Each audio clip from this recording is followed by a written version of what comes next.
Okay, thank you for joining us, everyone. This is the On the Hill Productions 2021 9-Ball Summer Slam, regardless of what it says on the screen here. Hold on, let me fix that.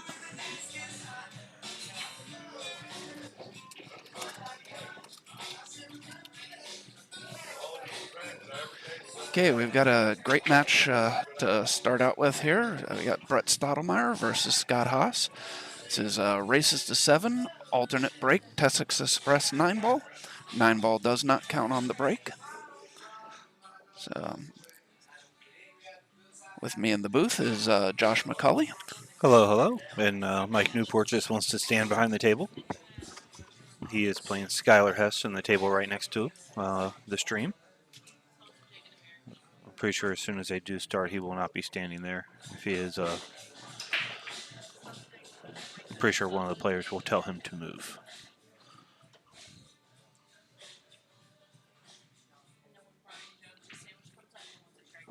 Scott is taking a pre-tournament bathroom break, so he doesn't do it in the middle.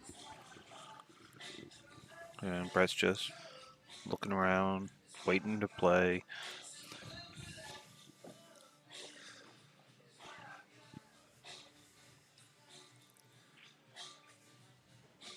Have you looked at the bracket? Only very briefly. Hold on, let me.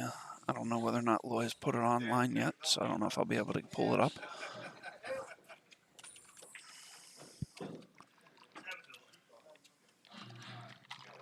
Also, I can't seem to remember what website I need to go to. There we go. All right, so it looks like Scott will be breaking first. Yeah, Scott won the flip. He will have first break.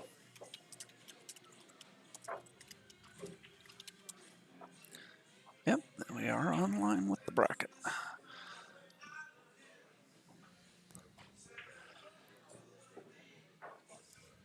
Okay, so although this is our first match here, both of these players receive buys, so this is technically a second round match. Josh, I believe we're waiting for your first round opponent to arrive. Yes. Yeah. Although I think he did arrive. He is did? here. Okay. Yeah. I just heard him talking to Mr. Burton when he got in here. So we're not very far apart in the bracket here. We might have to play each other. Yes. You win your match. I win my first two. No. All right. And then the winner of that match might be playing the winner of this match. Yes. It's a strong little field right there. You have Scott, Brett, Troy, Frank, and Rick all right there. I'd say I'm not actually familiar with Trey Frank, but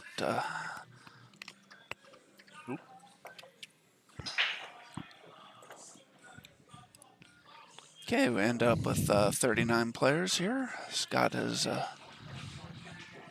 made a couple balls on the break, but it does not look like he has a shot at the 3. Or is that the 2 over there? The 2. I'm sorry, I thought that was the 4 ball. I forgot we're using the TV balls, so the 4 ball would be pink. In all fairness, he still doesn't really have a good shot on the 2.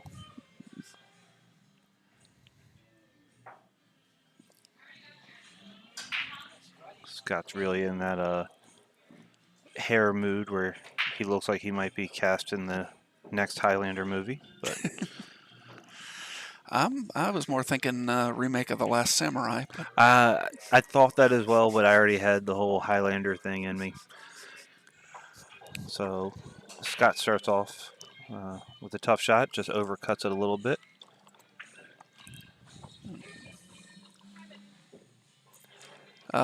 Thank you for joining us, Frederick. We've got 39 players, smaller than we normally have for On the Hill tournament, but this was a not last second, but a late throw-in tournament when the Expo got canceled just to have another tournament in June. And so there's a lot of other stuff going on in the area. There's both the DC and Baltimore area APA have their triannuals going on today, so a lot of the players that would normally be here are involved in that.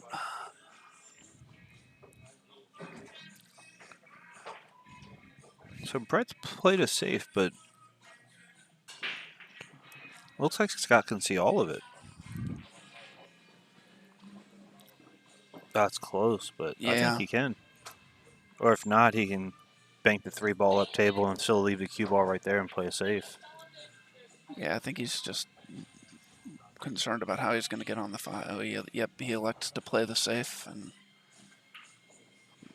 not sure he hit it hard enough. He did. Brett's getting his jump cue out. But this is not a difficult jump for Brett, I would not think. Any jump for me is going to be considered difficult. Yeah, Brett is a very, very good jumper, and he only has to come over a small portion of this 3-ball.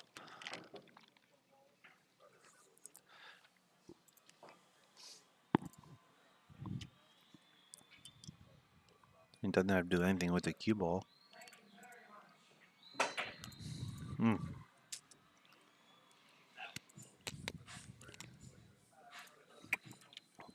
Sorry. So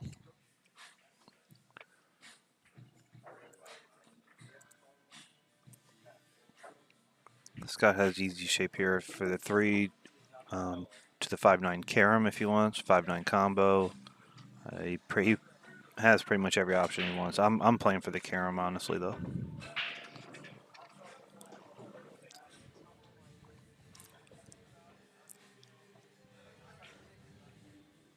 Which is a thin hit on the 5. And, ooh.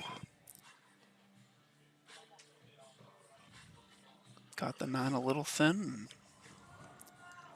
Sent it into the far point of the side pocket. Now it looks like Brett's going to have a carom on the 9 back. Yeah. Yep.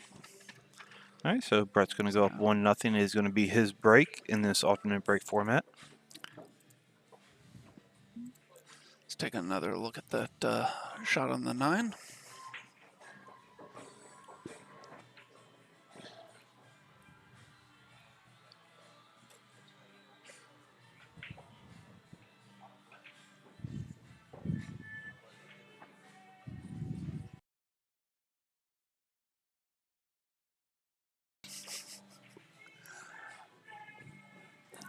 Yeah, so I'd like to thank everybody for joining us this morning. If you'd like to get notifications of future On the Hill tournaments, live streams, subscribe to our channel. If you're interested in playing in any future On the Hill Productions tournaments, follow On the Hill Productions on Facebook to get all the updates on our future tournaments. It's a list of them in the ticker at the bottom of the screen. Our next tournament will be in July 24th and 25th, the Maryland State 8-Ball Championship at Champion Billiards, followed by the Maryland State 10-Ball Championship at Champion Billiards on August 28th and 29th. Champion Billiards is the host of our 9-foot table events. I was glad to see Brett actually break hard there. He was having a little trouble in practice. We were hitting balls together, and he could not figure out a break without hitting them pretty much full speed. He said he just doesn't know how to do a controlled break. He wasn't making any balls, and every once in a while when he would have no shot. So he's like, I'm just going to go back to hitting them hard. I'm a hard-hitting player. Yeah, I mean, you don't need to hit them hard with the template rack, but if that's what works for you, then you got to go with what works. Yes. Like me personally, I'm the same way. I have to still hit them hard. Yeah, I don't. I definitely take a lot off of my break with the template rack. But I don't have a great hard break, though. I do not control the cue ball well when I hit the balls hard. So being able to take something off of it definitely helps me.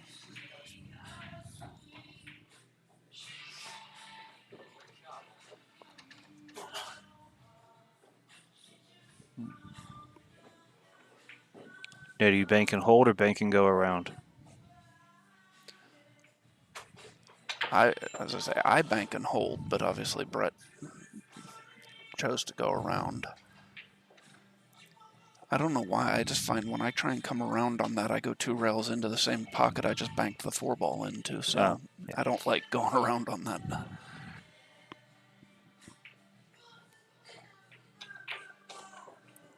Oh, you got to get a little bump there. Yes, very fortunate that that 6-ball hit the 8-ball the way it did. Could have ended up down at the other end of the table with no shot.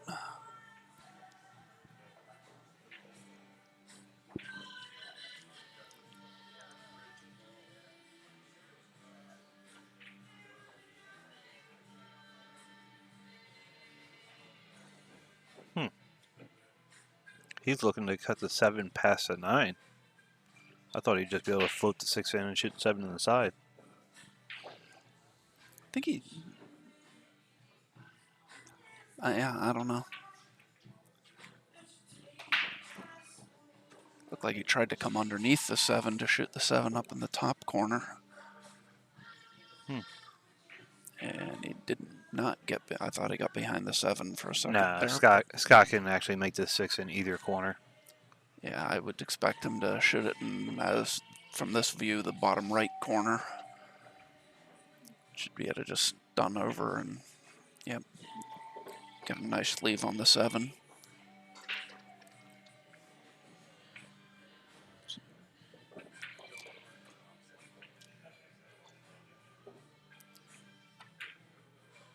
Oh. That's a problem I've been having on that shot a lot lately. You just bring it off the rail a little bit. Yep. Especially if I'm going forward with the cue ball, I'm generally okay. But anytime I'm trying to either stop or draw the cue ball, I for some reason can't keep that ball on the rail. Okay, so Brett looking to take advantage of that miss.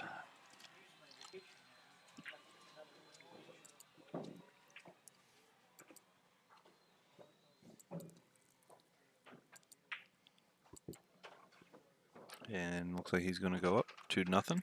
It will be Scott's break.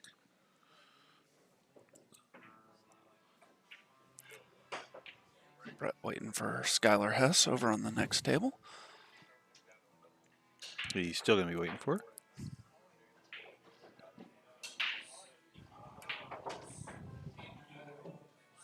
All right, she's on the other side of the table now, so he's good.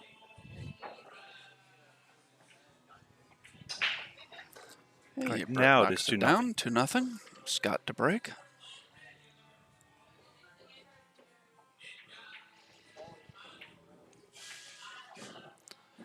Scott and Brett are both sporting the Alley Cat Q Sport apparel, one of our sponsors.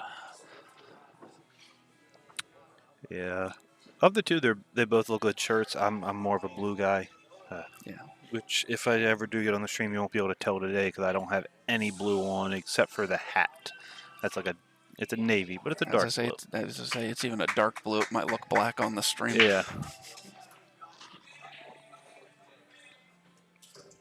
But I really like Scott's shirt of this.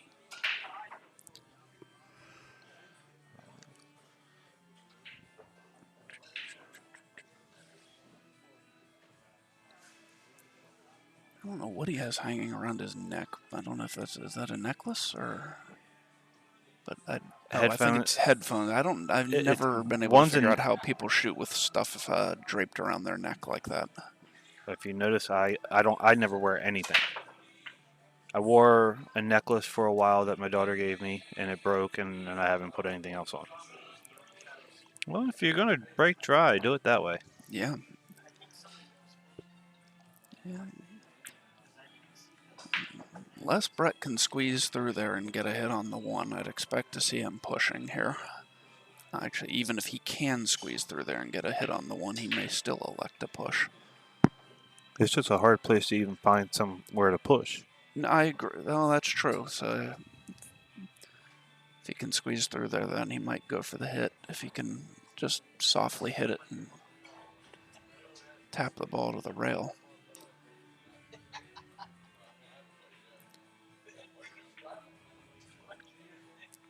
And as close as he is to the 6, you couldn't wouldn't be easy to just try and tie the 6 up with the 2, although it looks like that might be what he's electing to do. Now he just bumps the 6 out to the middle of the table.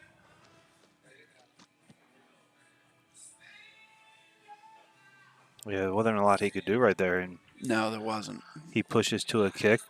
Scott's just going to kick it in. He pushes to anything that Scott doesn't want. He's not going to want it either. Right. So, yeah, it's he was just in a really tough spot. Really good safe break by Scott.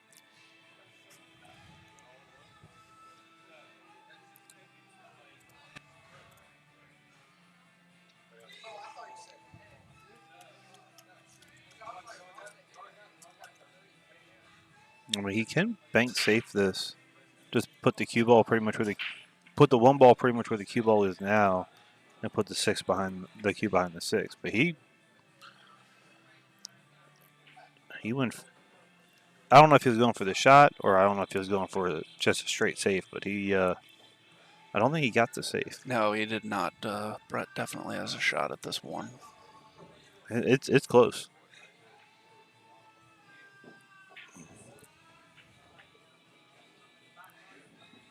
Yeah, you're right. It is closer than I thought it was. He's kicking at it. I don't think so. I think he's aiming straight at that ball. Oh. Little friendly kiss off the 7 to help get position on the 2.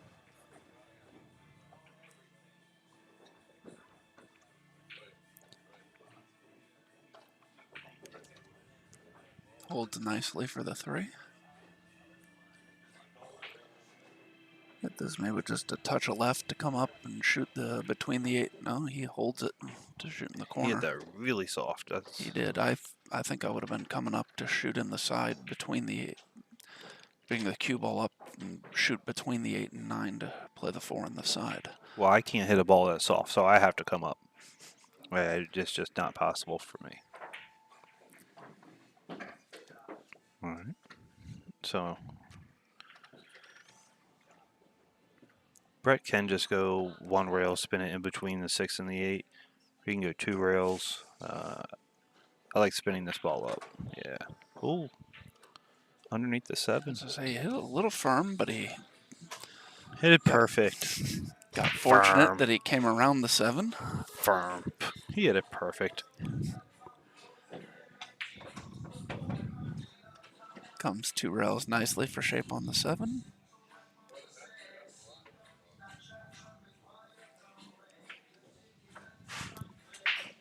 Just go forward with the ball. Shoot the 8 in the same pocket. And he can either draw back on the to get on the 9 or just stun over. He just stuns over. Yep. And he's going to go. He should go up 3-0, and it'll be his break. Yes.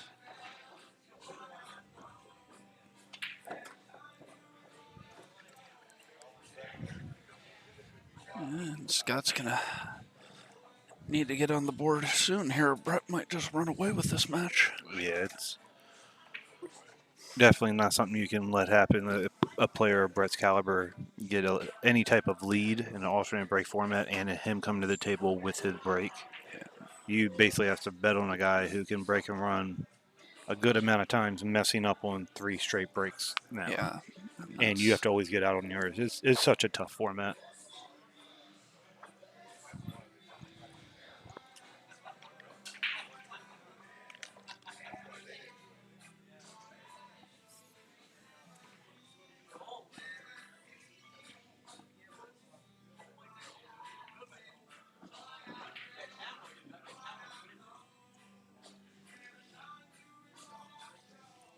I'll be right back.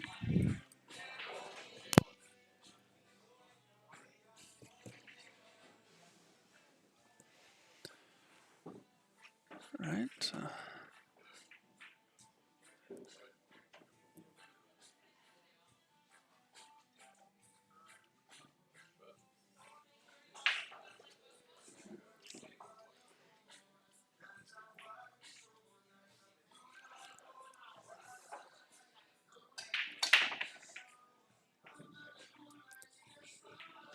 Well, Brett comes up dry on the break, but he has not left a shot.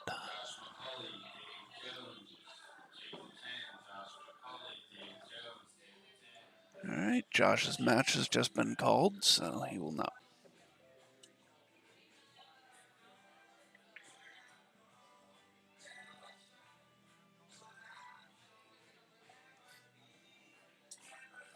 Okay, Scott pushes out, and not sure. I think he may have left. Yeah, I think he can see that ball, but this is not an easy shot, especially where that 2 ball is. You'd have to control the speed to have a good shot on the 2. But looks like Brett is electing to take this on. I would not be surprised if he kicks behind it and just holds the cue ball there and sends the 1 down to the other end of the table. And he banks the 1 to the other end of the table instead. He did not get behind any cover. I don't know that Scott can see enough of the 1 to cut it in the side, but he definitely can see the 1.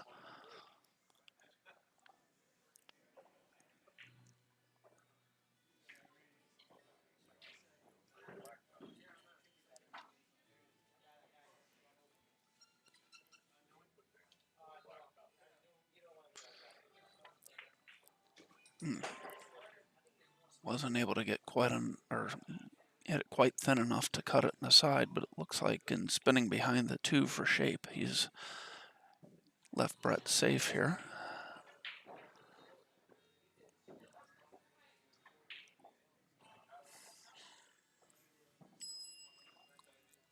Oh yeah, definitely. So Brett's going for his jump cue.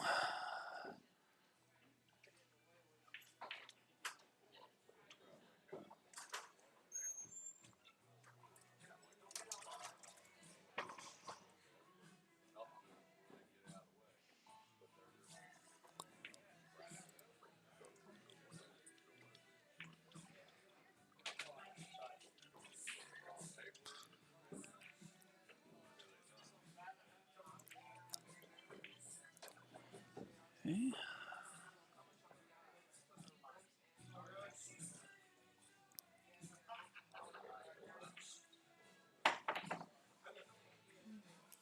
It's the 1 a little bit too full, and he's left Scott.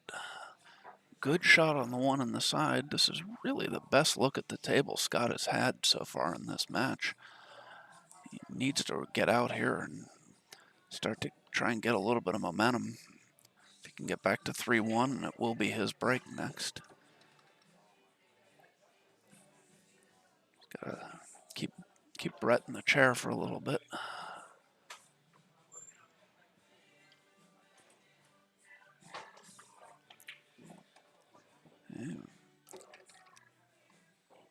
He didn't want to be on the rail, but he does have some angle. He can probably go forward so a little bit of right and come up between the 5 and the 6 to shoot the 4 in the corner.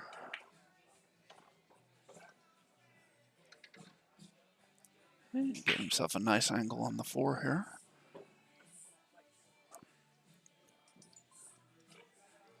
Probably looking at where he wants to be on the 5 to see how to get on the 6.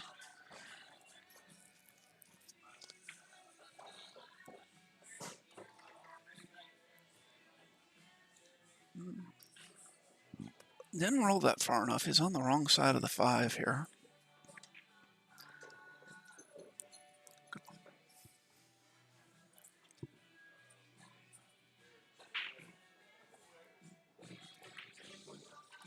Likes to just leave himself a bank on the 6 ball.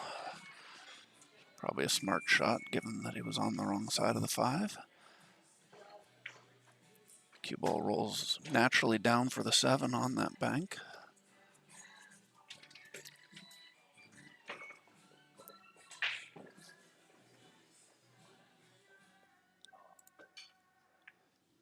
He rolls the 7 in nicely, comes up just a little bit of an angle to draw over for the 9.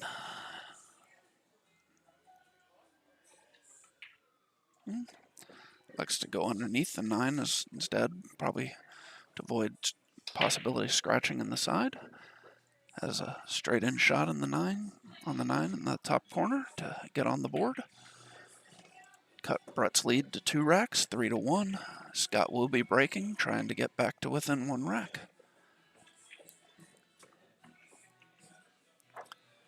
Like to thank a couple of our sponsors while Scott is racking. Aramith, the signature of true Belgian-made quality.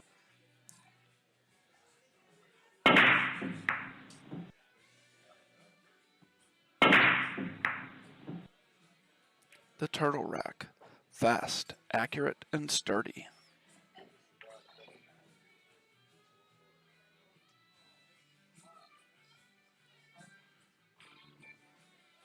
GMR Construction, we cover all your masonry needs. Okay, it looks like Scott's ready to break here. Again, down 3-1, alternate break format. Really needs to get this rack and stay in contact with Brett. If he goes down 4-1 with Brett breaking, it'll be very difficult to come back and win this match.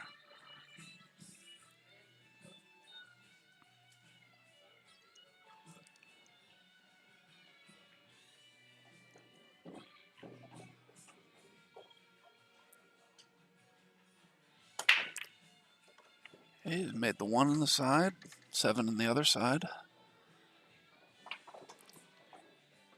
Has a cut on the 2 ball. 3 and the 5 are kind of close to each other, but so I don't know how easy it's going to be to get on this 3 ball, because if he cuts the 2, there's a good chance he's going to run into a ball coming across table.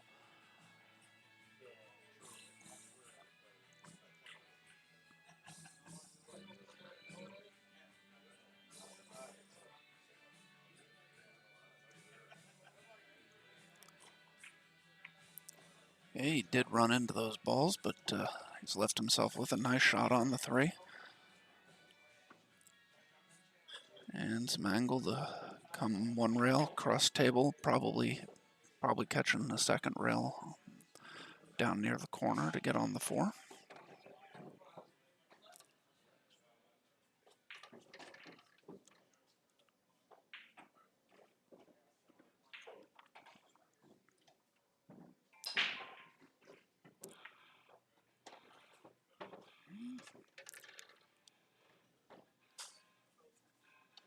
Probably a little bit more of a back cut than he would have wanted on this 5 ball.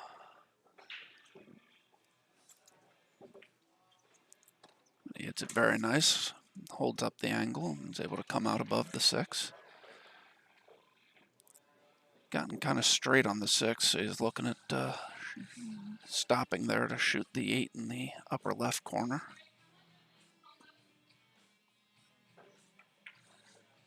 Just like that.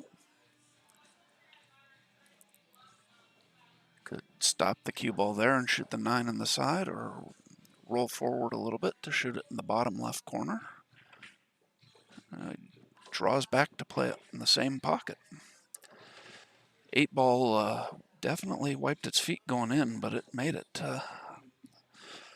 On these deep shelf pockets, I'm surprised that ball fell. He does cut the 9 on the side.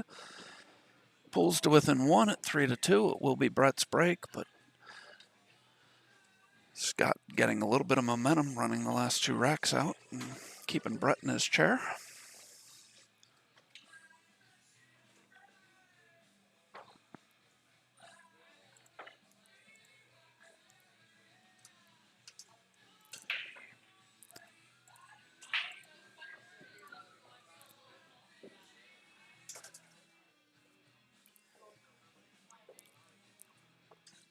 So we didn't get a large field here this weekend, only 39 players. This is going to be a 1-day tournament, but we've got a strong field here. In addition to these 2 players, we've got Rick Molinaro, Jimmy Varias, Thomas Haas, Jimmy Bird, Chris Bruner, Steve Fleming, Rick Scarlato,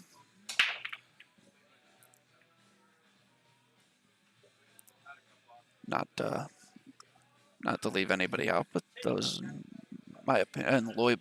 Sorry, I forgot Lloyd Bolyard, Mike Saleh, and Dylan Spoor. I was looking down the first round. Those guys all had buys, so I didn't notice them at first. But those are some of the stronger players we've got here. Looks like Brett's broken dry again, but he has left Scott in a really bad position. He is. Wow, that. You don't get in any deeper than that. That's. And he's corner hooked, so he's going to push out.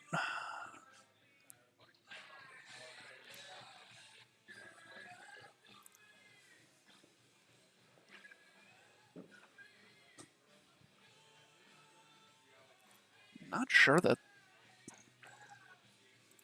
I think the one will go by the three, but you'd have to come off the rail. I don't think it goes straight in, and as tight as these pockets are, that can be a very tricky shot.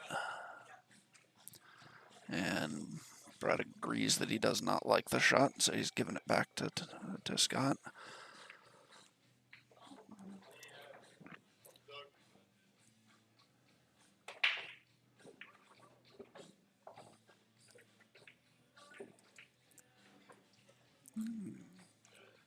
Scott tried to play a safe. He hasn't left Brett a great shot to make the ball, but an open hit.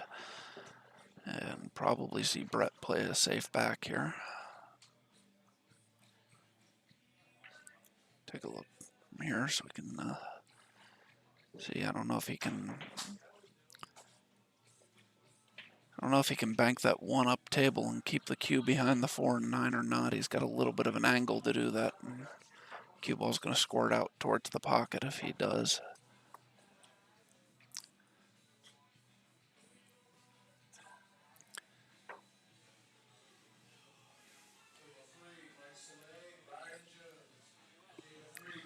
Well, Mike Saleh was going to join me here in the booth, but his match has just gotten called, so good luck, Mike.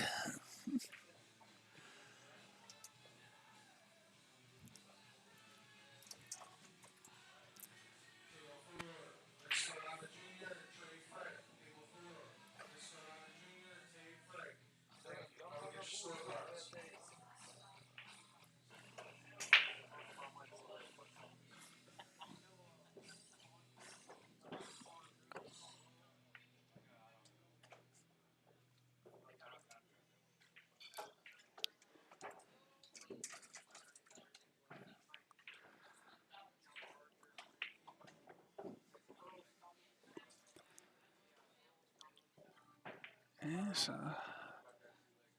Scott tries to play a safe. Looks like he did get behind the 7 there. So Brett will be kicking 2, possibly 3 rails behind this ball. Caught it on the way in and the way out. And I think he was trying to go 3 rails behind it to stick the cue ball there and send the 1 ball up table. When he caught the 1 on the way in, it kept him from being able to hold the cue ball. So Scott now has a tough cut on the 1.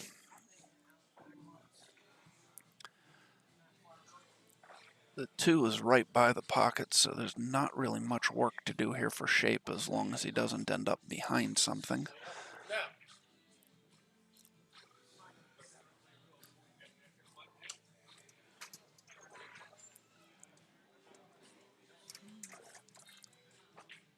Scott, I don't know whether or not he doesn't like the cut or if he's worried he's going to come up and get behind one of these balls. I'm a little surprised Scott isn't. It doesn't look like he's cutting it. Oh no, he is. Okay. He hit it with a lot of pace to make sure he didn't end up up table behind any of those balls. Play that nicely.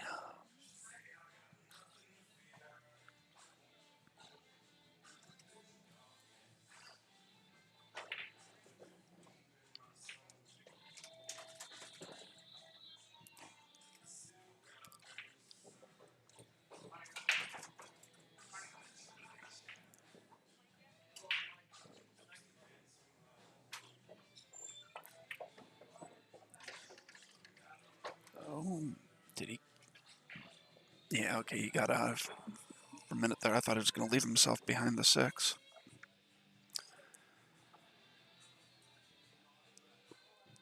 Probably the hardest shot he's going to have remaining here is getting from this 3 to the 4. Once he gets to the 4, the rest of this rack should be pretty straightforward. I hit that very nice.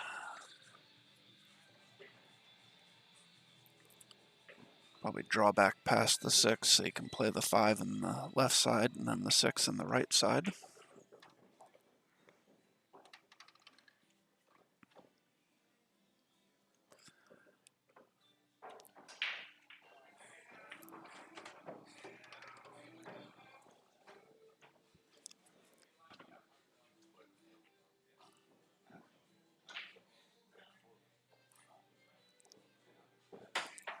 Come up to the head rail.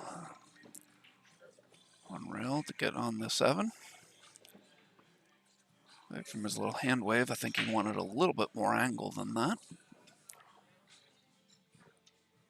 I think he'll be okay here. Should be able to just punch out, yep, draw back, get himself a nice angle on the 8 to come one rail across to play the 9 in the upper right corner and even the matchup.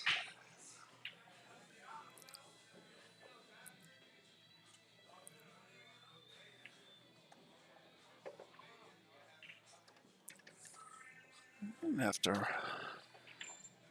a slow start to this match, Scott looking to even this up. He does.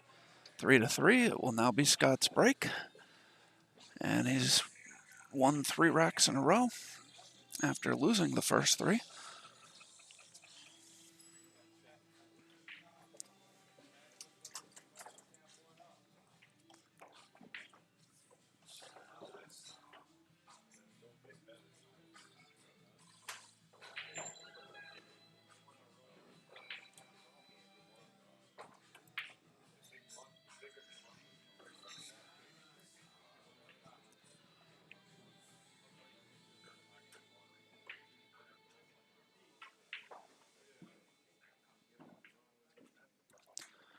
All right, so Scott will be breaking, trying to take his first lead of the match here.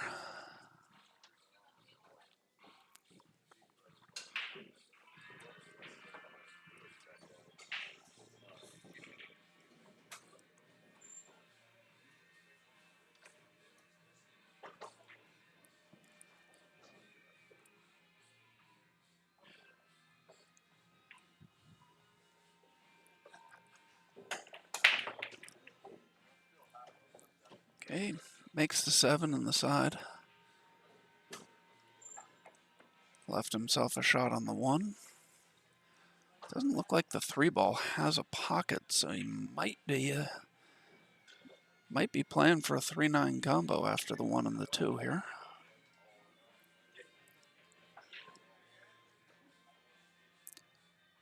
Yeah, other than the corner pockets up table, the 3 doesn't go anywhere, and it'd be difficult to get on the 3 for one of the pockets up table, so.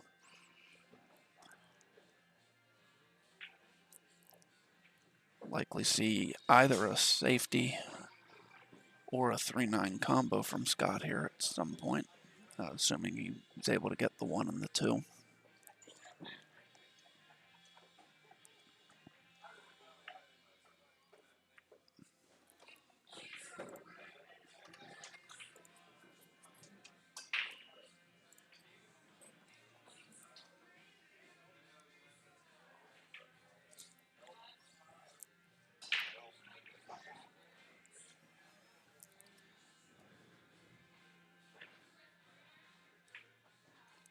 He's gonna play the combo. He's probably gonna wanna.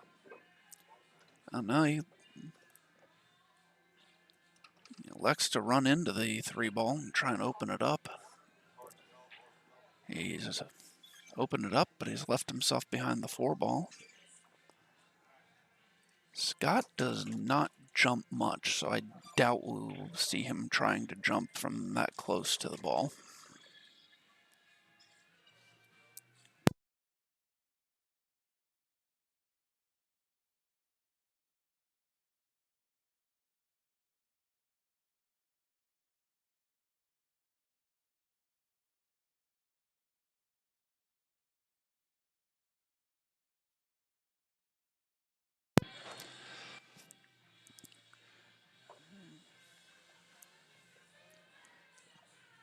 I think we'll probably see Scott kick one rail down to the foot rail. Try and hold the cue ball there and send the 3-ball up towards the head rail.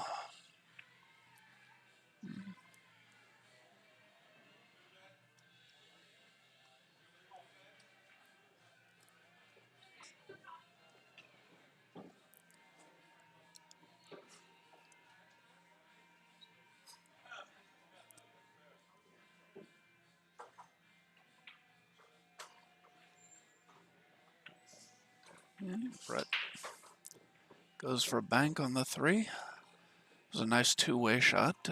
Had he made the bank, he would have a good shot on the 4, but as he missed the bank, Scott is left safe here.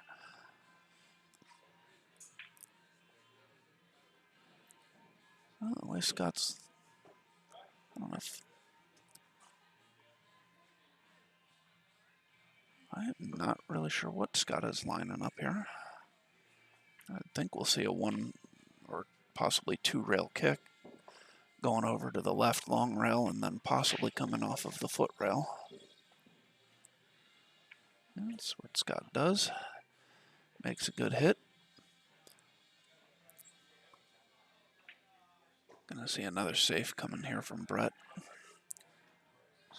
Send the 3-ball up table and bring the 4-ball back behind the... Excuse me, bring the cue ball back behind the 4-ball.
Yeah.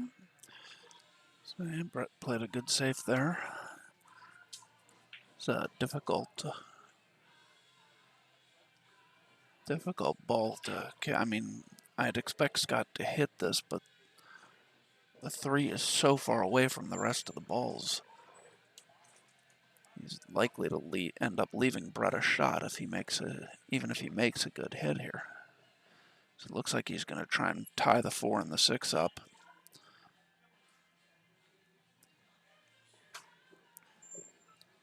He opened him up enough that if Brett gets over to the other long rail from here, he can shoot the 4 straight down the rail. I think he wanted to tie those balls up a little better than that, although getting on the 5 from that 4 won't be the easiest shot, unless he leaves himself in... I don't know. It's going to run into the 6 possibly here.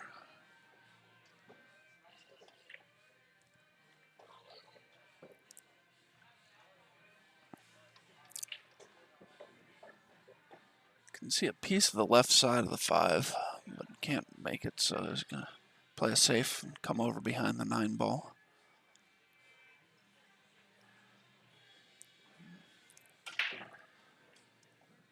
Judges the angle a little wrong, bumps into the 9. Left Scott an open hit at the ball.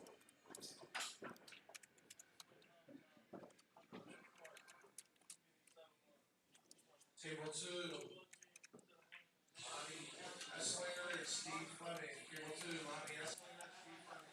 How about your scorecard? Table 9, Joey Zubel, 12, Garrett Ball. Joey, Garrett Ball. Table 9, your scorecard. Scott tries to play it safe, but he's not very happy with that effort. He's left Brett a tough cut on the 5. A shot that I would definitely expect Brett to make here.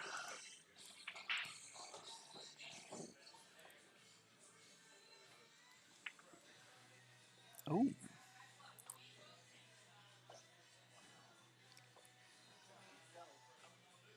Brett does not make it. Hangs the 5-ball up. He's left Scott a good look at it. Would expect Scott to be able to clean these balls up and get out here to take the first lead of the match for him. Although playing position off of a ball that's hanging deep in a pocket can be tricky.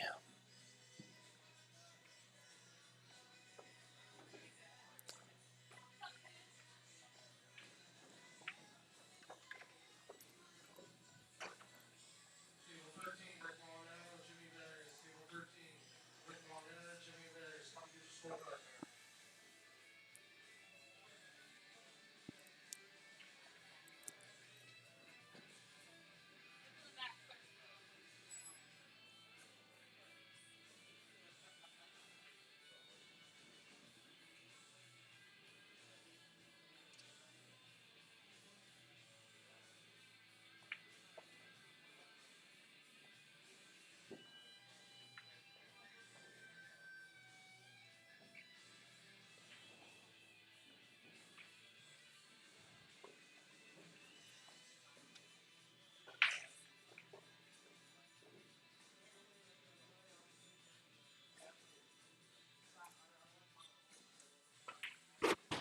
Johnny.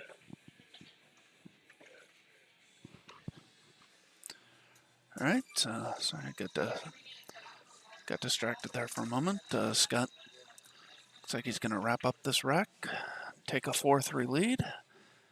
Yeah, Brett concedes the 9-ball. Brett will be breaking, trailing for the first time in the match. Brett had won the first 3 racks, but Scott has come back with 4 straight.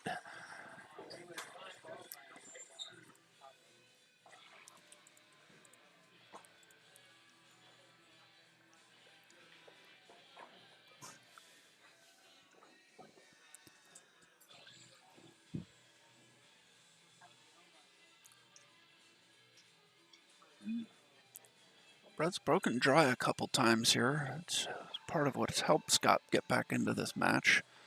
Not that Scott is not shooting well, but in an alternate break format, if your opponent is breaking well, sometimes nothing you can do about getting back into a match.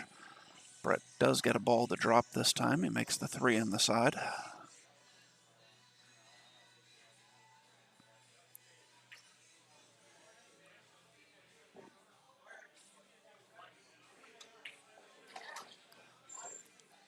Ooh.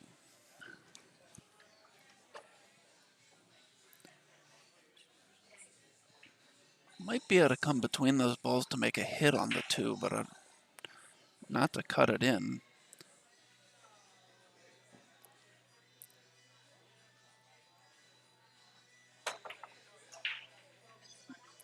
Oh, wow.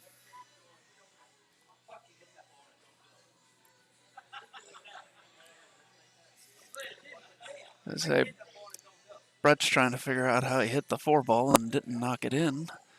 Given where the 2-ball ended up, he's probably should be happy that he did not knock the 4-ball in. I agree with them, though. I didn't think it was possible to hit that 4-ball and not make it.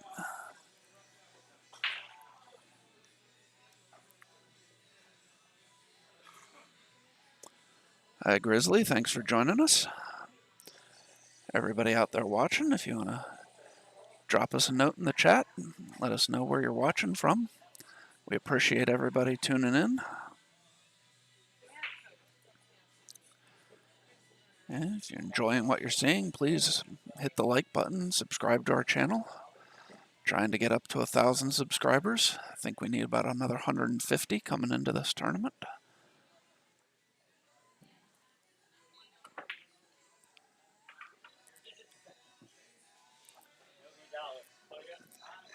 Wow, Scott makes a good hit and then kicks the ball, the 2-ball, 2 rails to pocket the 4-ball. Just left the 2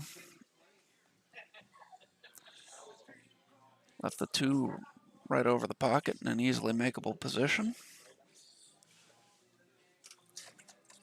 A Comes straight back up table for the 5.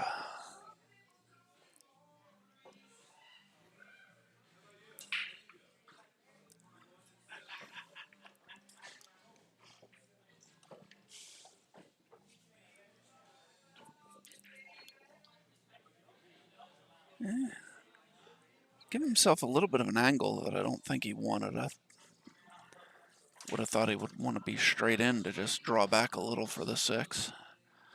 He's going to have to do a little bit of work with the cue ball here, possibly come down 2 rails to try and get on the 6. Now it looks like he's going to try and draw over to the right rail.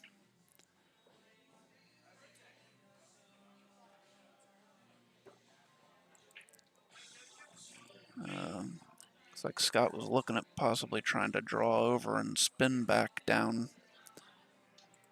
to get on the 6. But then instead he elects to go 2 rails. Slight bump on the 7, but that won't hurt him.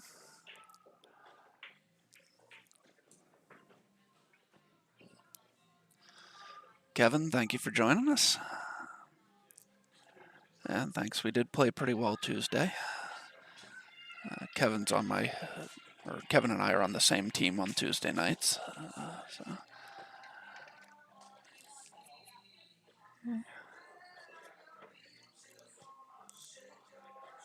Scott will probably play this ball up to the corner and just stun over for the 8 and plays to the side and comes back down.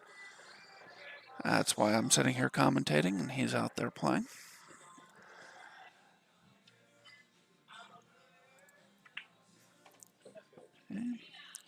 Once again, Brett has conceded the 9 ball, and Scott takes the 5-3 lead.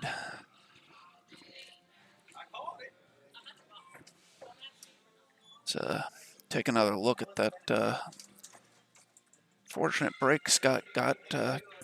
Made a nice hit on the 2 ball, but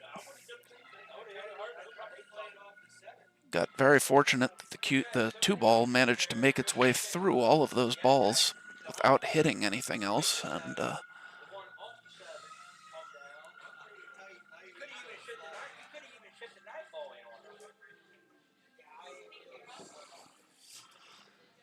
yeah, the players are still discussing that shot. Brett seemed to think, even though he would not have had a shot on the 2, Brett seemed to think he got unlucky that, or not unlucky, but he I don't know, Brett, I'm not sure what he's saying, but he definitely was not surprised Scott was able to make that 4 ball when he kicked at the 2.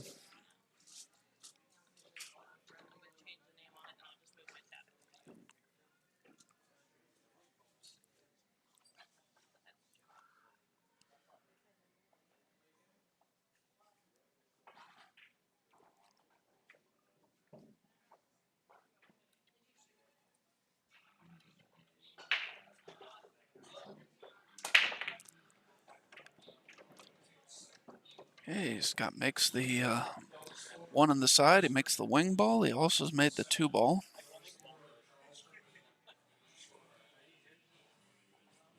Looks like he's left himself a 3-6 combo here.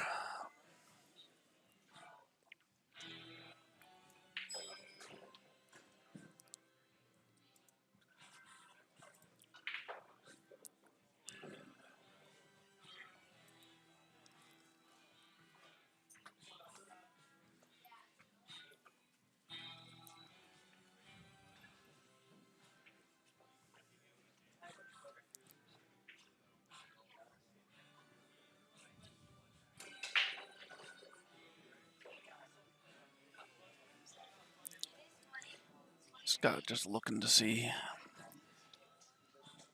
what he'll be doing with the 8 ball if he gets there.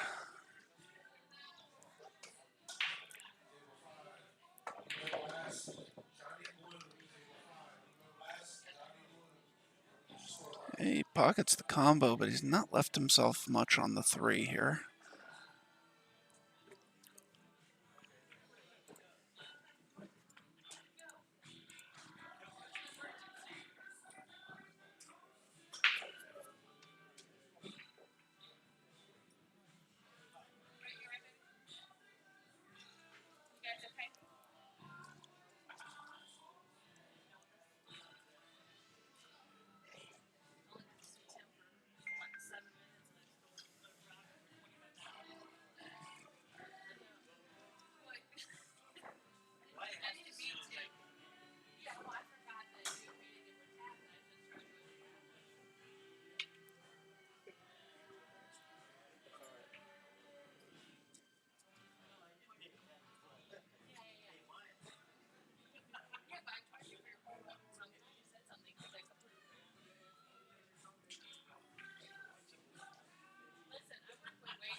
Okay.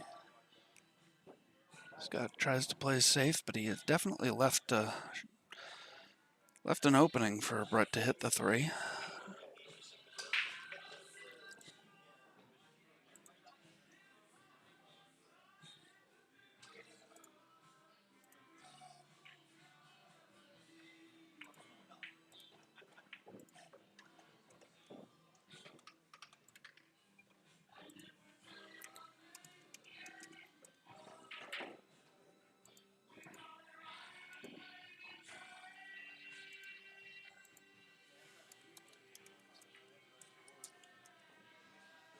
Okay, Brett makes a nice shot on the 3. Gets himself a good shot there on this 5 and should be out to stop Scott's run of 5 straight racks here.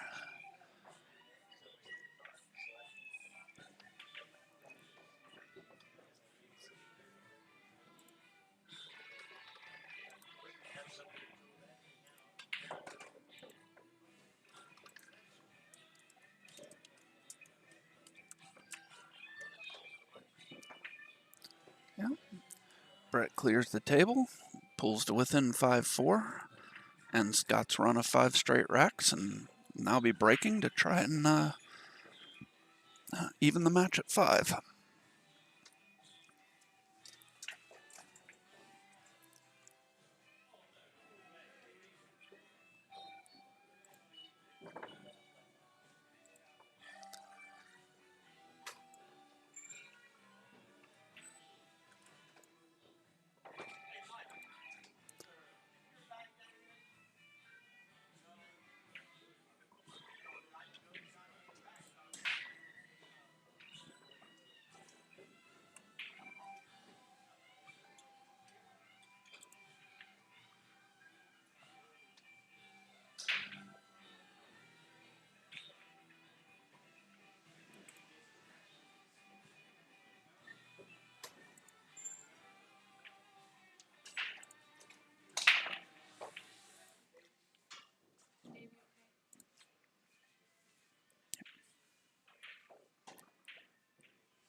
Okay, so once again, Brett is broken dry.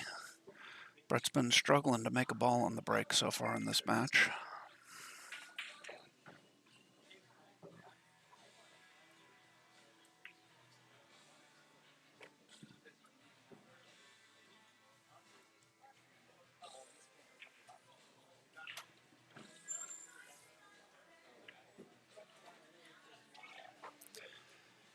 Scott plays a nice safety.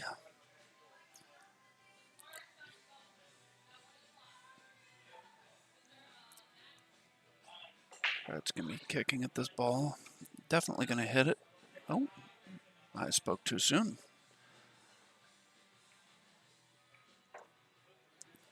Well, Scott with ball in hand. Chance to get on the hill if he can run these out. Not the easiest layout. The 3 ball is a little bit tricky with where it is on the 9. Looks like he's looking at a possible carom.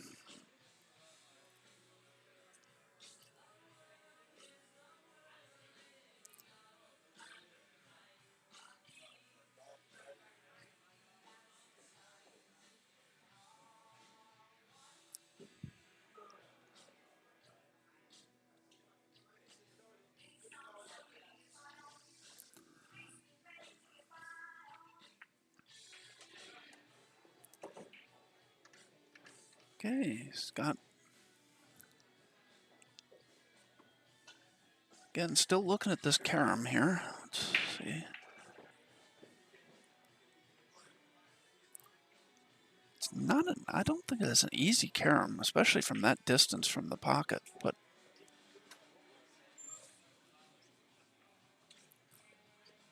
I mean, the 3 does go in the upper right corner from this angle, but he's definitely playing for the carom.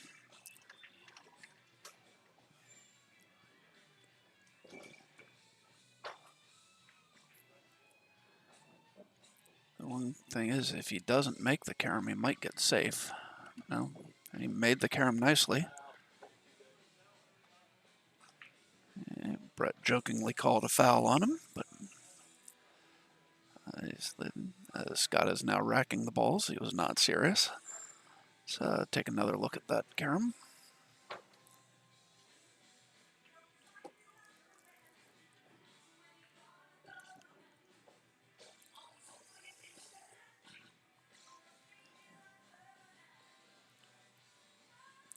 Okay, so Scott racking.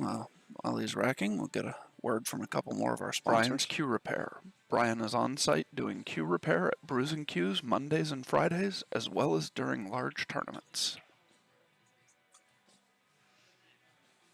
He's got the balls racked fairly quickly there, so only got one sponsor in, but we'd like to thank all of our sponsors. We definitely appreciate the support. If you'd like to support us and help keep the stream free, there's information in the description of the stream as well as the ticker at the bottom of the screen on donating.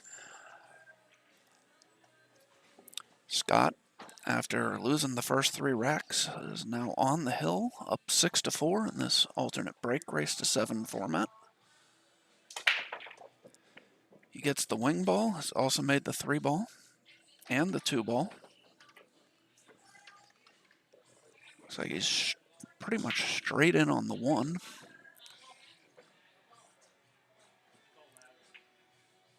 As Brett, if he minds if he lifts the 6 ball up to remove the template rack.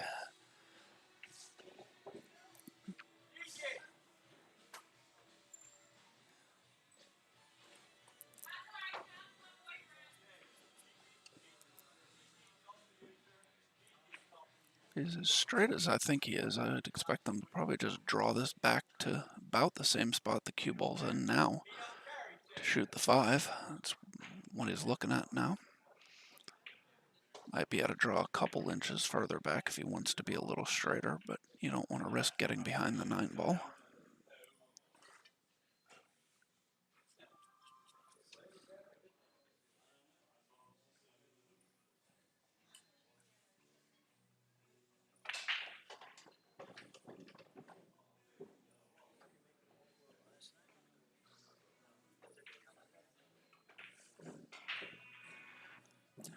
Joanne, this is at Bruising Cues on the Boulevard in Glen Burnie, Maryland.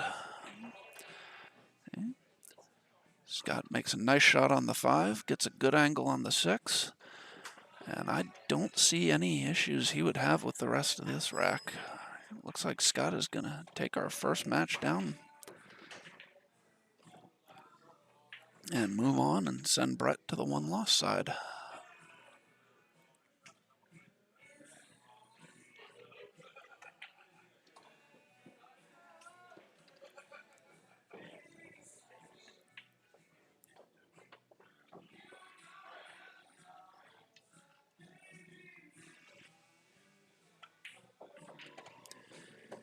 He draws back to play the 9 on the side. Brett says that's good. Scott does indeed take this match down 7-4. It's a great comeback by Scott Haas after being down 3-0.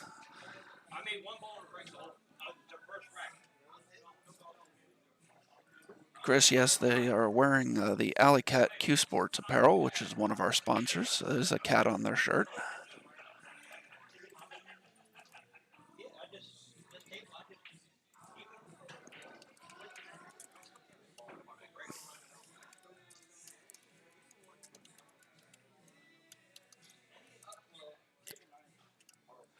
Okay, we'll be back in just a couple minutes.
All right, so we're going to have Alvin Thomas versus Don Rutz coming up for you here.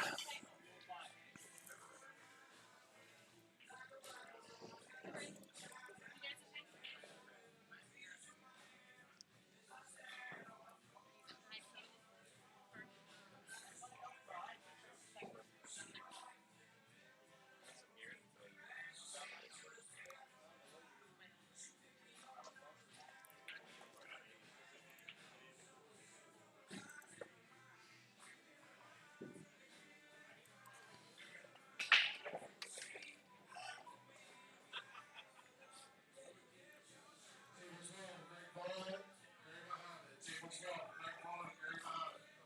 Scorecard.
All right, so it looks like we're ready to start. Don will be breaking.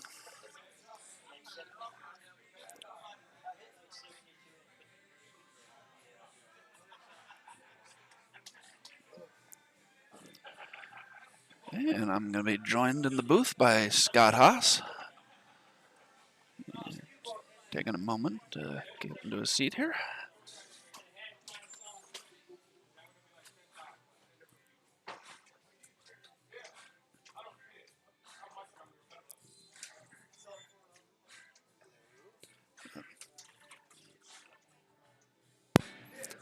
How Hi. about now? All right. Hi, Scott. Thank you for joining me. I'm a survivor. I gotta message someone quick. So we got Alvin and Don here. Yes. I'm not familiar with Don. Do you know him? I know him a little bit from seeing him at other tournaments.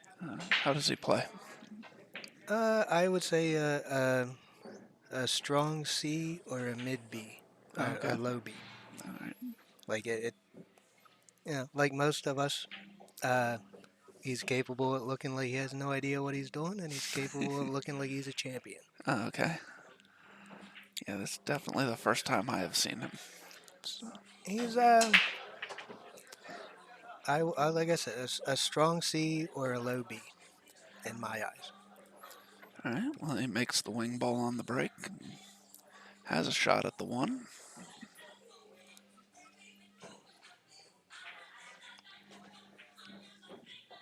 So he set up for this awfully quick, so he must feel that's a pretty big pocket. Oh.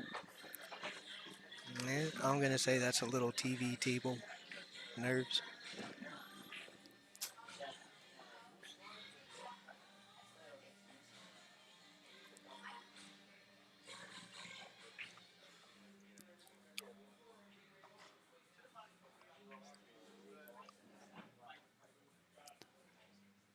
You try and go forward, long rail to get on the three there. Uh, That is what Alvin did, although he did not make the two. So. at a glance, I would probably have done that, but I was staring at my phone at the moment. uh, either way, this is a little ugly. Yes. There's a fair chance I would be playing the play safe on the three ball here. I would not have tried to do that. But that's a pretty big ball. 6 is on the rail. There's a small chance he gets it in.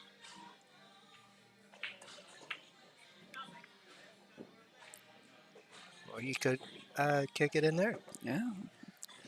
Yeah, a bit of a fluke there. Yeah, we're allowed. Makes a nice hit on the 3, but then gets a double kiss, sending the 3 up into the top corner. Oh, there was a And 9 sets ball him there. on the 5-9 combo. I didn't So see the 9 ball there. Don takes the 1-0 lead. It'll be Alvin to break. To be fair, that was Alvin's game to lose there. Both starting off a little quick. Yes. Quick choices, quick execution.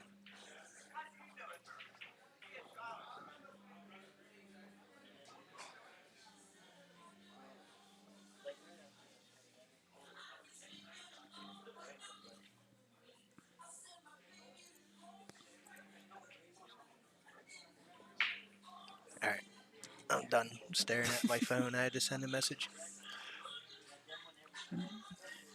Because like most pool players, I didn't read or didn't see, and I wore my other jersey that does not have a straight collar, and this Oh, is okay. a collar required event. Yes. Yeah, I actually did go back and double check after the number of people we had show up, not being aware of that it was on the event. So Yeah, like I said, I threw myself in that big group of players that yeah, only reads what they need to see, and that's about it. yeah, pretty much anything run by On the Hill is going to be a collared shirt. That So it just that's kind of what yeah, I thought, and I looked. Maybe I was looking on the wrong part. It was maybe around 10 o'clock at night. I wasn't sure if what I was doing, if anything. I have contacts for the first time ever, although I can't play with them, so they're not in now. mm, But I had them in last night. Maybe that's why I couldn't see. They told me it'll take a few weeks. I have to wear them a few hours a day. It's a pretty solid break if he don't get kicked in. uh, Is that the 2 and the 4 on the top that don't go? yes, that's the 2 and the 4 down on the foot rail. Well, Not sure the 1 will pass by the 9. He might have to go to the other corner. uh, quick choice. Yes. That may take a few minutes for each player to calm down.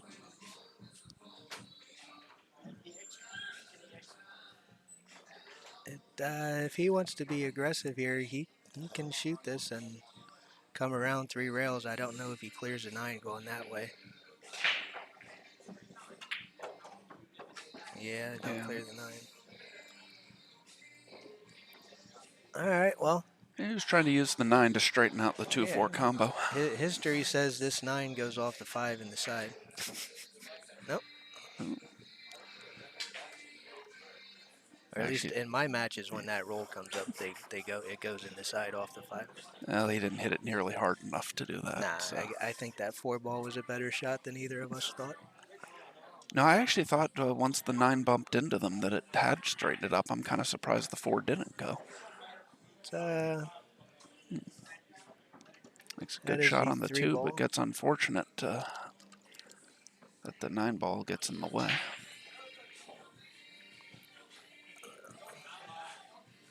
See if he gave up that edge. Which,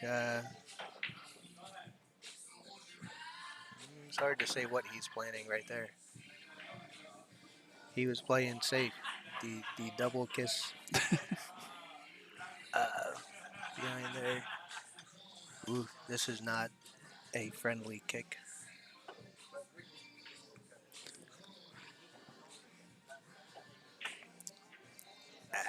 That's not deep enough. Yeah. Thing I is, think. even if you come off the long rail and get the hit, there's a good chance you're going to leave a shot because there's just not much to get behind there. A lot of your stronger players, if they have a good feel for the table, they'll kick they'll kick the 3 rails and they'll just try and lag the cue ball onto the 3, figuring if they do leave a shot, the ball's only a half inch. They're both on the rail or near the rail. Uh, Anything to make it as complicated as possible. It's a losing position from there. I didn't really see anything he could try and push and tie up.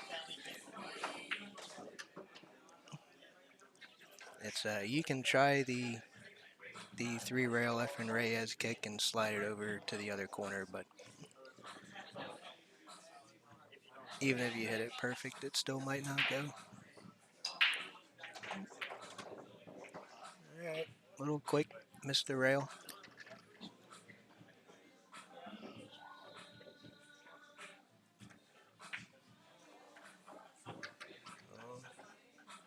Trouble? Nah, he's fine. Fortunate bump on the ball there. Yeah, he got away with it. I would call this is trouble for me. Ah. Okay, Don takes a 2-0 lead. It'll be his break.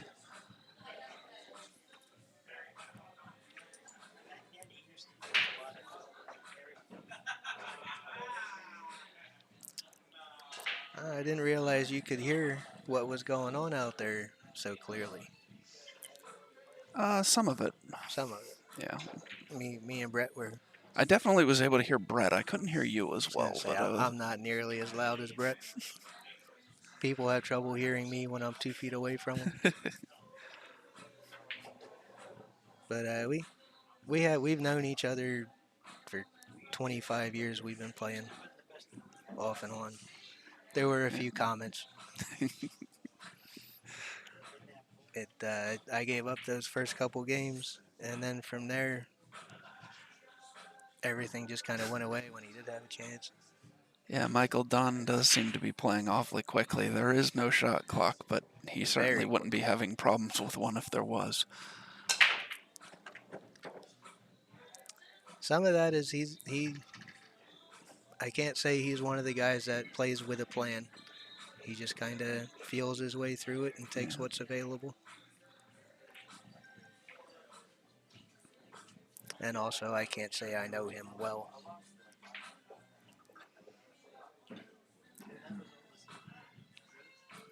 So I would expect him to try and bank this. Oh, close. Oh, very nice try.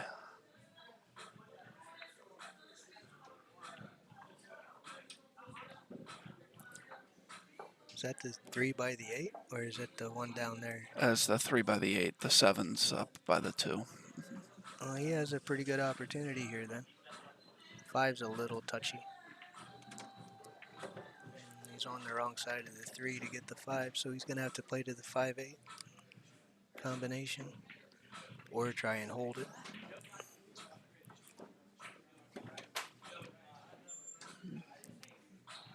He might have the side pocket, maybe.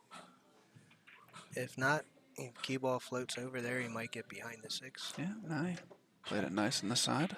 Good shot.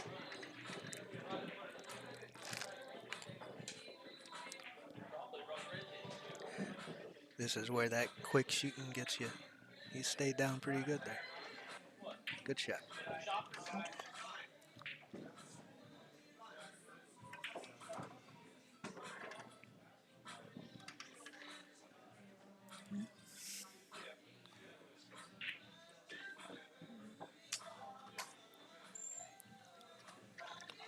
Looks like he conceded. Yes. Be Alvin's break, down 1-2. Trying to even up the match.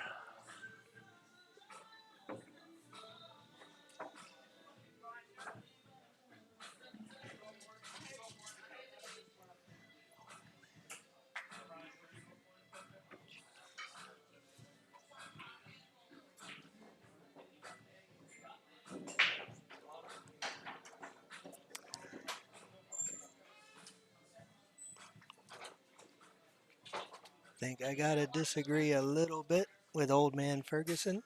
I don't care if they're pros, amateurs. Everyone's supposed to have fun playing. If you can't have fun, it's a long, stressful, miserable I don't want to say ride, trip.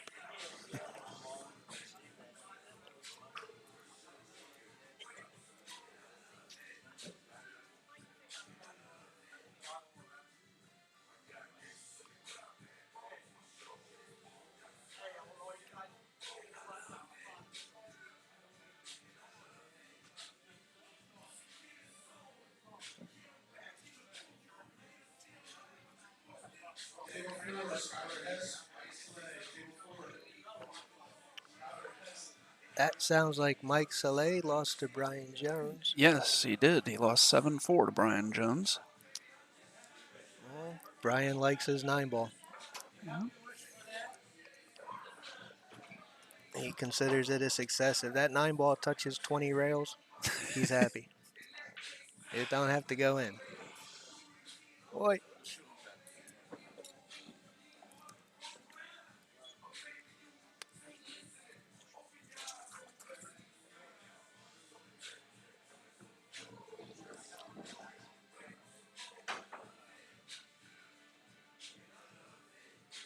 Got the sunglasses on inside.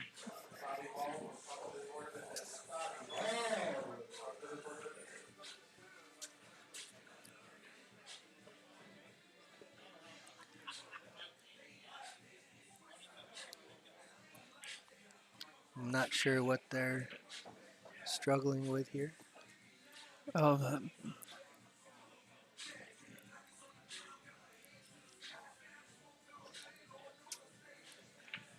yeah, I don't know. It looks, from looking at the table, it looked like they were having a little trouble getting the 1 to sit on the spot. But Yeah. There's a slight misconception with the template racks that when you set the ball in the little divot, that everything is going to be tight as you put it in, and that is not how it works. It doesn't work accurately until all the balls are pushed in, and then you can feather touch them, yes. and they're supposed to all touch. Good break Sometimes I by see Alvin there. Made those 4 are balls, but he hasn't great left break. himself the easiest shot on the 2. He's all right. I like him on this shot. He seemed to settle in a little bit the last game, and he likes Yeah, he stuff did. like this. Real quick. He had that kind of like me.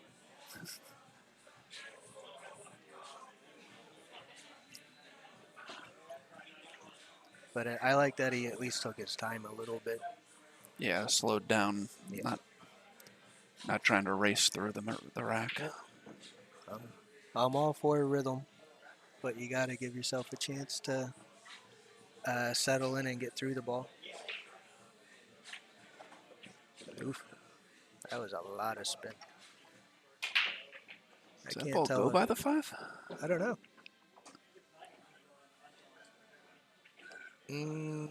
I would say he has half a pocket, and where the 6 is, he can use it, but he looks like he's lining up to play safe. Yeah, he does.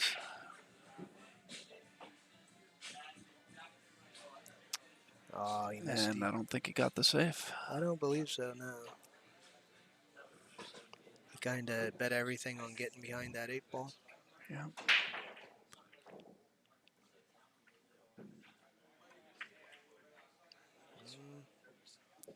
Yeah, friendly little roll.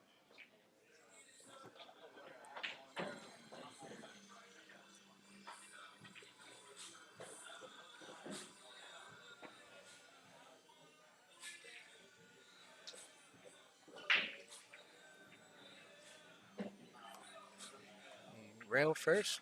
Yeah. Takes Played some that nicely. confidence to do that.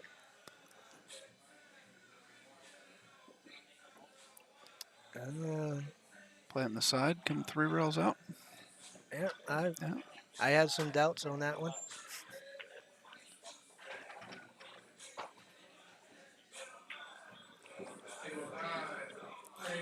Looks like he's going to get through it. Yeah. Oh, So it takes 3-1 lead. It'll be his break. when I see that deceleration, I see balls skidding. Yeah. Yeah, it definitely didn't come through that very confidently. Nah.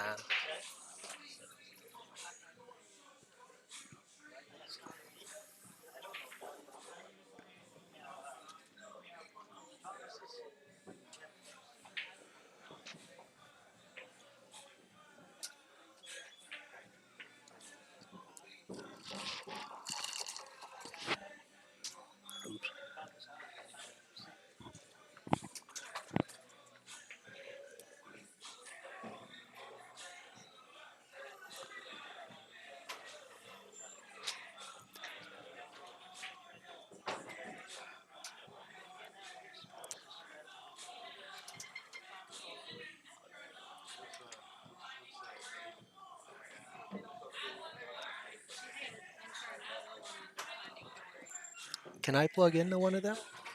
Yeah, sure. Do you mind? Yep. I have to go get the my earbuds are dead. Okay. Give me 1 second. All right, so Don's broken dry. He has not left Alvin a shot on the 1 here. So Alvin's going to elect to push out over to the right long rail.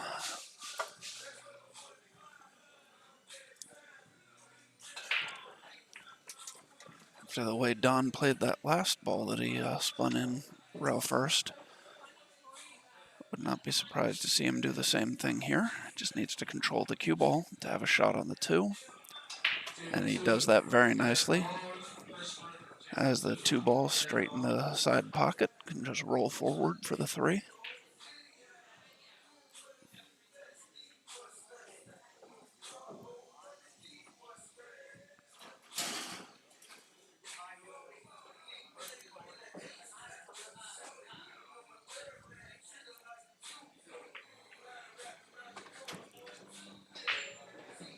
Okay.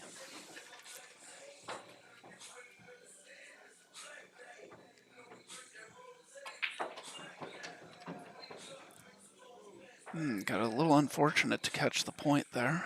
He'll be able to see the 4, but if he didn't catch the point, I think he was going to come a couple more rails and have a good shot on that 4 ball.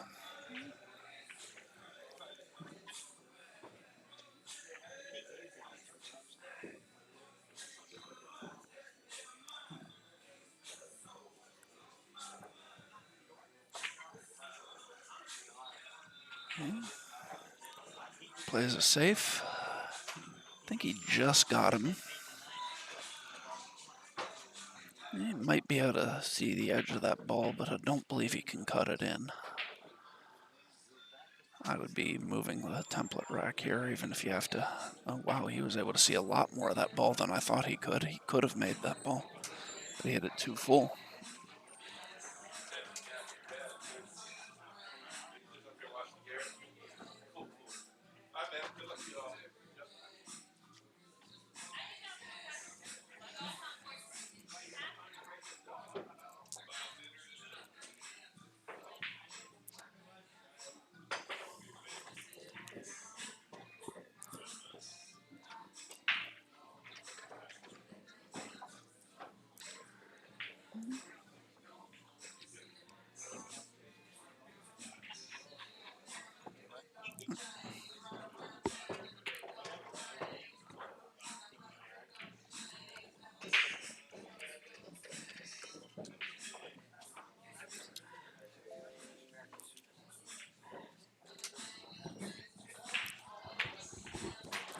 All right, so.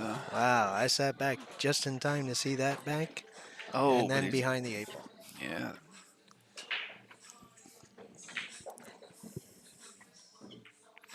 Wow. Oh. Again, another shot he might have benefited by slowing down a little bit. I think if he looks at that just a little bit slower, maybe walk over, look on the rail, make sure you're looking at the right point. Sometimes my best ideas come as I'm walking around thinking of something other than what I see. Yes. Sometimes. Sometimes the worst ideas come.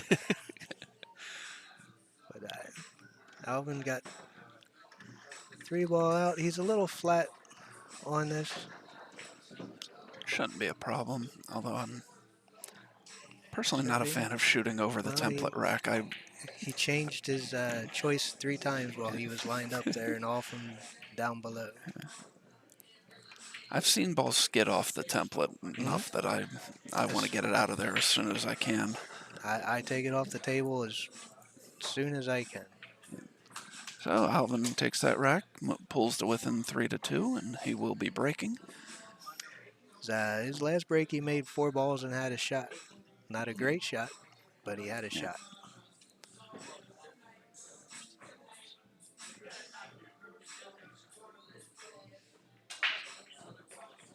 The guy shoots like me. That's not necessarily a compliment.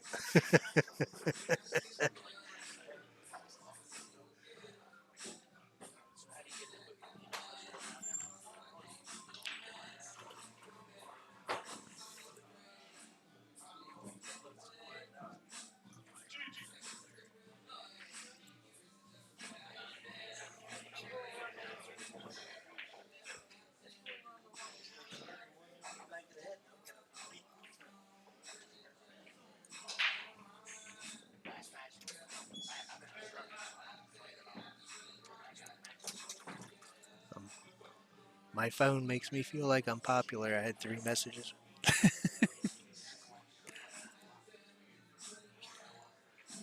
Steve, yes, I am playing in the tournament. My match has actually been waiting. We've been holding it till Josh McCulley is done with his match so that Josh can come back and handle running the stream. Yes, I'm a guest. All I know how to do is put on the headphones and talk.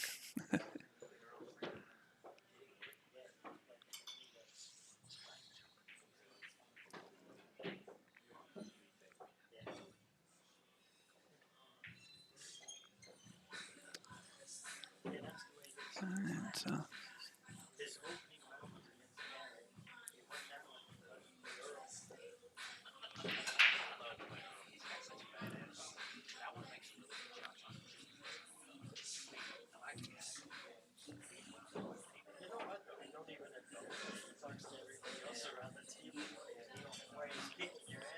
It's hard to see what he's struggling with, but there's clearly something he doesn't like about the rack. yeah.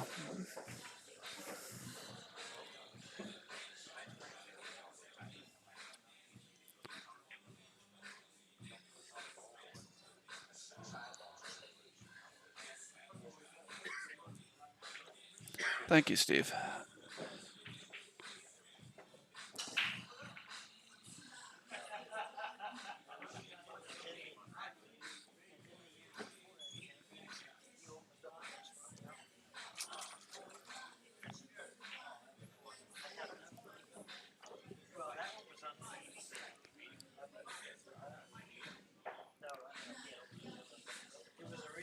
Yeah, That's what he's looking at. If you could see the 8, see how much room there was between the 8, yes, the I 5, did see that. the 7, 8, and the 1. It looks like to me like though he doesn't have the 1. He has the 1 up in the front. Were you having any issues with Mhm. this? You were? But if you recognize it right away, you just roll the 1 backwards, Yeah. and everything sits. But Possibly like I need said, to change the template rack out on this table sometimes. As they get older, the holes kind of wear and get a little bit bigger. And yeah, I think that's what happened. That template rack is just a little bit worn, and the 1 ball can sit up almost like there's a bevel yeah, in the center, and it sits just above it. yeah. It Right, did so happen on one of our racks. Alvin's gotten the balls to where he's happy with them. Oh, friendly nudge. Makes that the 2 one? balls. Yep, that is the one right by Okay. the cue ball. So he's Well, made a couple balls, has a good shot at the 1. the only issue, looking at it from my seat, which never works out, but would be the 5 to the 6. The 2 to the 3 are stop shots. The 5 3 to the That's 5? actually the 3 and the 4 are off the table. It's actually the 5 down here and the 7 up on the rail. Oh, So so it's, yeah, 5 to 6. That's the 6 on the Yep. rail where he just set the chart? Yep. Yep. So that's the only problem I see. And it actually got easier since the 7 I thought was the 3. I, uh,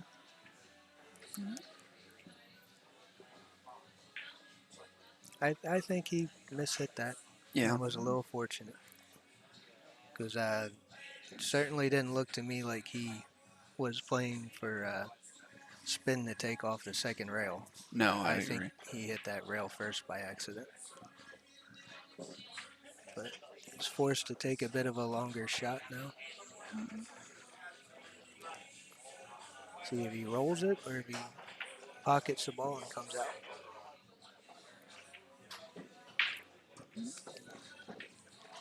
Listen, And once again, again, I yeah. definitely moved the template rack. Yeah, well, Don has conceded the 9, so he doesn't need to worry about that, but I agree. I would never have shot that 9 ball over the rack. I know me personally, I'm from the age where they penalized you if you concede racks. I don't concede much of anything. Maybe if I'm a little frustrated at a mistake I made, I might concede the rack out of frustration. But I don't concede much of anything. There's a lot of the guys in their late 40s and up that they don't concede racks either.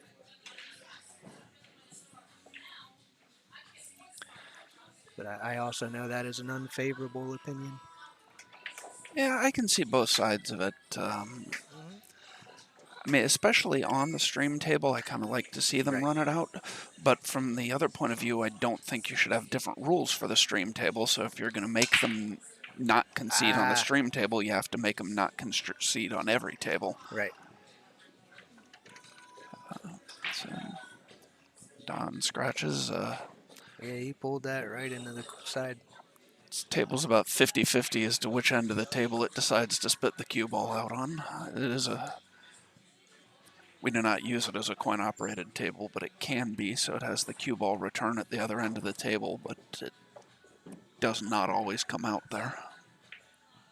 I'm not sure if Brent or I had a table scratch. Ran, yes, so, I believe it was Dennis Spears against Steve Fleming Yes. that was forced to forfeit a match due to conceding a rack. And I 100% agree with enforcing the rule. My opinion. Wow, I can't see. That's a interesting way to get on the 5. The 6, I mean, I don't even know that the 6 goes. It doesn't. It doesn't go in either direction. I'd almost play safe, yeah. He tried to play safe. And He's going to give the 9 a ride. yeah, Or at least I suspect the 9 is going to move here.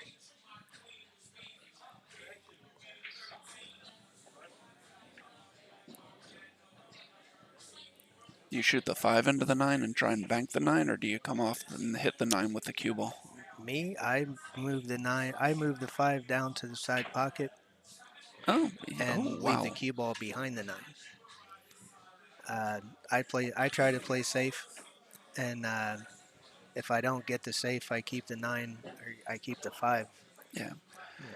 Yeah. Somewhere ugly on a No, rail. I agree. Just when you said that you thought the 9 was going to go for a ride, I was curious which way you thought it was going, but he elected to try and bank the 5 around the 9. Yep. All things considered, I'm okay with the aggressive choice. The only reason I don't like trying to bank the 5 there is because that 6 didn't go in either direction. Yeah, So, it didn't look to me like the 6 went. so I don't know. I don't like getting aggressive on the 5 ball when the 6 ball doesn't have a pocket. Yeah, I'm playing safe. Maybe if the 6 was good from anywhere, I might play the bank on the 5 because it wins me the game. But with no pocket on the 6 and no easy move or anything I can control afterwards, I'm not taking any chances. Yeah, it looks like Josh's match has ended, so I will be leaving to go play here in a moment. Ah, lucky you.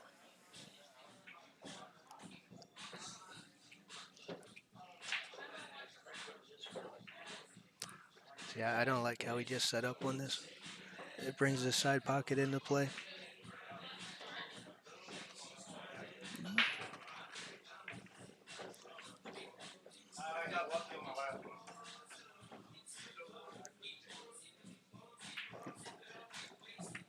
Ooh. All right, so Don takes the 4-3 lead. I will be leaving to go play my match now. 4-3. Good luck. Thank you.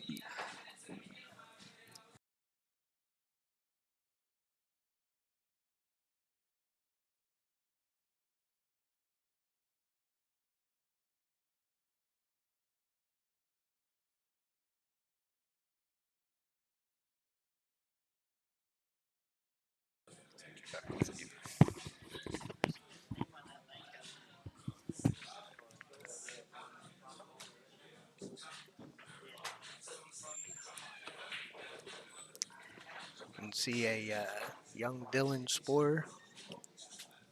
Well, I'm not sure if we still consider 19 years old young, but in my eyes, he's young Dylan Sporer.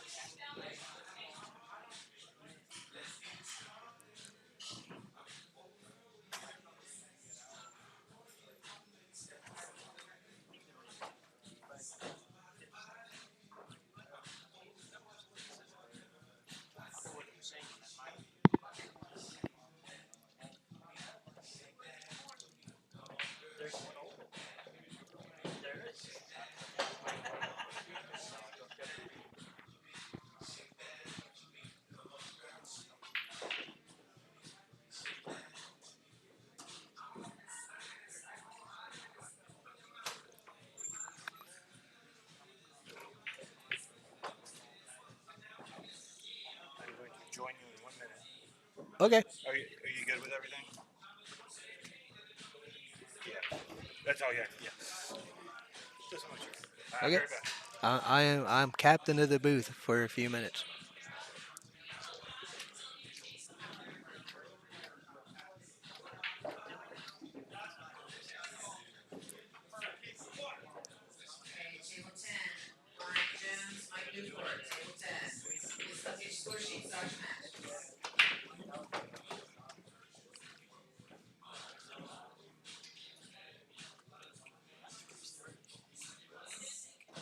I think he broke dry there.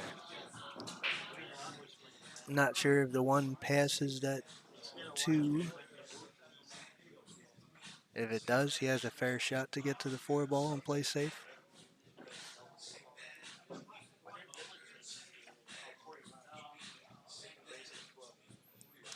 He lined up like it goes in the corner. Oh, no, it does go.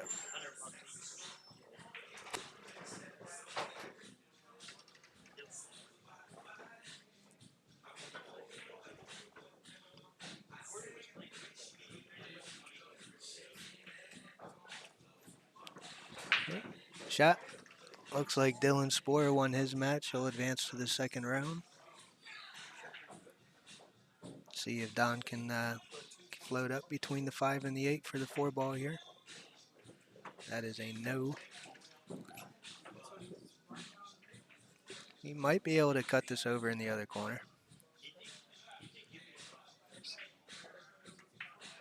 That's a no.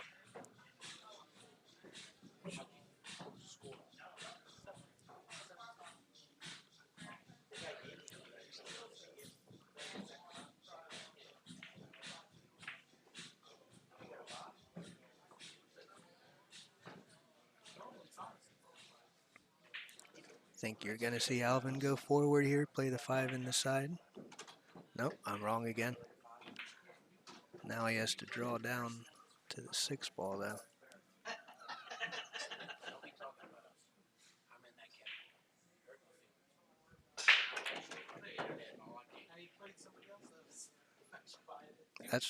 That's close. All right, well, he's not going to like that. And yeah, with that hat on, he definitely resembles Samuel Jackson. See, he's gonna play it off the point. That's no.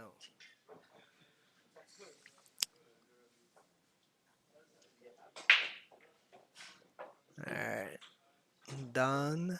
I don't believe the 7 goes in the corner, so he's gonna have to play to get 1 rail and up on the side, or he might go 2 rails and up, or he might go towards the side pocket.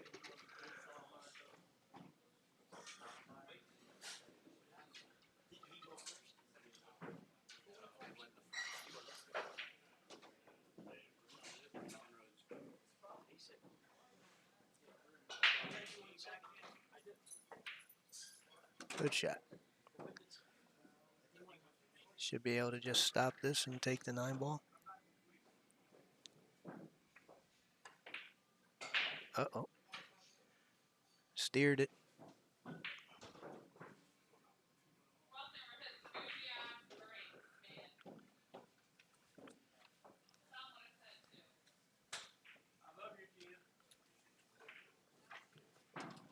And he's going to give that one up. Alvin is going to tie it up at 4-4.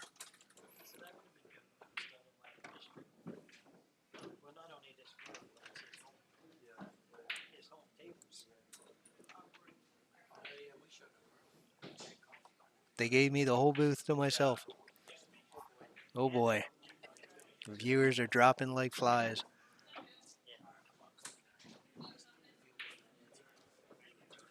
So, 4-4. Let's see if Don struggles to get the rack together.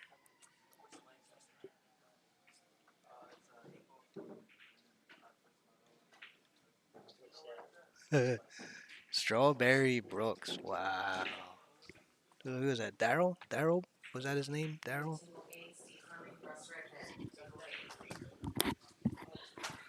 There's the person in charge. Otherwise known as the voice of On the Hill. Yes, the voice of On the Hill. So how's this match been going? I'm about 50-50 on guessing what's going to happen. So I've never seen Don play. it's a little quick. Oh, my type of guy then. I believe. I don't think you could ask for a much better opportunity than this. No, he doesn't have to do anything on the 1. He can draw it back just a little. Well, Would you want to try and shoot the 2 on the side? if I choose to come back, I'm going to overdraw it and take the side because I don't want to do that. Okay, understood. If he plays to just touch it, you can steer it, and he just missed an 8-ball the rack before, similar to that, and he did the same thing. He steered, he grabbed the back of the cue very firmly and just guided the cue out of the way.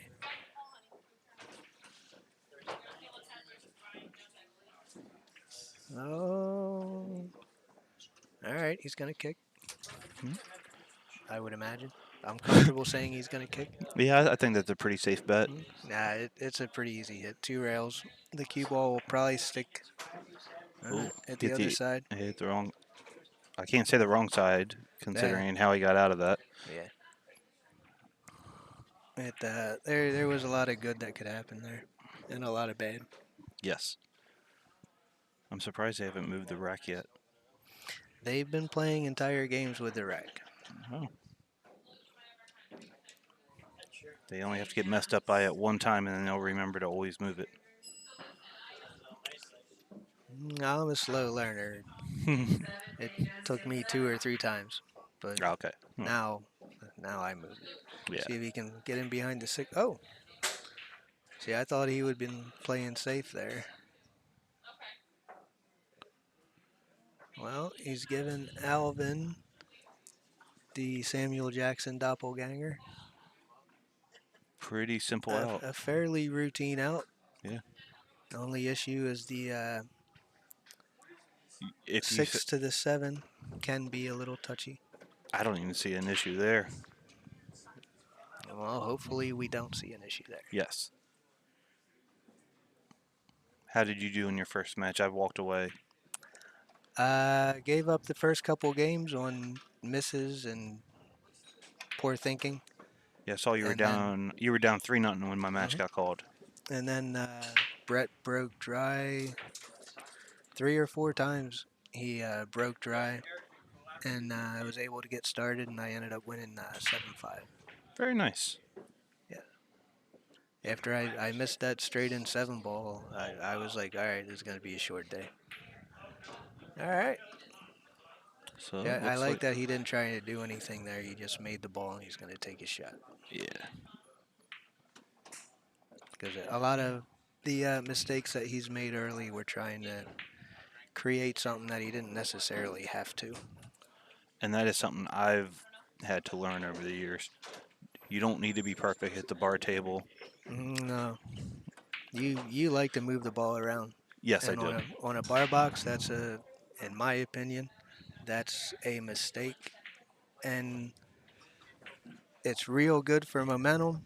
It's real good on a Friday night when you're just having fun, running your mouth, trying to get attention. Yeah, Not so great when it takes money out of your bank account. that is correct.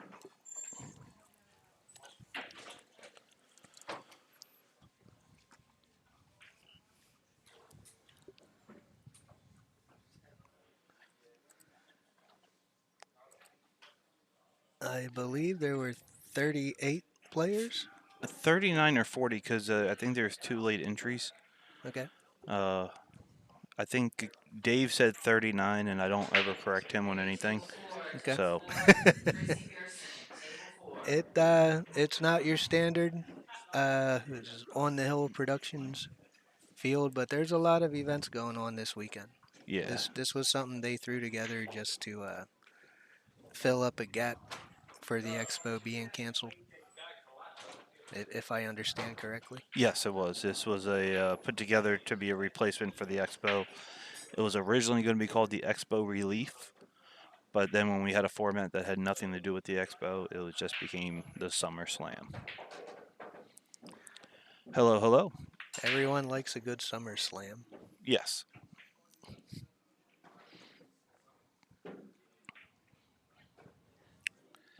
And I think he looks more like Samuel Jackson than Strawberry. Yes. Yeah. Probably plays closer to Samuel L. Jackson than Strawberry as well.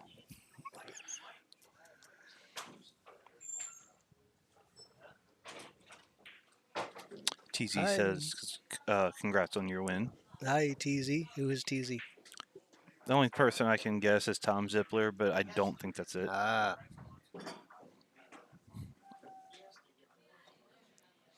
We're both staring at the chat window for confirmation.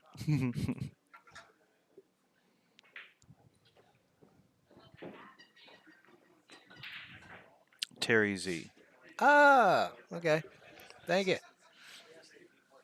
Not that it matters to you, Terry, but I won as well. So, just saying. So we missed that run out, by the way.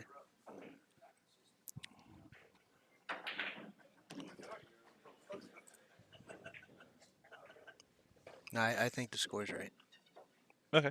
Yeah. We just the last couple balls we were talking over while he was running through, and then I said I like that he didn't try to do anything. He just took his shot. Was that the same game? And yep, he's been struggling with the rack. I think Okay. the template, the head spot on the template is worn, Okay. and you have to move the one ball back to get it to sit, and he's struggling with that because he's keeping it up front. Or you just turn it over. Yeah, I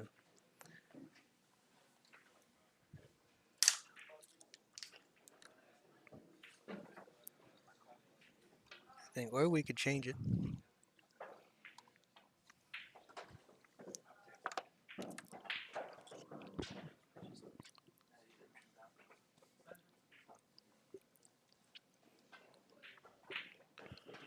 That up there looks like 6. I'm going to go check just to Yeah, go ahead. double check.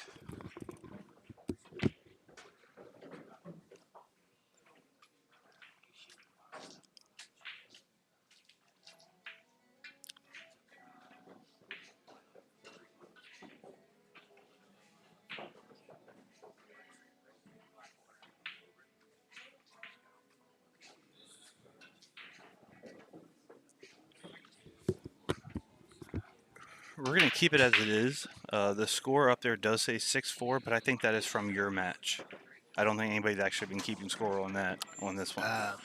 Do they have their paper marked? They do have their paper. I don't know if it's marked.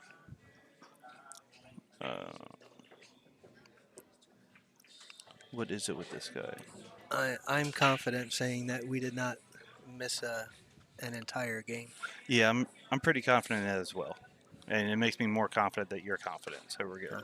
That's good. Yeah. Everyone that knows me is laughing right now because they know I'm capable of zoning out for the entire match, let alone a game.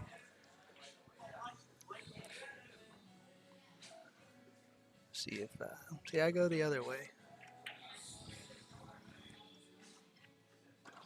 I'm not sure that's the time to be aggressive. The 4 really didn't have a hole. I didn't see too many good things to happen. I think that was a two-way shot.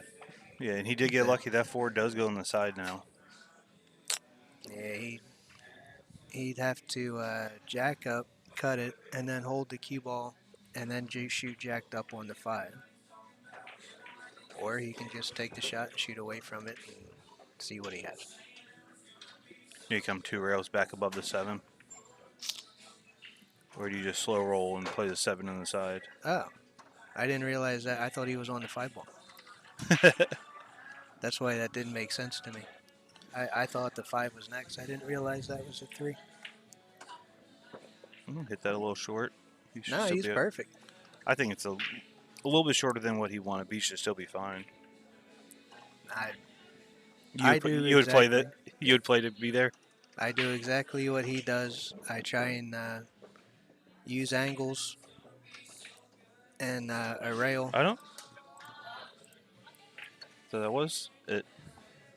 They just shook hands. Well, maybe we missed a combination. Or maybe we did zone out for a game. Or Dave started this. I'm going to blame it on Dave. He missed a game in the beginning. You can blame Dave. I'll blame Dave too, even though I've been here with him the whole time. Yeah, but he was keeping track of the score.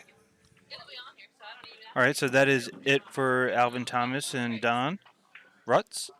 It is 7-4, and we will see who we will be getting on the stream next. Anything to add before we go to break? Nothing appropriate. Well, that's good enough for me. And TZ, Scott has not been a sleeper in anything for as long as I've been playing pool, so I don't know if he's a sleeper. I think he means like I'm capable of actually just going to sleep at any time. I knew we liked each other for a reason. Me too. That's why we need a third person in this booth, because if we nod out, someone needs to talk. Well, we just proved that we're capable of missing a game. Yeah. But we're not going to talk about that. No. Quick break and find out who we're putting up next.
All right.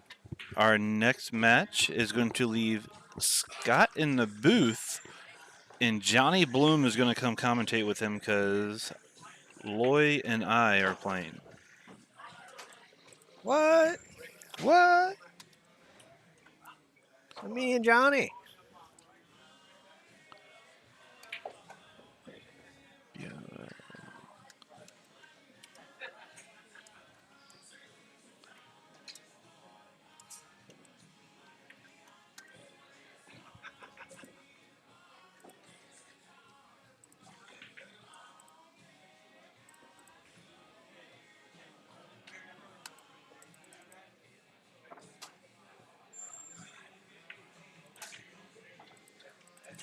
Why does that not work? I don't like that.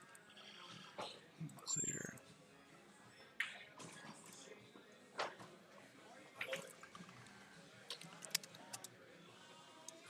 Make sure you spell your name right. I'm really. Yep.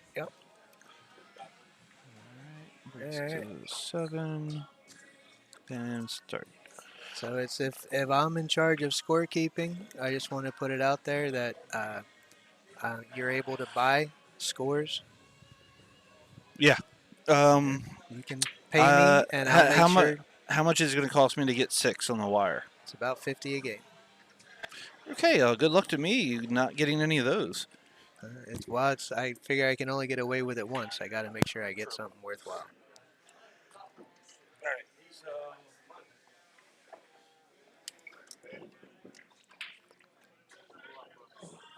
He knows how to do the score. All you gotta do is get in here. Right, I'll flip it on for you. You're good to go. Well, hello there, Mr. Bloom. Putting your headset on. I think he turned you on already. Yep. I'm on. Okay. Yeah, move it up a little.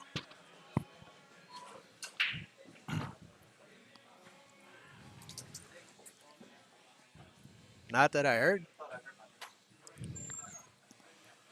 What's going on, everybody? I'm Johnny B. I'm in the house. This is an apartment, not a house. Well, that is, yeah. You're renting? You're in a studio efficiency apartment. More like a tavern. I think I just got hit on by Mikey Soleil. I mean, that's pretty standard here.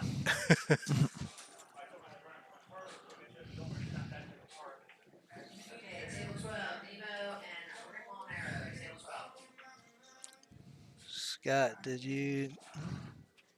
No, It's rare to use anything on a bar box. Gonna have to wait until the 10-ball event at the end of the month. There, I'll probably use it. What is he talking about you using? An extension. He's one of the proprietors for an extension called X10. Oh, okay.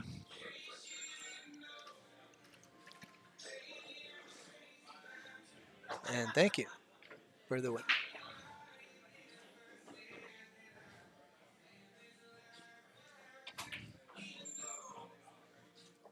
I mean, it does say Scott Haas is the sleeper, but to my Yes. knowledge, right before I played your son the first round, wasn't he asleep? Yes. I think he's just indicating that I'm capable of falling asleep at any time. Possibly, or you are a Yeah. really good player too. Definitely. I am positive I can fall asleep at any time. Huh. Well, don't fall asleep doing this, and I'll have to poke you. Huh? No, me and Josh kind of zoned out for a game there. We had it at 6-4, and they shook hands. Oh, hell.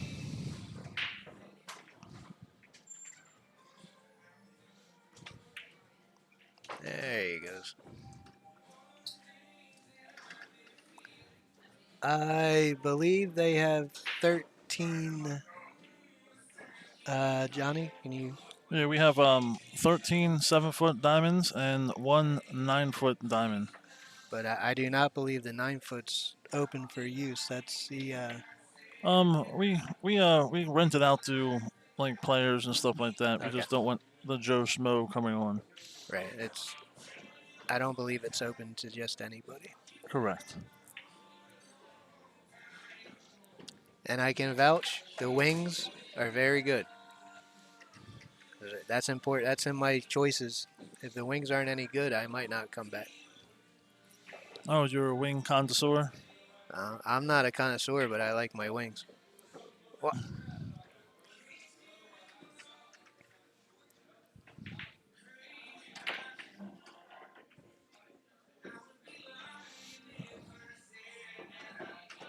Well, yeah, I would not expect a lot of safety play in this match.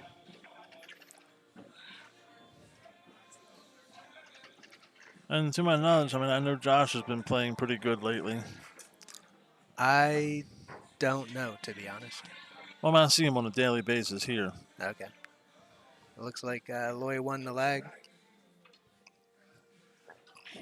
Excuse me.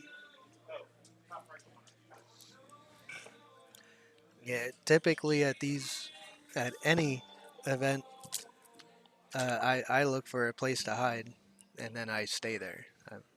So I'm out of my comfort zone here. Well, I mean, right now you are kind of hidden between two monitors. I am. So, I'm okay with that. I mean, they stuck me in the corner with you, so I don't know what I did wrong too. It's like they put us both in the corner, but hey. You gotta wonder, right? You're Right. like, what did I do? Why are you asking me?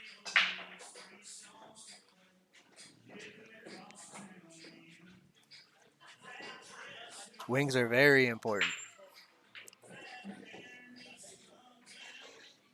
What's your favorite sauce on the wings? Oh, hot. There's a place. I'm from Lancaster County, Pennsylvania. There's a what we call a craft beer bar, and they do some custom wings. They have a hot Parmesan garlic that is not on the menu, but if you ask them politely and buy their expensive craft beer, they might make them for you. Oh, really? Yes, You tried our mango habanero here, right? I did. They're a little too sweet. Okay. I like that acidy hot. Okay. Okay. They tasted good, just a little too sweet for me. 3-6 looks like he broke dry.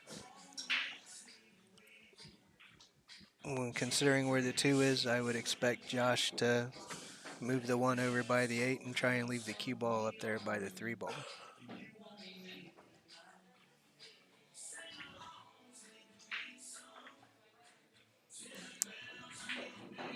Fairly close. He went about it a different way. Lloyd's pretty aggressive. I wouldn't be surprised if he played the cue ball into the 9 ball.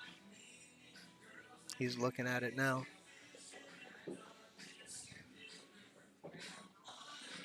Well, we have two aggressive players, so. Yes. What he's not going to like is he's going to have to go rail first. Yeah, the 9 ball's a little too far off the rail to just draw into it. He needs to create an angle, and that means if he plays it, his cue ball's going to come off the rail and maybe sell out a shot. Well, he tried. Yep. Looks like he's going to get the favorable reward. What do we call that? Reward for taking a chance. Usually I'm frozen to the back of the 2 ball if that happens.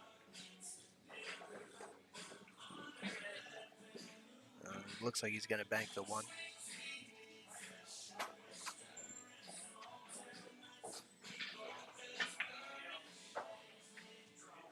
Oh. I'm going to go and say he might have miscued there. Well, I was about to ask. Look, I don't know if he miscued or he was trying to play it safe like that, but I don't know why he would play it safe. Lloyd's not playing that safe like that. He lined up like he was going to bank. He was looking for his parallel line. I think he miscued. But Josh is going to give it back pretty quick. And from here, I like Lloyd. Yeah. Might have to get a loosen up a little. Honey Old Bay. I'm not. Is that a flavor here, John? Yeah. We have Honey Old Bay, and I was gonna say that if you didn't like sweet, we have hot honey that's not on the menu, but it's pretty good. Yeah, I'm not a sweet person. See if he lags this. Nope.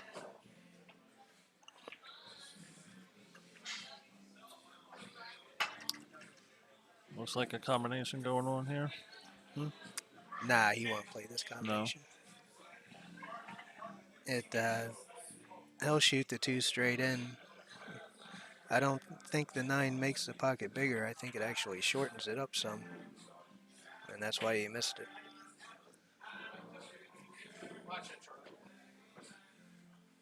I don't know how to change the camera angle. I know they have one. Yeah. But I'm going to say Josh doesn't really have a good opportunity anywhere in here.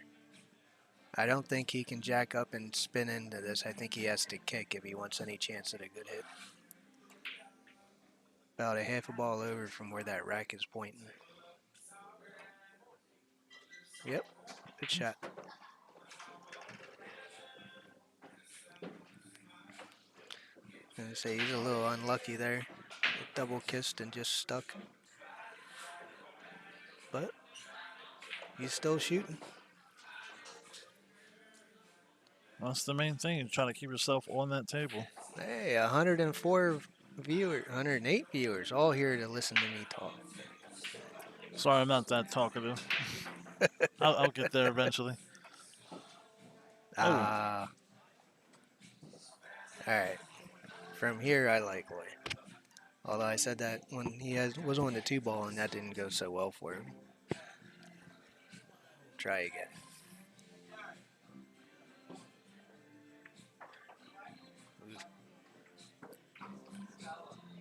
I think he mishit that. I don't think that's where he wanted to be at all.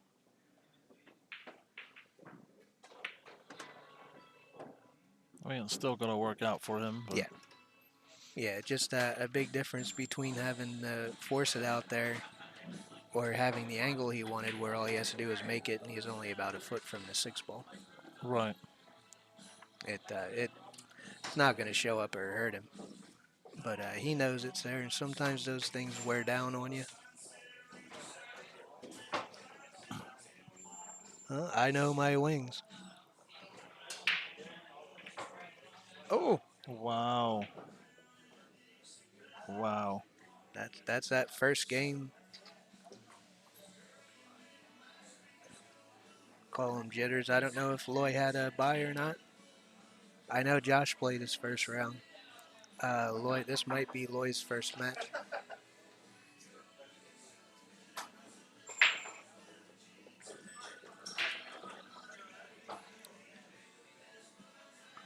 Here we go.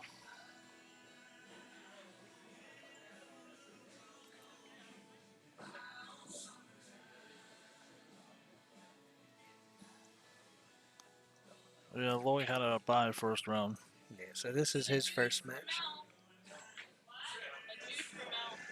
And whoever is doing the brackets, it doesn't look like they've moved Josh up in the brackets, yet they are playing his second round match. We can. Yeah, is there an update button?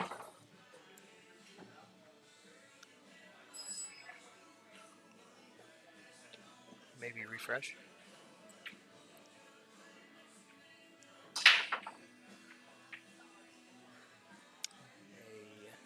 A firm break by Josh, but he's not going to make anything.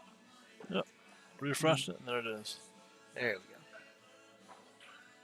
go. I would imagine Lloyd to move the 1 ball across and try and put the cue ball around the 5 ball.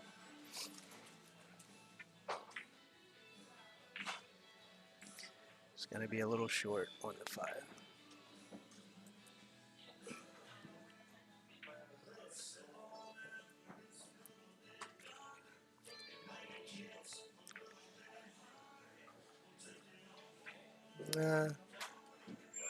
I wouldn't be surprised to see Josh bank this ball. He might roll it and take whatever he gets off the 4.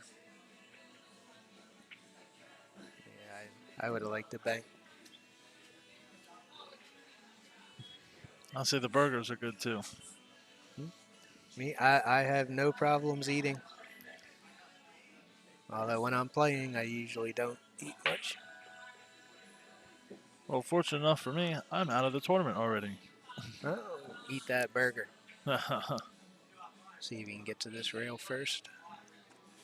Yep. So, I don't know. I don't know if he can spin this enough to keep the cue ball around the center of the table for the 3 to the 4, or if he'll just let it go and take what he gets.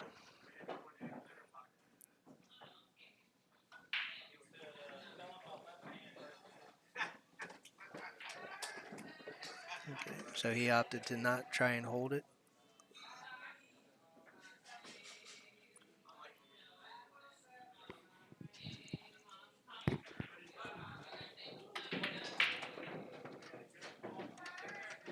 Good enough.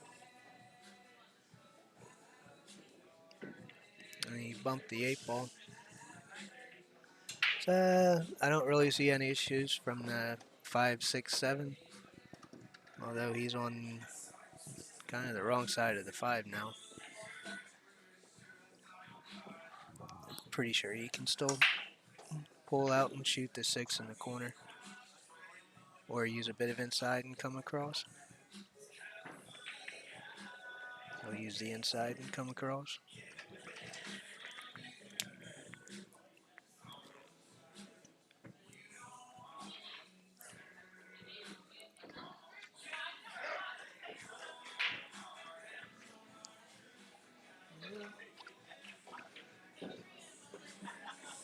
A little bit on the wrong side.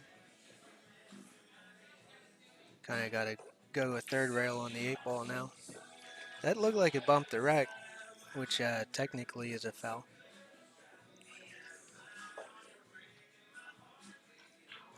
So I think you'll see him come 3 rails into this rather than 2.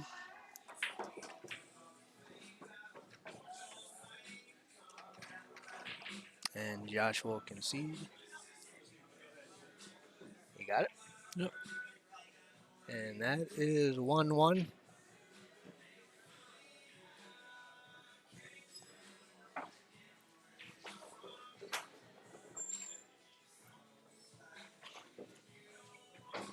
So 9 ball definitely rewards aggressive play when you have momentum. It'll also punish you if things aren't quite going your way or you're not blessed by the pool gods. They'll take it away too.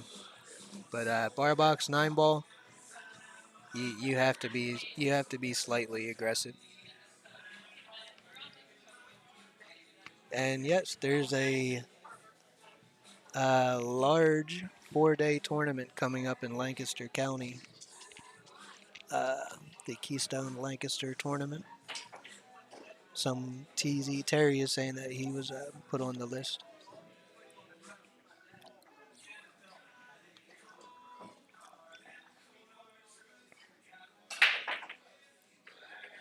Solid break. 3, 6, 7, 8. I'd say he was a little unlucky that it got bumped in, but it was the only ball he made in the break, so at least he's still shooting.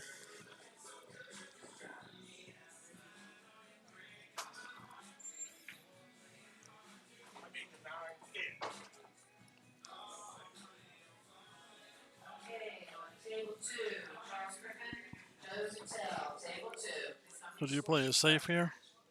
I don't think so. I play safe here. I would expect Loy to try and cut this across and run into the 2-ball.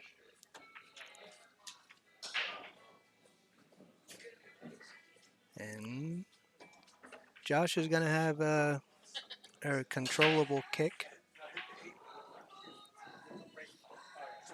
I can't tell if anything bumped the rake when he moved that away.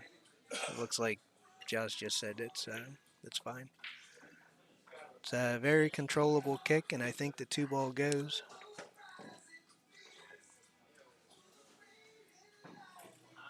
See how he does here.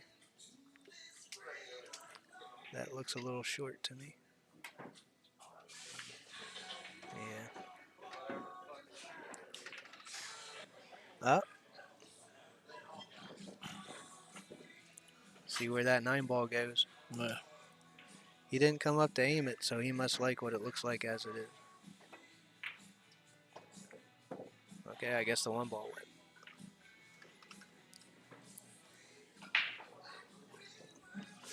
Not sure. We'll see what he has. I'll call what he has after this.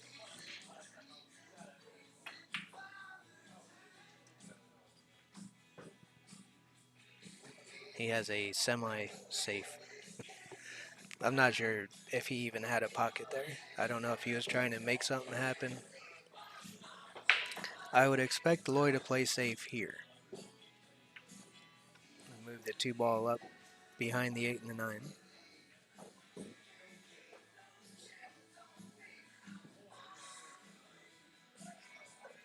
It might have been a little closer than I thought.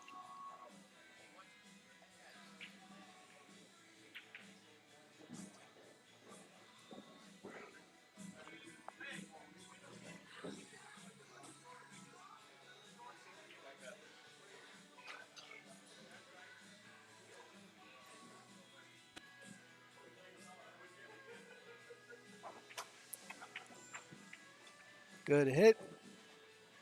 And I'm going to say he's going to get a reward for that. He hit the right side of it.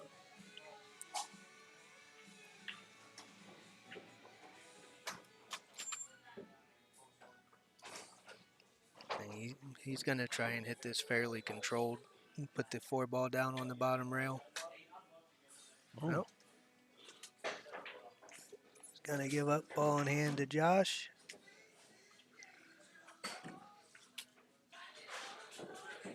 I don't really see any problems here.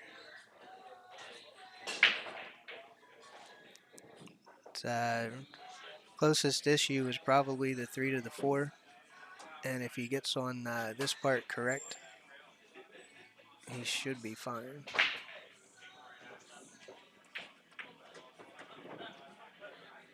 Okay, that might be the 7-ball that I think was the 3. So 4 to 5, 6, 7. Yeah, I don't see any problems here as long as he doesn't roll behind the ball.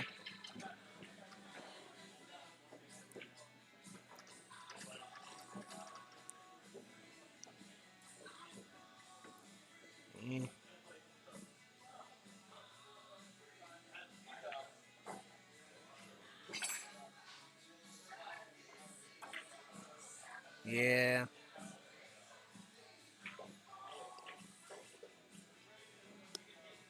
Trying to make things happen. No golden breaks, and I'm not sure what a golden break is. Is that when the 9 counts as a win?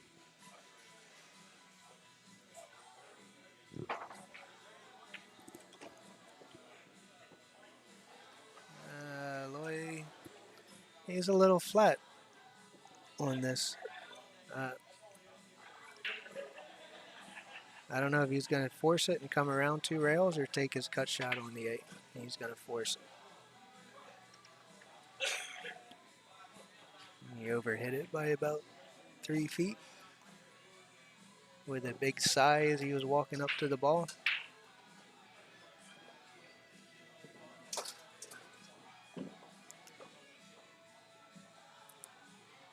I would imagine him to bank this ball. He'll probably aim it towards what they call the pro side. That way, if If it doesn't go, hopefully it lays on the bottom rail.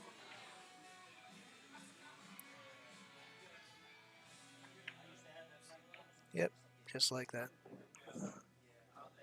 Good shot. That was a very good shot. Yep.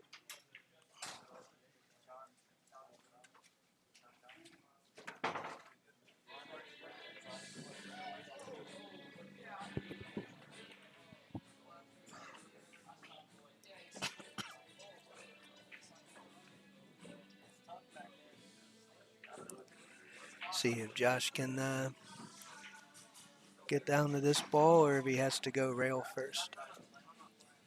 I don't think he's going to kick.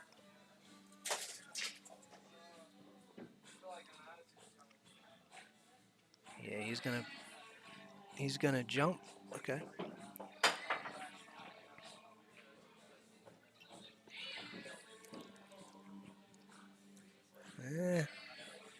No love there.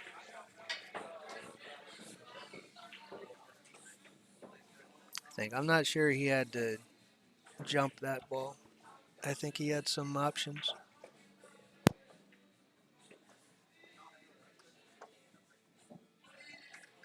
And that should put Loy up to Josh concedes.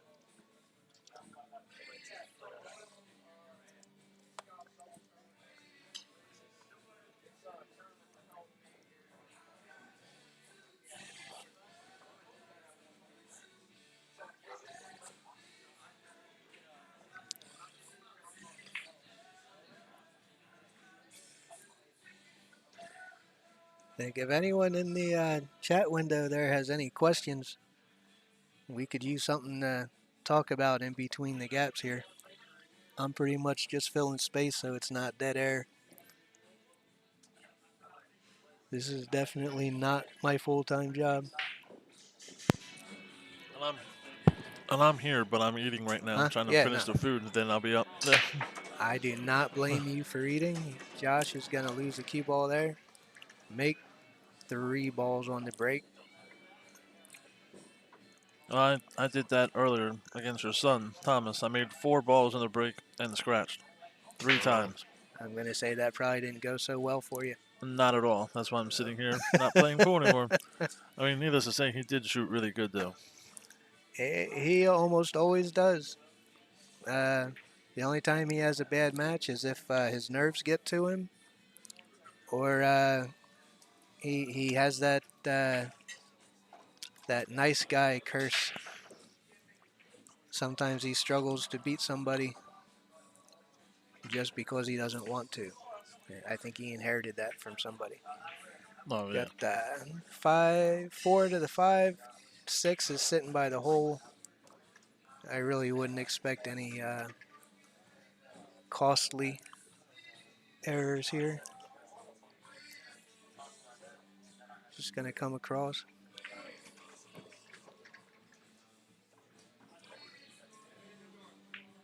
I mean, there is a chance from where we're sitting that 6 ball may not be as easy as a shot as it looks for the side. Maybe that's why he came up here and he's going to play it in the corner. He's lining up like he's playing it in the corner. And he missed it.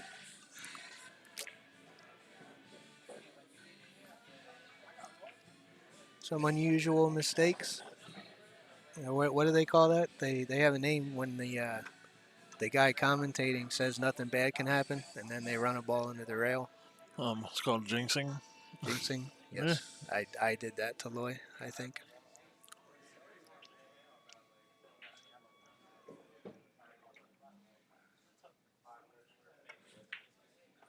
Uh-oh. Ah, perfect. You had to play position off both points. I don't blame him. Well, I mean, that's the thing. I've always said that they have to pretty much, on all of Josh's shirts, they should put horseshoes on them. Because I've always said that, like, he's always had a horseshoe playing pool. Like, he's a good player, but he also has that horseshoe. From what I understand, he was a high-stakes poker player before. Yes. So I don't think that horseshoe just goes for pool. Well, that is true. Yeah, I've known Josh for a very long time. Like, I think we and him were talking the other day, like 17, 18 years. Like, really when he started playing pool.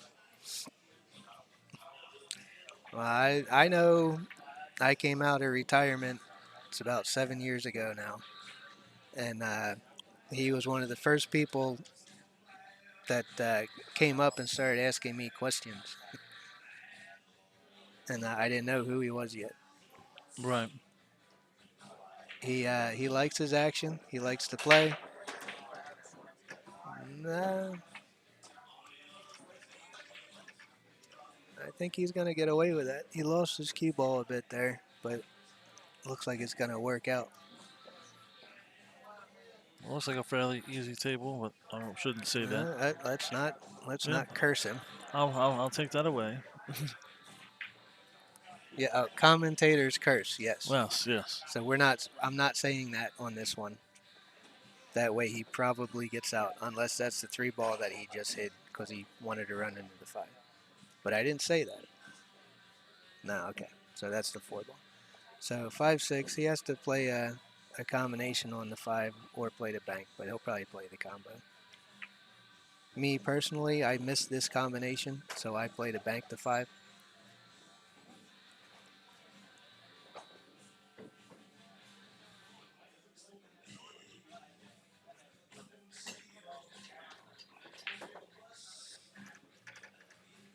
Which, he's going to have to make a judgment call on this one. It looks like it's pretty close to the rail, so I would imagine he's going to come spin it with inside English and come 2 rails and out. But he might pinch it and draw 1 rail off, like that. You have to spin that ball in, and you have to hit it good.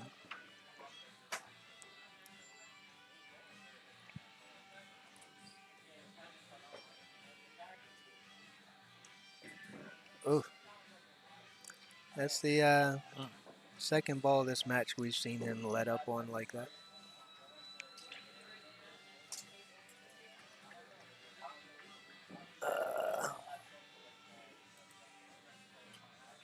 That makes it 3-2 Josh.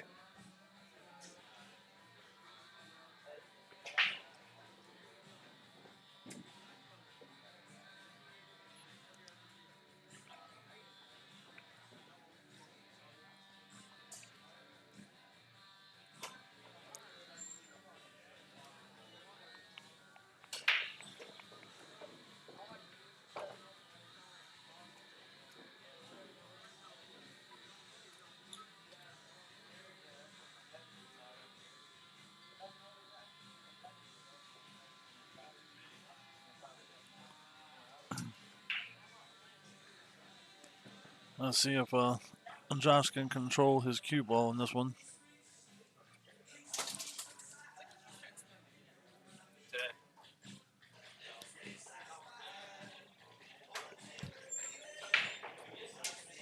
All right, here it comes. A little flat-footed. There's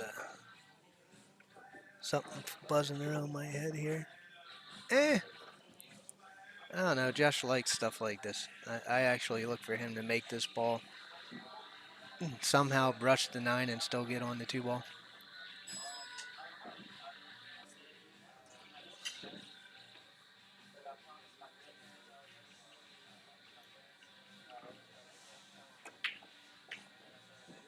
Well, it looks like he didn't shine up his horseshoe today. No, it's there. Nope, never mind. Definitely there. There we go again. I spoke too soon.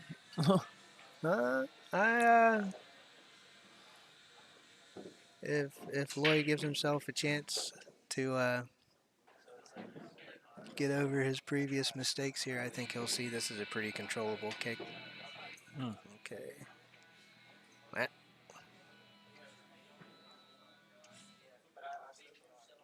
I think that's a consequence of feeling like everything's against you. See if Josh can draw out of this.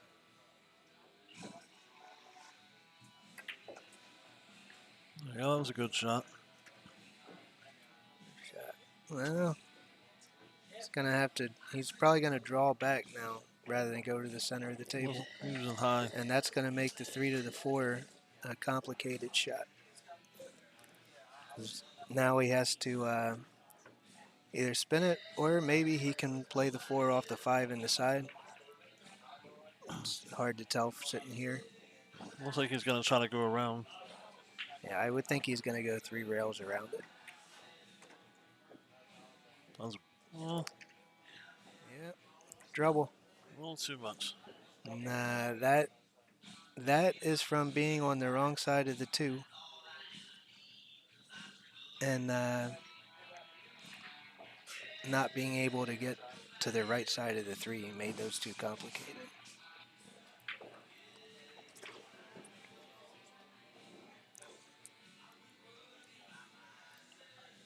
Is he jumping? Yeah, he's jumping. Yep. Seems to be everyone's go-to. Nice shot. I guess if you can do that, it would be my go-to as well. I still haven't figured that out. Huh? I have a jump cue. Oh, no, I have 2. I'm not saying I use them very well. I'll say I have 2. I have not figured it out yet. Nah, I'm kicking and trying to play the 4 off the 5 in this side. Uh-oh. Yeah, Well, that's all right, though. Again, Josh likes this stuff. I don't think he'll struggle with this bank. The question is, does he hit it and draw out of it and leave himself long on the 7, or does he play 2 rails and play the 7 to the side? Oh, he tried to hold it.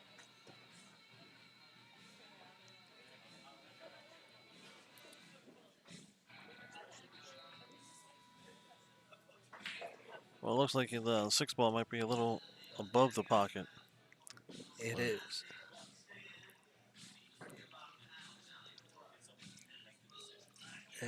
There's enough there. I think he can go forward.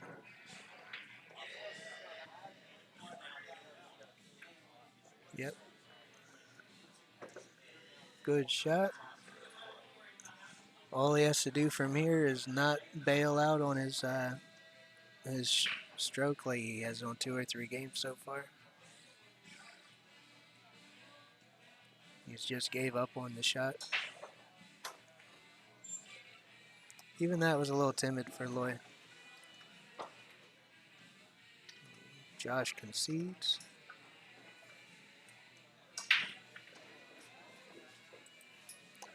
Three.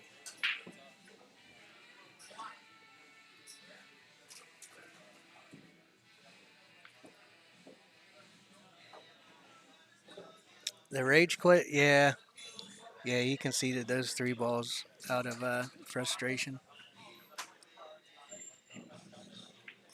It's me personally, an opinion that I have.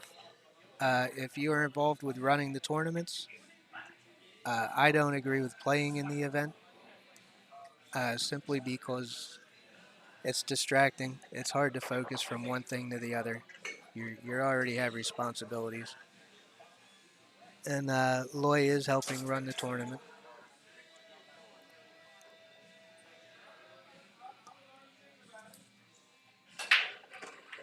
It's trouble. Oh, that does not look good. Well, Josh had a rack like this earlier. And, did not get out. I'll say that little. I was afraid of the 5 ball, but the 5 ball came off the rail a little bit, so it looks easier to make. My eyes are pretty poor, and if I can see the gap between the rail and the 5, I'm positive it goes. He was looking at it now. I mean, I see a stop shot on the 4, the 5, 6. Touchiest shot is probably the 7 to the 8.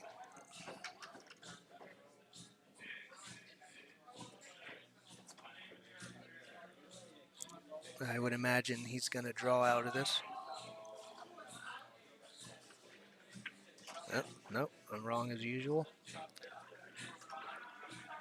It is amazing listening to someone like you, like how you play, and how, like, he's gonna do something different. I mean, everybody has different patterns, but well, my thinking in general is the less rails, the better. You're on a small table. There's no real reason to complicate something. right, there's always less movement. The simple path. Right. He had an option where he could pull the key ball back about 2 feet with little to no risk, or he could go 2 to 3 rails and the cue ball can go maybe 12 feet. Right. Well, it's that old rule of thumb, like what I was always told growing up. I just got it out of my head. Hold a minute. It's work smarter, not harder. Right. I think there's somebody else coming in.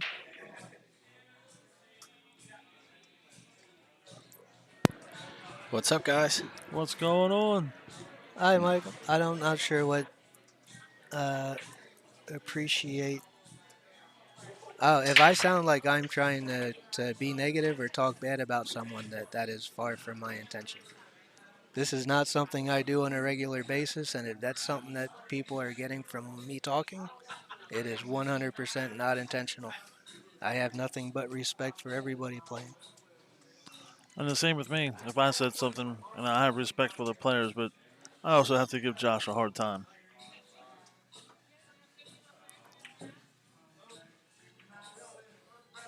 Meanwhile, Josh has played safe. Josh played it safe. I know. I was going to say something, but I'm afraid to say something. Well, I'm well, afraid to talk now. you know, It's an accomplishment. every Yeah. once in a while, people do something they never do. Oh, Hey, Lloyd hit a good Lloyd's- shot here. Look at That's that. probably the best shot he's hit so far this match. Maybe that'll help him develop his confidence. He's been struggling. He let up on So two in balls. case, yeah, did he? He hasn't been playing much. No. But so in case you guys don't know, Lloyd is the other half of On the Hill Productions. He's sort of takes control of the back of the house kind of thing.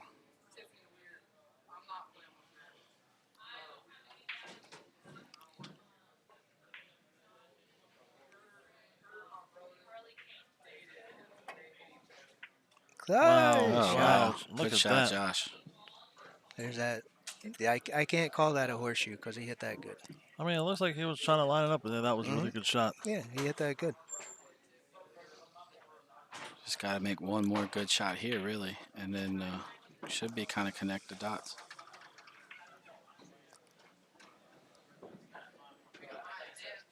This shot could be a little funny, but just make sure you miss the side pocket.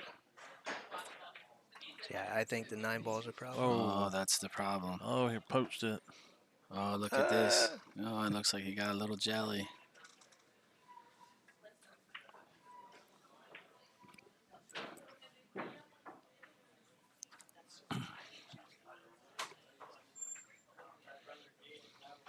All right, so Lloyd's got a little work to do here. It is jumpable. Let's say, does he grab a jump cue or? I have no solutions from here. Can he go to the side rail with a bunch of inside English and spin it down there? Most definitely. I think that's probably the best shot. Maybe even try to get to the top rail first, right, Scott? Maybe go Well, 2 rails. And He has to jack up and dig into it to create an angle around that 9 ball because that makes the 9 ball a little bigger. Right. But if he doesn't hit the bottom rail first, then he's playing safe on the 2 or the 7. Ooh, I tried to go side rail and do it. Well, I think he wanted to dig into it, but he didn't get enough. I don't think there was an easy solution out of that. I agree. Especially under the lights. Yeah, that's always an impact.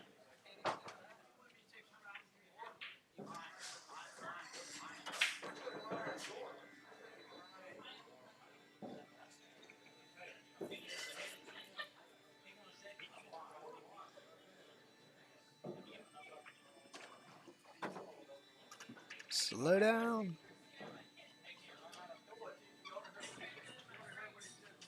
Scott, you play that 6 ball that way? You go to the side rail and up? No, I think I go the No, other sir. way too. Maybe 2 rails, right?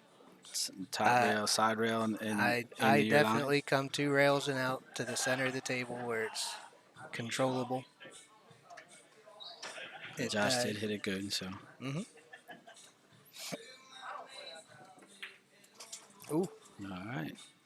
He always Scrub likes his feet a little bit, but he likes to bank the 9 ball sometimes. Yeah. good shot, Josh.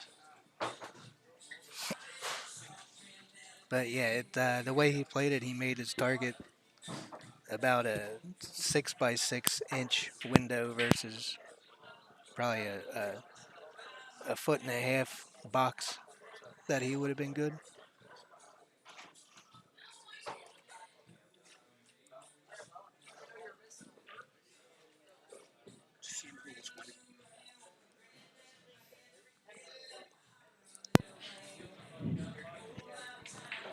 Right, so Lloyd really needs to win this rack. It'd be great if he could break and run out from here.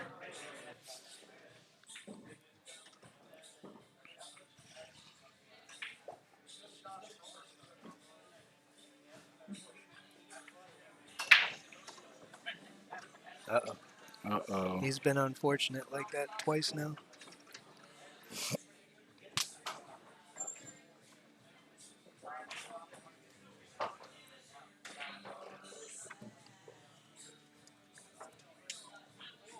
That's going to leave a mark.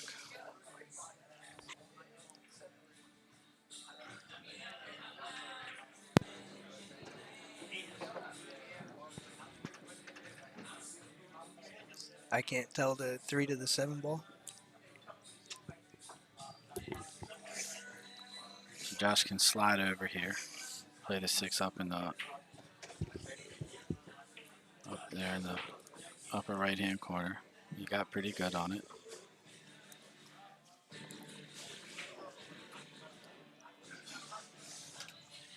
Oh, Lloyd. Oh, Ooh, I didn't like that. well, it looks What's like that? he kind of rushed that one. Yeah, it almost looked like he might have been able to play it in the side, too. I couldn't tell from this angle, but that's a big unforced error there. That's one of the ones, unfortunately, that's an error that could cost you the set. You know, they say a lot of times in pool, when you make an unforced error like that late in the rack, it costs you 2. So Right. Josh is going to have to be real mindful coming up on his break here, provided Lloyd gets out. All right, Lloyd cleans that up.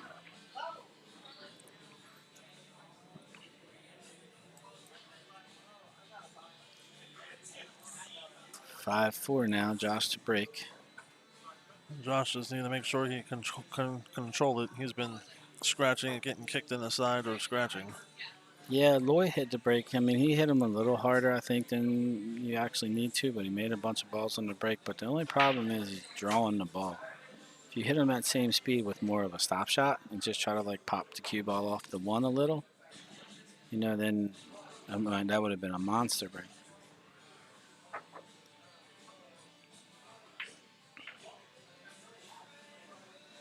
I actually talked about that. I kind of noticed that with your breaking today when I played next to you. It was like more controllable. I'm not as aggressive as you normally have been here. Like Yeah. you're like hitting them a tiny bit soft and not doing the soft break, but a little bit softer. Look more controlled. Well, with the template rack, especially on a bar table, you know, you don't necessarily need to. I haven't played on the TV table yet, so I don't know how the table's breaking. But, you know, yeah, Josh is hitting them. Josh is hitting them. Oh, he got bounced around a little. Got a little low there. Still got a good look at the 3. Looks like the 4 passes the 8.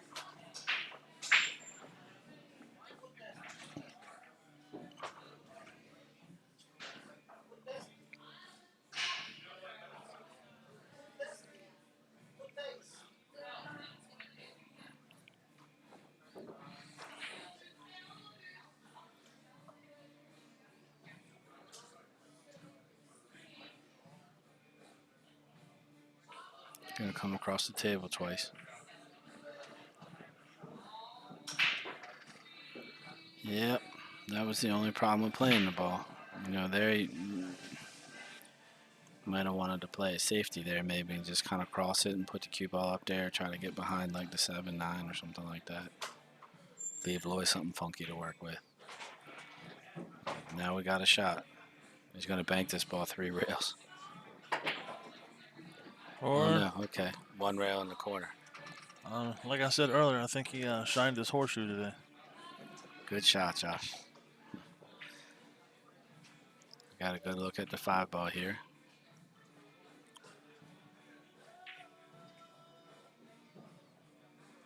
You want to draw it back past the side pocket and out. Just like that. Good That shot. was a good shot. Hit that one really good. Now it's just kind of connect the dots from here. You can roll it forward just a touch. You can just stop it. If the 8 ball goes in this corner, that's what he was checking.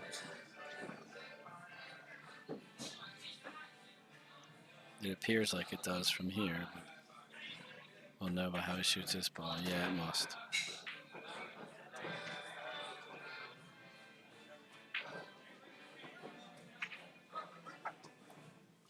Maybe not. He moved them both. Came out good, though. Just cut this ball. He's going to draw this ball. I like just rolling it. He's going to draw 2 rails just as good.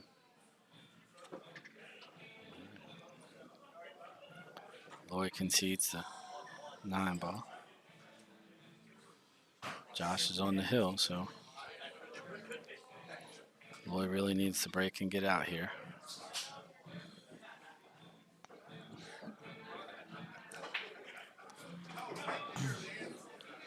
Just soften up his break just a little bit to try to control it. What was it? I think it's like 2 or 3 racks that he's scratched in the side.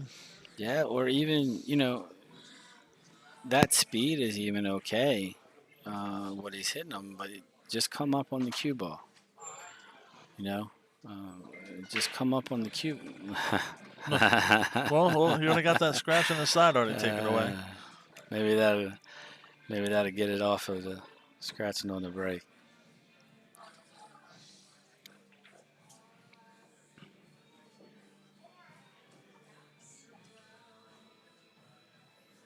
So I wouldn't mind seeing Lloyd hit that same break that he just did. Just don't draw the cue ball. Just come on up. See, he's down a little low. Come up to the middle. I mean, he didn't scratch this time. He didn't scratch. Not a good look at the one. He hit him harder too. Some of the guys struggle with, Lloyd's an older. Lloyd played back when he played his best pool. He's a few years older than me, so he played when the cloth was slower on the bar table and you had to have a big break and squat the rock, so some of them have a little trouble adjusting to with the magic rack, with everything being the turtle rack rather, with everything being, 9 ball is a game where there's kind of a wired ball on the break anyway. Right. So it's even more wired when the rack is dead right every time.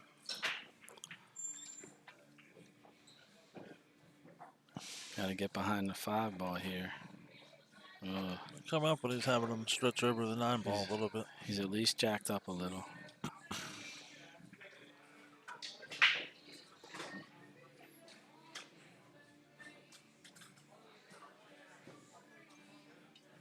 Both of these guys are part of the On the Hill team, so we're not rooting for one if anyone seems to think that. We're just calling the match.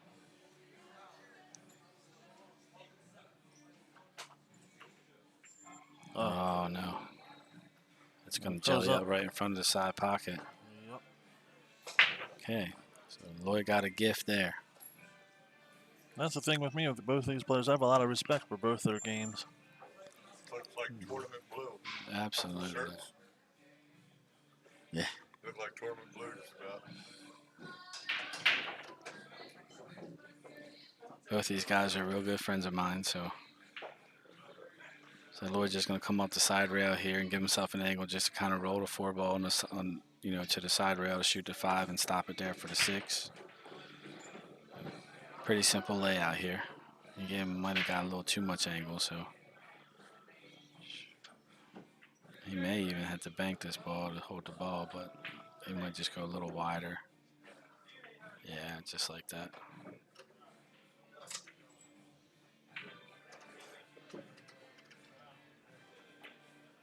Just want to cut the 5 ball in, favoring the side rail side a little.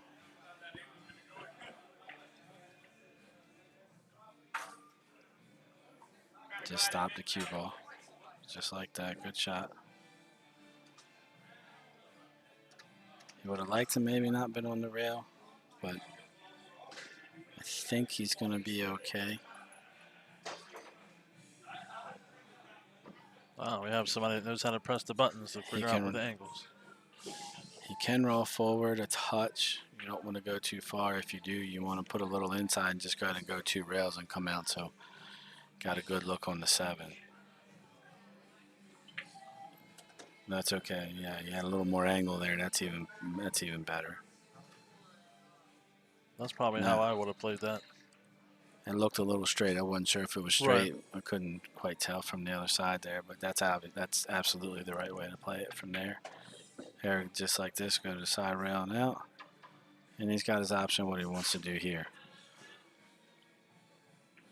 Draw it to the side rail, go 2 rails, top rail, side rail, and end your line.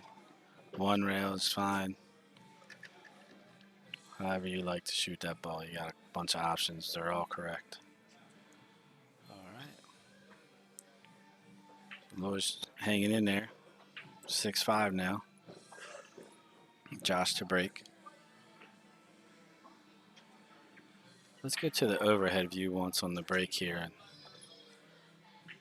give you guys an opportunity to see. You can really see what happens with the balls from here.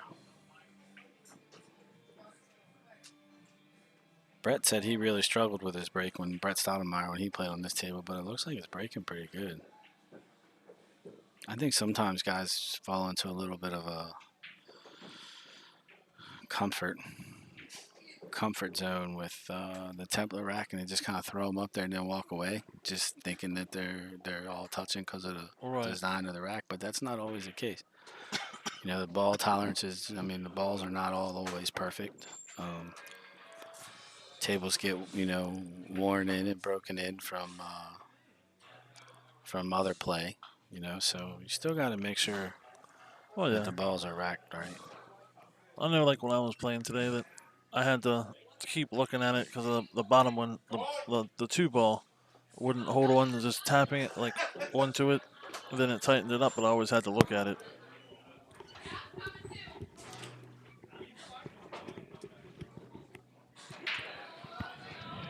Yeah, I mean, I had a couple times where I had to push them, roll them up a little or whatever. So we're joined by Rick Molinaro now, everybody. Say hi, Rick. Hello, everybody out there in the pool land. Another great tournament here held by On the Hills Production, as always. Thank you, buddy. Rick plays in just about all of our tournaments and finishes pretty well in them. He's a great tournament player, plays real well. You in this one, Rick? Yeah, I'm in. Still fighting on the winner's side. I won my first 2. Played decent. Played Jimmy Various in my first round and lost. He's a tough player. I was hitting him pretty good, but it was one of them deals where 9-ball you get some rolls and sometimes you don't. And he got a little bit more of the favorable rolls, I believe, but that's the way it goes. That's the life of 9-ball. TZ, it's Rick Molinaro. And we also have Rick Scarlato. It might get a little confusing when we say Rick, but it's 2 Ricks than a Johnny. Sounds like actually a pretty good movie. Just make it two Ricks and a Johnny. I don't even want to think of what the plot of that movie would be. See, I wasn't going that direction. Maybe something on the road. I don't know. All the comments you can get out of that would be really something. Well, yeah, I didn't think ahead of time.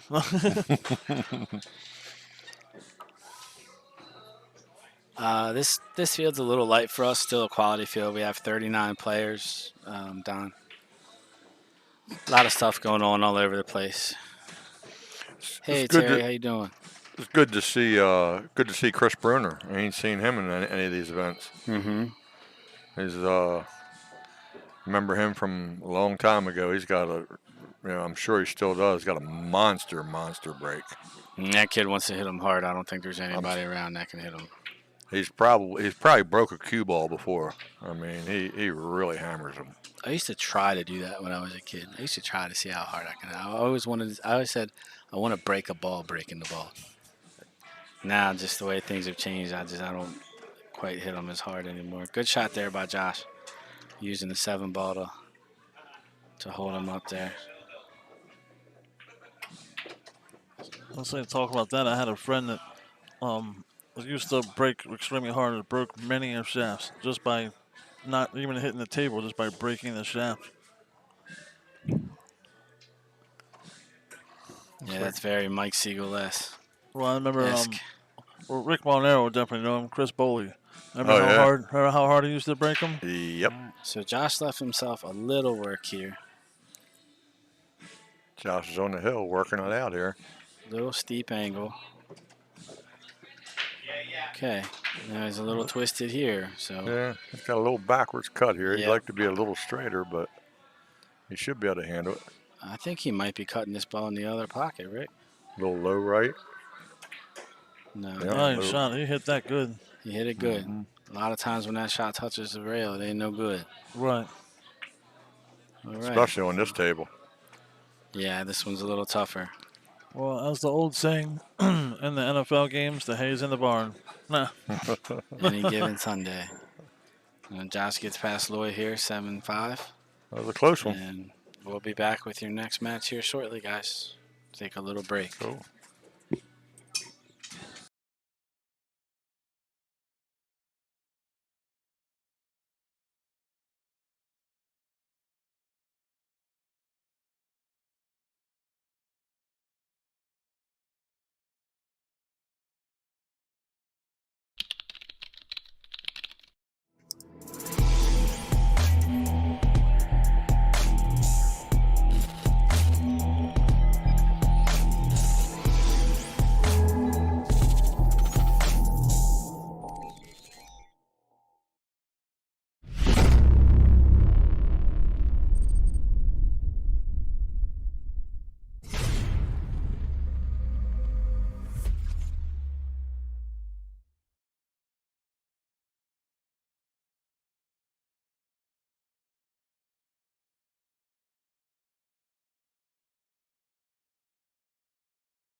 I hear the U.S. Open's supposed to be in Atlantic City. It is at Harris.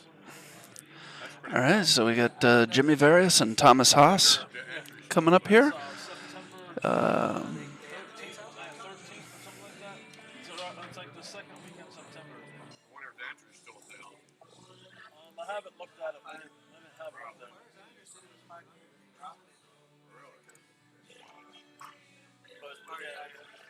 Okay, looks like Jimmy's going to be breaking. I mean, I know I don't really stand a chance, but I still, It's a third round winner side match. The well, last time I went, the only time I ever played it. The winner of this match will be playing Alvin Thomas, who you saw on the stream a couple matches ago.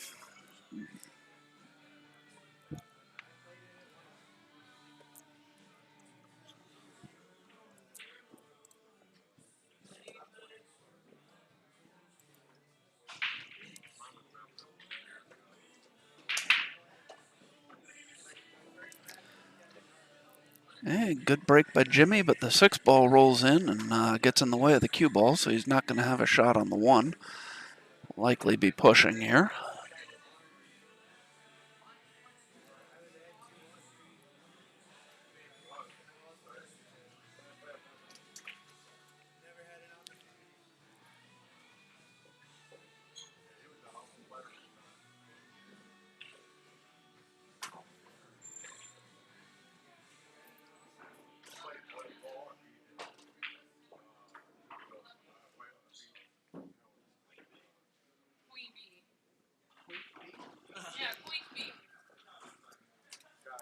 Hey, Jimmy pushes down and leaves Thomas a long shot on the 1.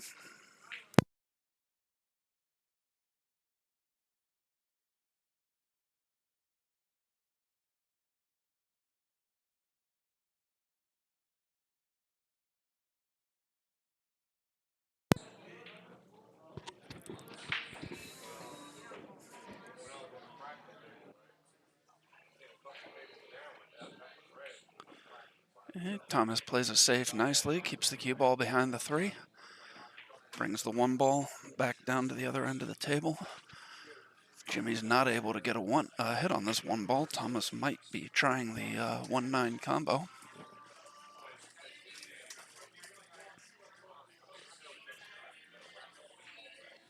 And we'll find out because Jimmy just barely misses that 1 ball.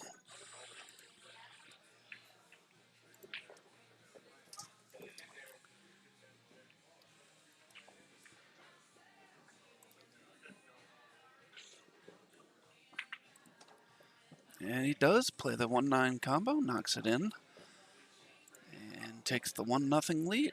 It'll be Thomas's break.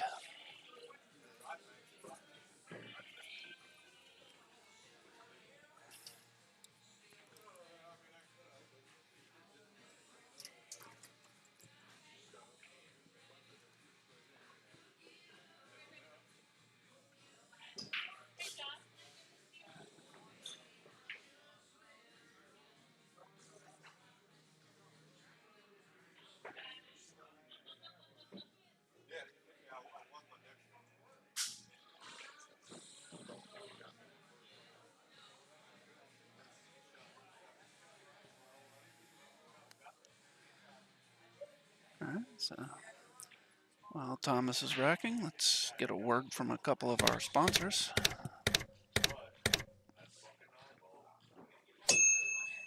Gino Cunningham of Keller Williams Integrity, making dreams come true, one home at a time. Right. Thomas ready to break.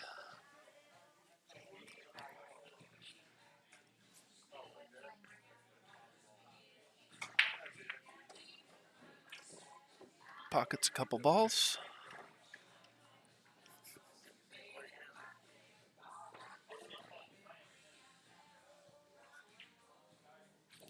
Two balls hanging down the lower left corner.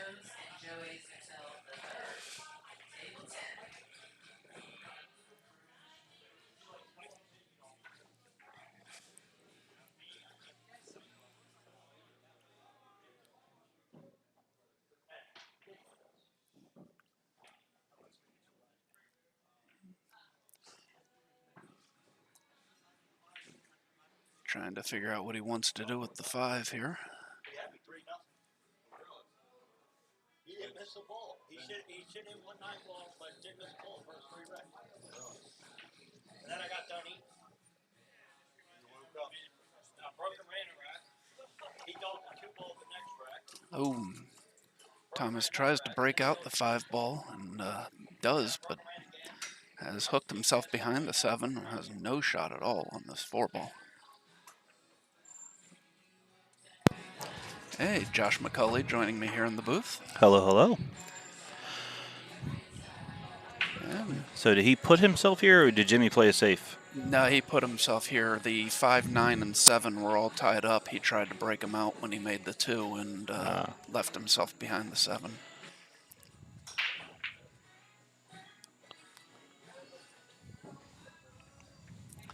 I love watching Thomas play. I agree. I also love watching Jimmy play because he puts more body English into these balls than anybody should ever do, but yet they still go in. Yes.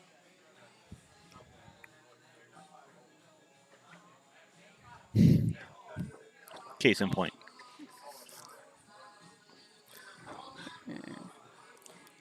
Jimmy's seeing if Thomas minds if he marks the 7 so they can get the magic rack out.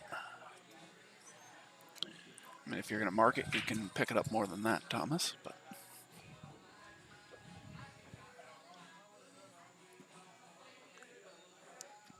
What's up, Grizzly? I hope that's Grizzly. yes. Thank you, TZ. Correct Haas's name. It was spelled wrong initially. Oh, okay. It had 1 A and 2 S's.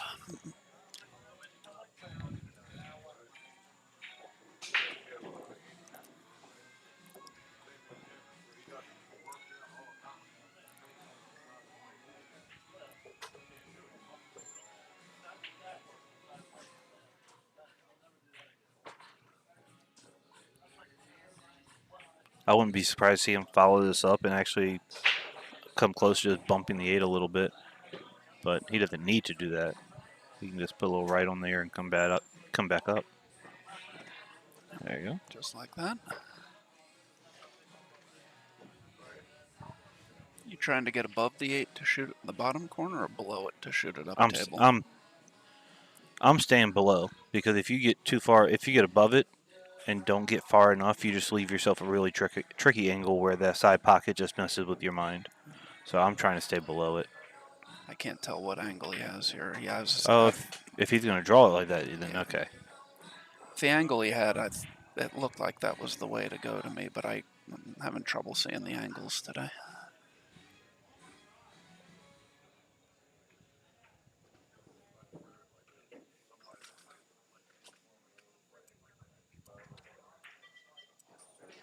All right, so Jimmy should go ahead and tie this at 1-1. Yeah. Who broke? Thomas broke this rack, so it'll be Okay. Jimmy's break.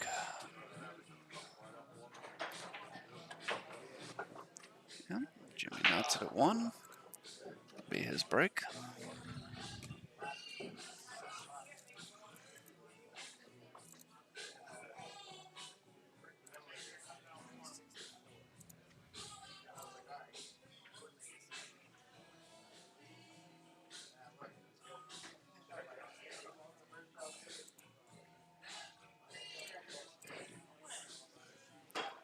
Don't forget this if I'm not Yeah. ready.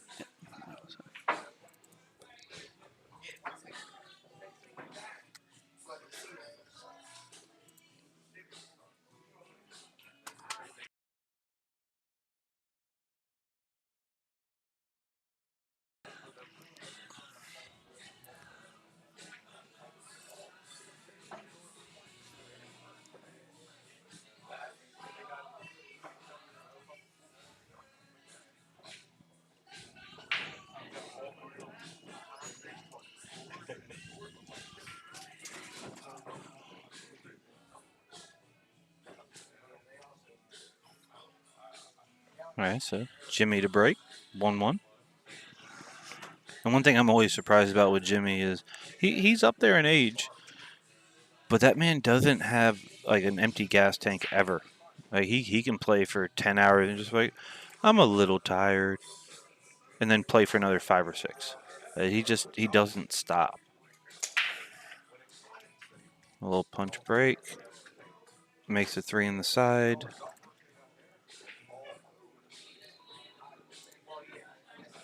He can put the 1 in the bottom right-hand corner, but it's just getting on the 2 that's going to be difficult. And that 9 ball is sitting squarely on that rack.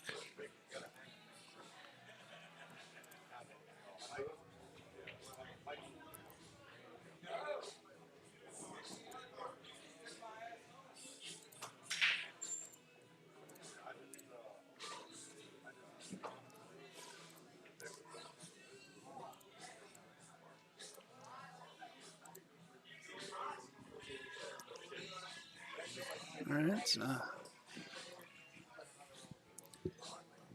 I think Jimmy can make the 1 ball in the lower right corner, but I don't know that there's any reason to because I don't think he'll get on the 8 if he does. Get on the 8? Get on the 8. Get on the 2. I have no idea why I just said that. I said there's 5 more balls to get there before he gets to the 8, but I like you thinking ahead. When we play each other in a little bit, go ahead and set on the 8 when you shoot the 1.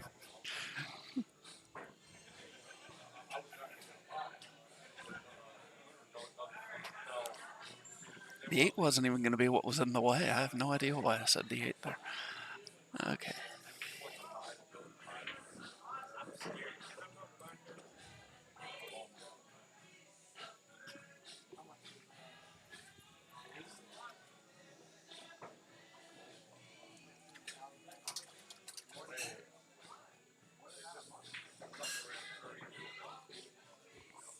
Now, do you bank this out or cut it up?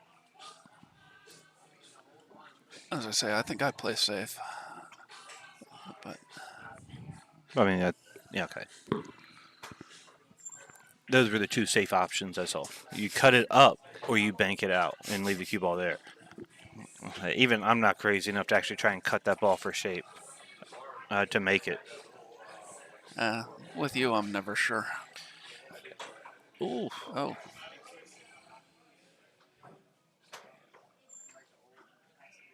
Looks like he got a little bit of a fortunate roll there. I don't believe Thomas can see this one. You can call it fortune all you want. I know my man Jimmy. He planned that. Well, maybe he can see the one. Yeah, he can. Never mind.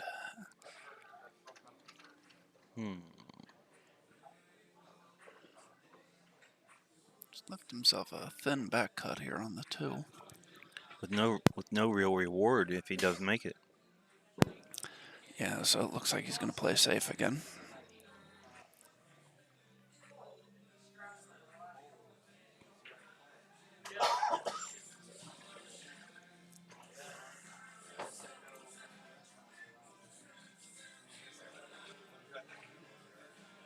Now, if he wants, he can actually get really aggressive here. You cut the 2 ball in and you go 4 rails to either set on the 4 in the bottom right-hand corner,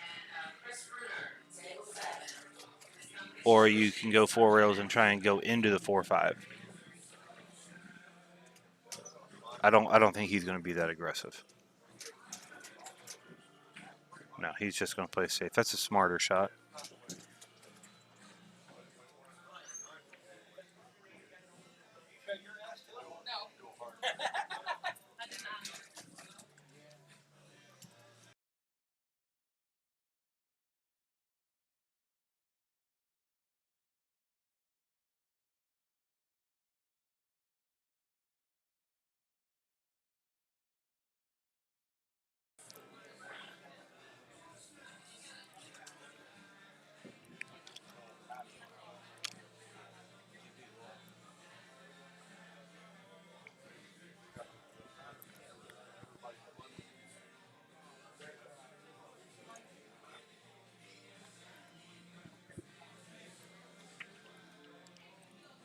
All right, it's a nice shot on the 2 ball there by Thomas.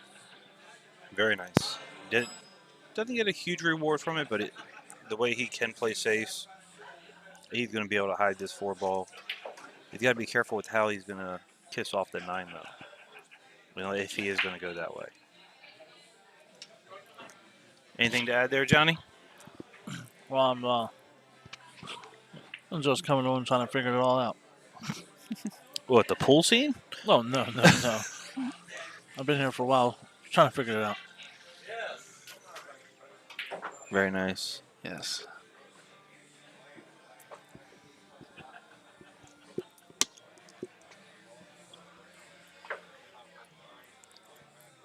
I really like this matchup. They're both very precise players.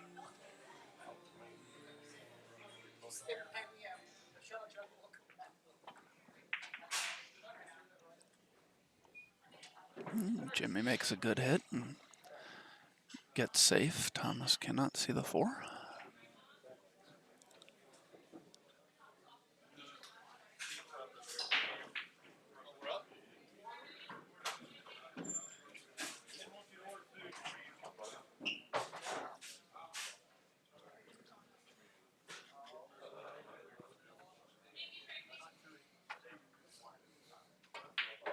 I don't think I try and kick this ball. I think I try and jump it. Yeah, I might as well. I'm not sure. Well, I think he's looking around for someone that might have a jump cue. If this man ever needs to borrow anything, he can have it from me. Oh, held it just a little too much. Missed the 4 by maybe an eighth of an inch. Hits the 8, gives Jimmy ball in hand. And anybody that's ever played Jimmy knows you just went down 2-1. Yeah, there's nothing tied up here. Yeah, no, Jimmy just plays too good. Well, I mean, that body English a lot of times helps out, too. It does. As you weren't here when I said it, but he is the most body English of anybody that I've ever seen that is a top player, because he is. Right. Oh, absolutely. I mean, if I had, $500 to my name and I was told I could only pick 2 people that I expected to win this tournament, those 2 would be Jimmy and Chris Bruner. Really? Yeah.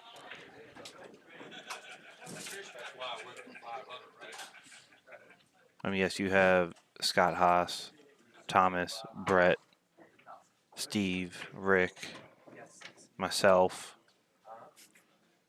Damn right I'm mad at myself. I can beat all those people, and I have. So, well, I've beaten Chris, so it works. I've never played Chris, so I've definitely not beaten him. Well, to tell you how long ago it was, he was a 4 in tap.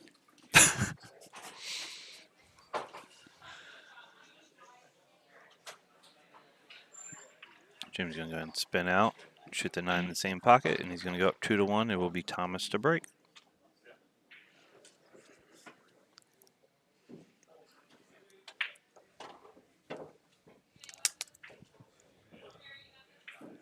Yep, 2-1, Jimmy.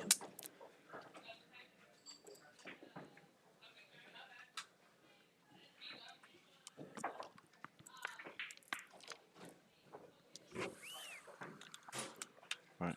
You guys got this handled. I'm going to run across the street to CVS or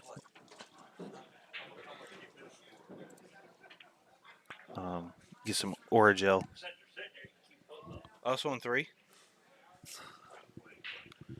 I don't think you're going to be going to CVS. Okay. All right. Well,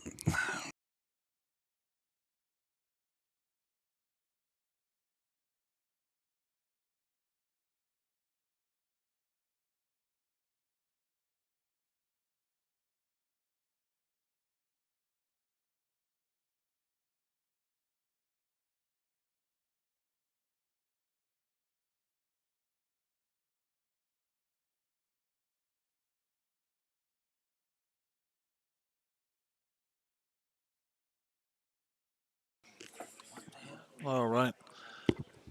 I'm back in here with good old Mike Soleil. Now we live? Yes, sir. So got 2 great players playing.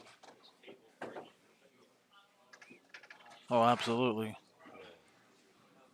Like I was saying earlier, we got 2 precise players that like all their fundamentals are there, and they take their time. Hell yeah. Jimmy's.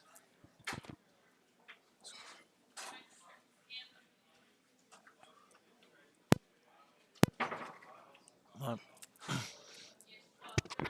put, put,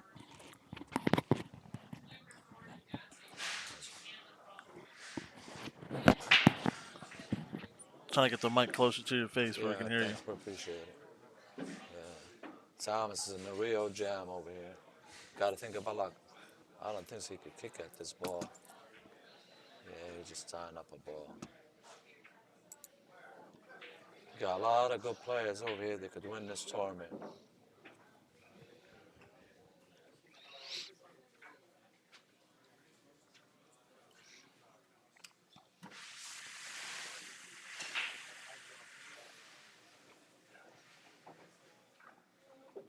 I don't know about you, Johnny, but Jimmy looked different without the hat, buddy. I said Jimmy looks different without the hat. Yeah, but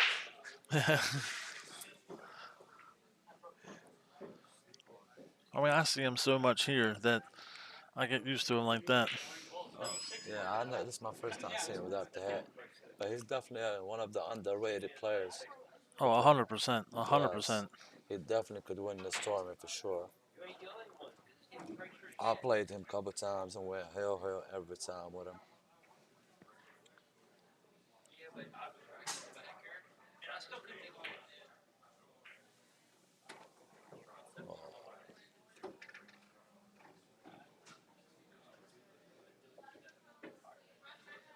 I don't think so. He could see this ball. I think he's gonna go off the rail and trying to just thin the two and put the keyboard behind the 7 and the 3. Oh, he's just trying to tap it. Oh, he sold out. Well, yeah, he got an unlucky bump on that. Once he hit it more full.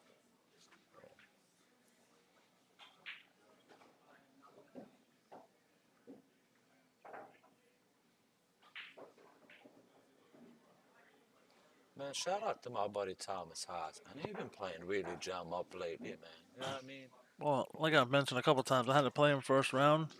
Race to 7.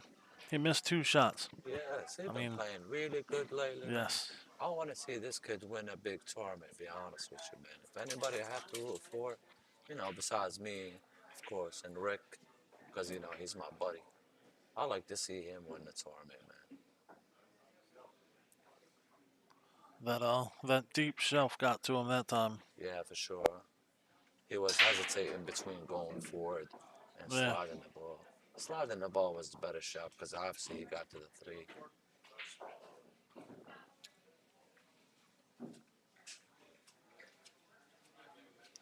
But I guarantee you that if Jimmy has to kick at this, we're going to see his nice body English also.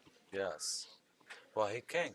If he want to kick one rail at the ball, he got to put English because the A ball is blocking the way. So if, he's thinking about tying up the 9 ball, putting in front of the 6, which is a smart shot. And he got, I don't think so. I think the 6 still goes.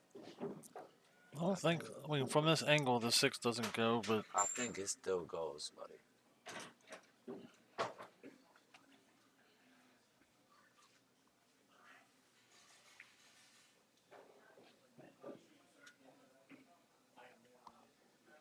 I think the 6 still go, bro. Yes, it does. But he got to get right on the ball. right. You know what I mean? Yep. Just he got to get right to there. Give everybody a little bit better angle in this shot.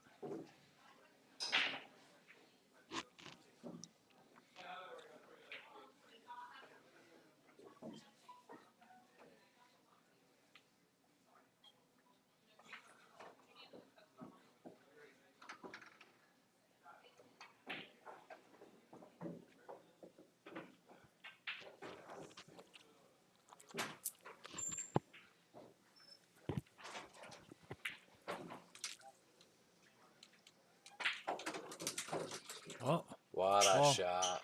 he definitely broke that out. Wow, he got a bad roll, though. Mm.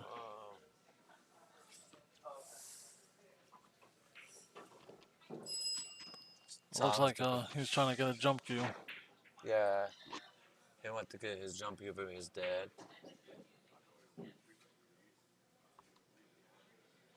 So we got 2,300 for first place in the cutter money today. $800 for first. Not bad for 38 player field. I mean, there's a lot of tournaments going on. That's why we didn't have a big field today. But usually Cruising Crews get about Well, 90 to 800 players every time they run a tournament. well, yeah, and plus, like this tournament was kind of thrown Yeah, together at the kind of last minute, the not last well in minute, yeah. advance. So, and summertime, a lot of people, pool definitely gonna slow down in the summertime. Right.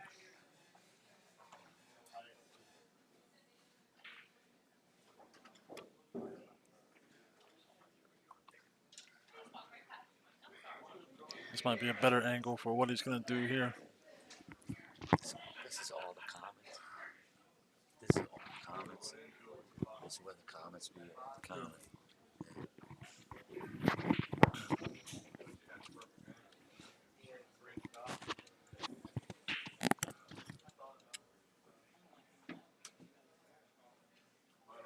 Who's still left in the winner's side, Johnny? Who's still left on the winner side? Yeah. Well, it's You got a lot of great matches over here. You got Chris Bruner playing Steve Fleming. You got Rick Scalata Jr. playing Thomas Haas. we had Josh McCauley and Dave Playing Nangle that were Dave commentating. Nangle. They're playing each other now. Yeah. You got Brian Jordan, Dylan Sofer. Oh yeah. I've still got a lot of the heavy hitters over there. Yeah.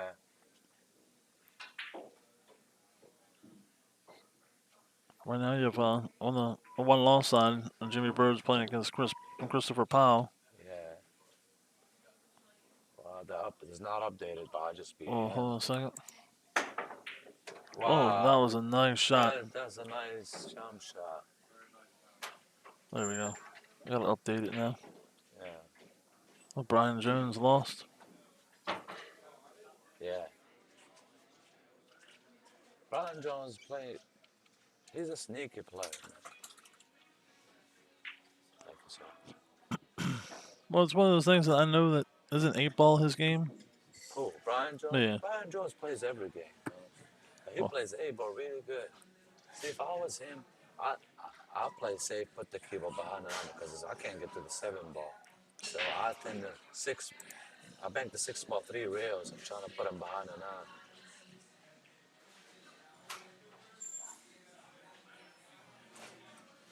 I'll put your mic a little bit closer. Look at that. Well, he What played a good great save. shot. That's 2 great shots. Back to back from the young gun, Thomas Haas.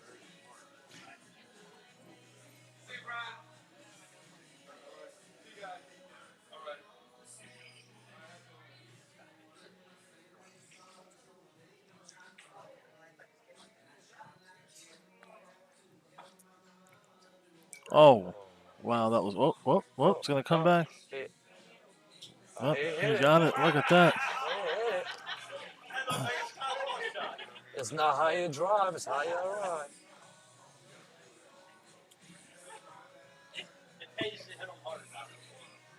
We got a lot of great tournaments coming up, guys, and in the next 2 to 3 months. Check it out. Go check Cruising Q's page on the Hill Production.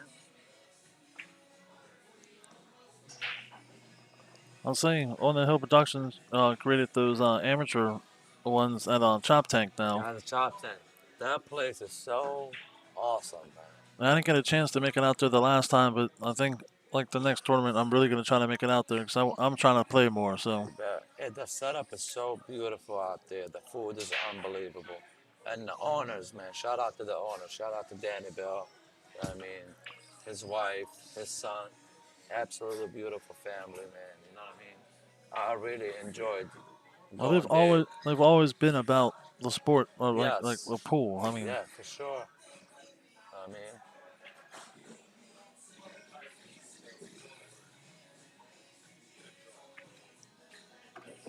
Nice shot by Jimmy over here to get back to the 7. Well, that was a nice controlled shot. Yes. Well, the non-ball is because it's right on the side pocket. It You looks have like to it's play. on the rail.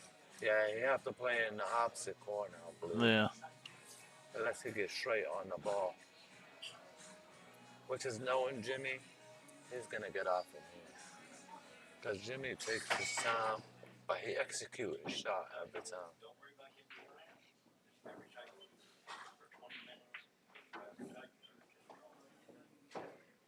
Oh, he's trying to break it up, which is a smart shot. He isn't. See, when he's clear boy at Johnny, Yeah. he could really break the 9, you know what I mean?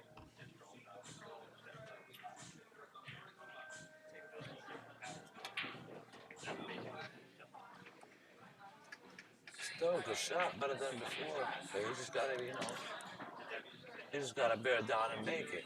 He didn't put that much English on the ball. That's why he didn't, you know what I mean, the Cuba hit from the Right. top, you know what I mean? Just gotta bear down and make the shot.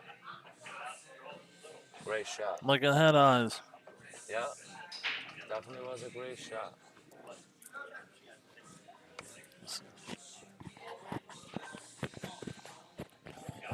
Why it won't stay up.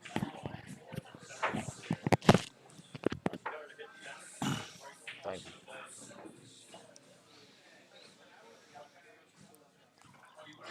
Three one favor of Jimmy. But still early. I was saying it's still too early. What's the? I think it's Can you look at it? It's 1-3 or 3-1, yeah. 3-1. Yeah.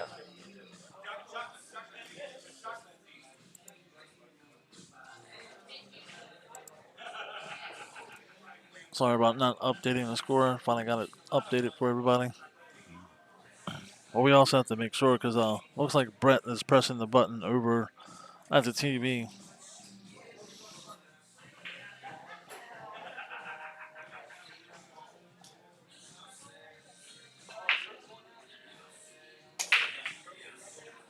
Wow, that's a really nice break right there. He made 3 balls on the break. Absolutely perfect shot on the 1 ball to get back. Well, that's probably actually one of the most controlled breaks that we've seen on this table that I've seen so far because So far. they just scooted the cue ball straight back and they went in perfect shape. The only trouble ball he got from this 5 to the 6. When he gets the right angle, he can do the 6-9 combination, which he does like doing. Does like doing a lot. Yeah. Yeah, he plays really good, man. You know what I mean? He doesn't take a shot unless he knows he can, you know what I mean, make it. He doesn't take no flyers. He's always thinking about defense more than offense. I know that every single time that I've had to play Jimmy, he's a whole lot better player than I am. But we've always gone hill because I know how to play against him because he plays slower and is Yes. just playing defense. But he knows how to play. They execute some amazing defense. He plays a lot of white pocket, the 1 pocket, which is make him, you know what I mean? Like when I played against him, he was up 4-1 on me in like 5 minutes because, 9 ball goes fast. But Right. he could lock me up every time. You know what I mean? And I cook pretty good, but he locks him up so good, you know what I mean? We can't see the ball. He looked like he's trying to take on the nation.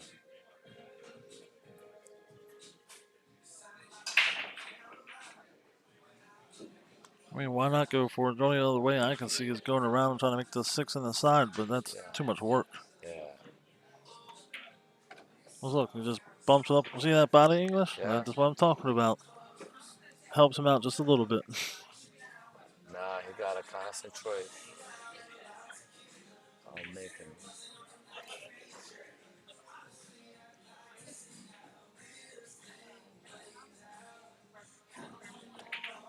Oh. He missed it. He got a roll.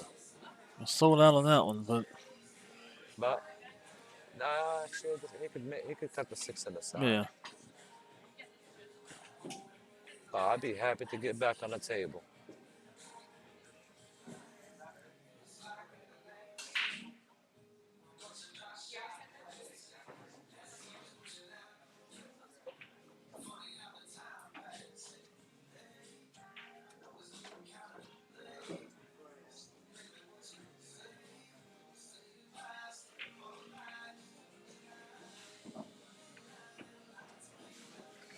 great shot.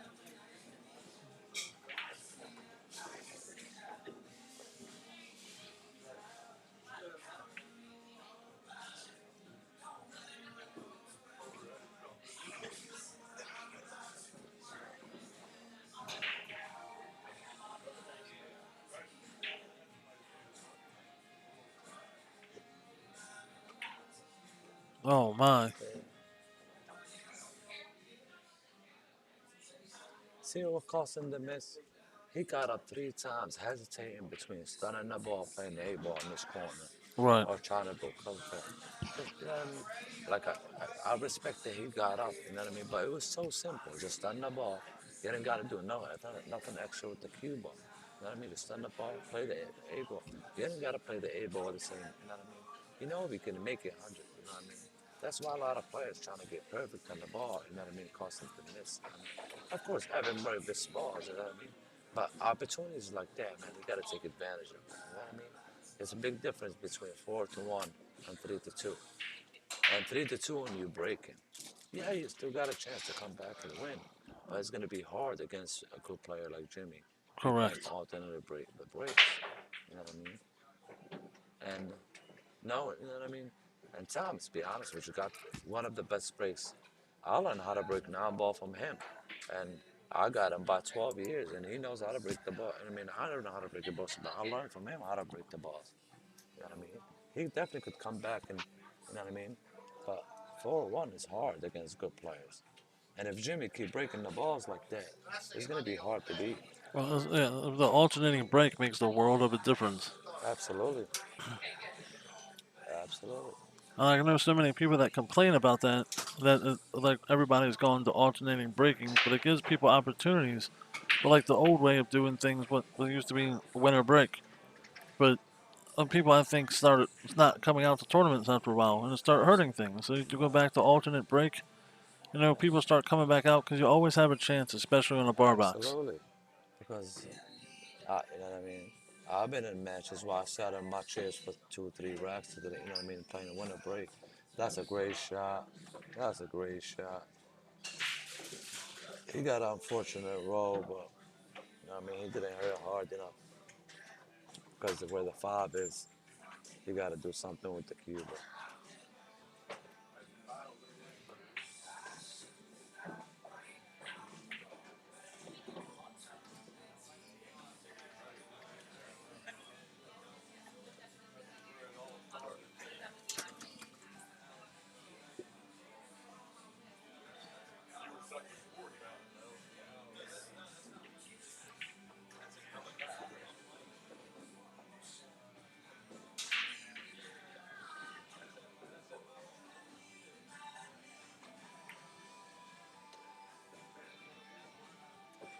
he's still good. You know what I mean?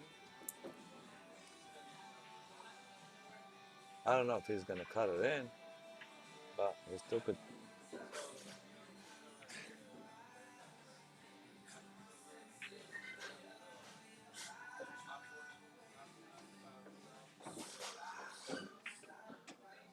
What a great shot I by want to say that Tom. was fantastic. That was a great shot. See, he got the talent. You know what I mean? He just got to settle down. You know what I mean? Finish out this rack and take it from there. You know what I mean? Just wait for his opportunity. You know what I mean? Oh no! Oh no! That was unfortunate right there. Yes.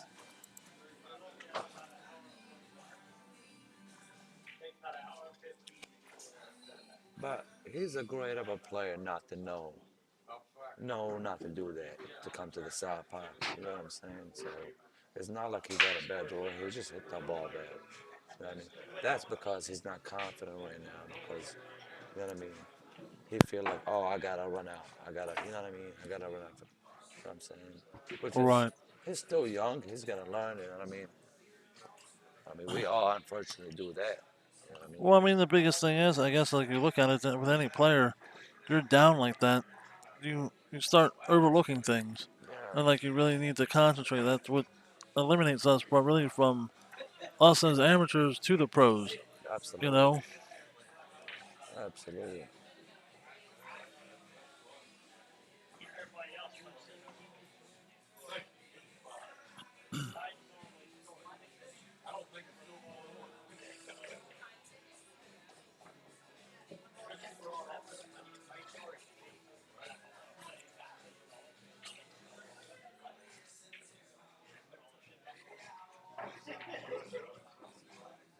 Let's see if Jimmy break him the same way.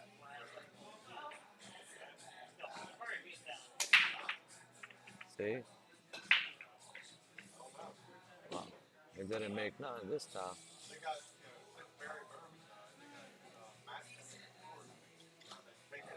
Well, it looks like he hit the opposite side of the one just a little bit more than he did Yeah. before, besides Yes. hitting it straight on.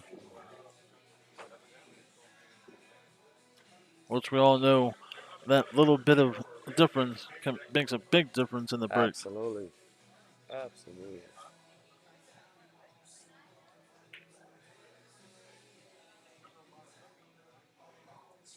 He got away with it.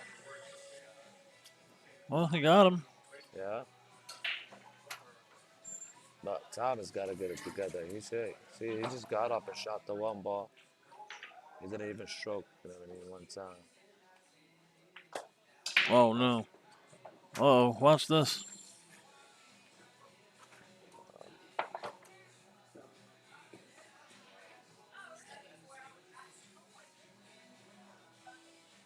Can you zoom in over there? That's the closest you could get. Huh? Can you see? That's the best angle you could get from the fourth. Uh, he can't make the 1-9.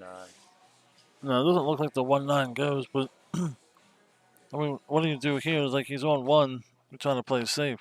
I will play safe. I will put the cable behind the 4 and the 9 and put the one ball up table. But I don't like this shot right here. Because he could easily kick one rail. Oh, wow. Oh, no. Ooh, whoa. Oh, my God. No. That was a great shot, but I don't like it. I like this. You know, it always amazes me from that angle of making it in the side. It's, Like, it's, it's crazy. It it's one of is. those things you look at, you're like, how this doesn't happen? But then all Yes. of a sudden it does. Yes. Now, knowing Jimmy, I mean, I could be wrong, but he's going to play safe, Jimmy. I mean, if he could make the one ball Well, you can off make the the one 9, off the 9. yeah, but if Jimmy could, that's what he's going to do. You know what I mean? I mean, because it breaks him out a little bit more. Because you look at it, it can Yeah, but be. he got the 7-9 wound up. See, I'll put him in. I'll put him in jail. Yeah, he's gonna play. He's gonna try and get out. I mean, the only thing he's got to worry about is tying up that 7 and 5. Or, yeah, popped out like that, good enough. Yeah, he's still good. He just gotta focus on making the 2 ball.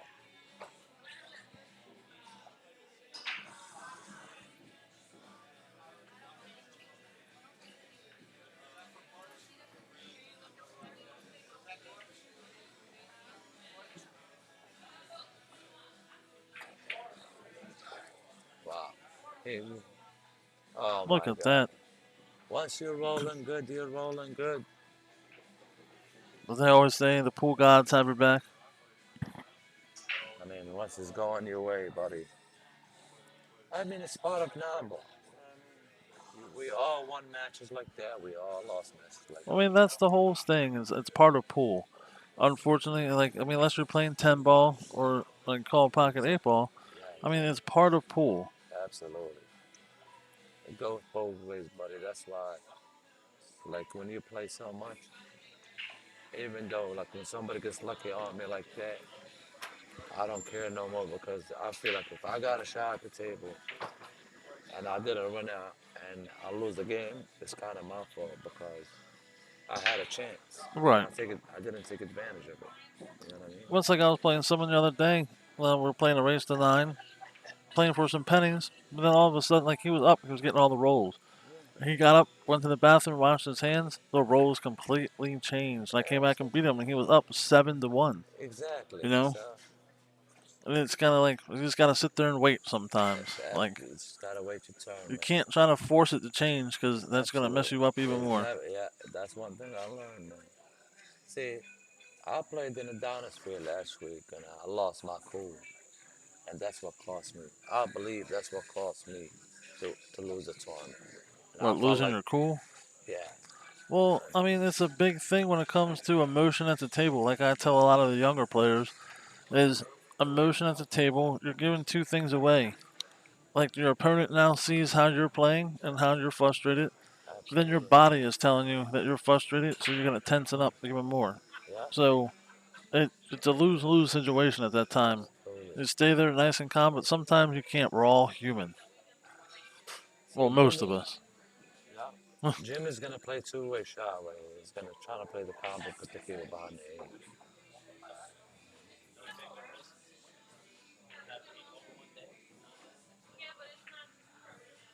See, look, he's trying to, you know what I mean, which is a great shot, even though it's still a great shot, a nine ball.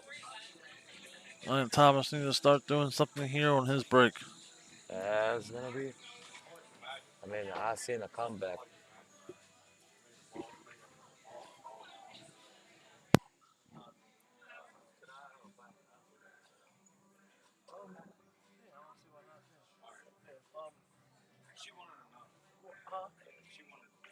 Yeah, if you're going to play in the 9 foot, that's fine. I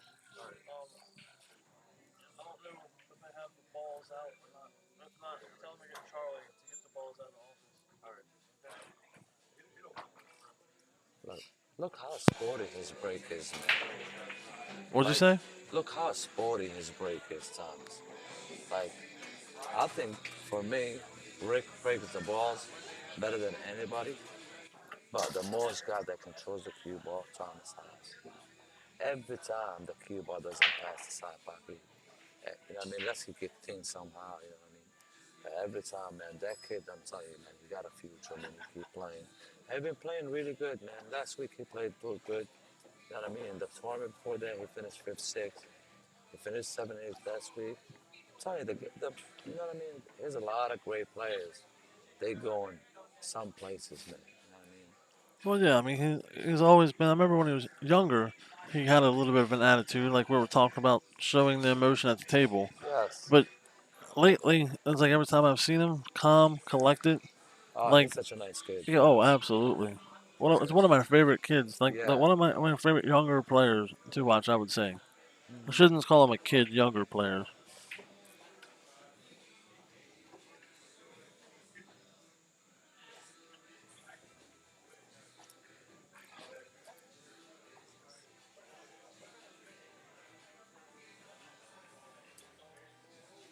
The juniors playing really good pool.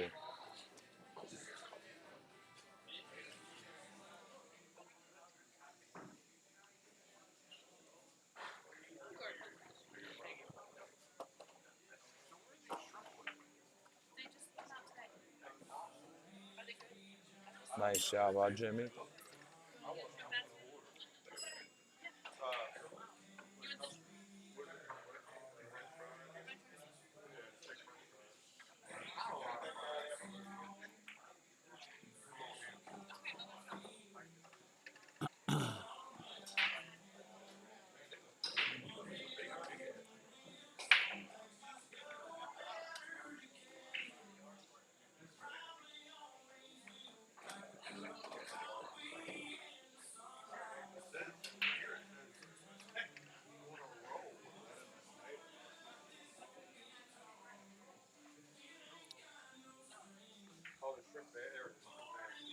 Can he play the A-ball on the side, Johnny? Yeah, looks like. I mean, overall, the eight Yeah, ball he goes. could, yeah. He could. But yeah, But if I was,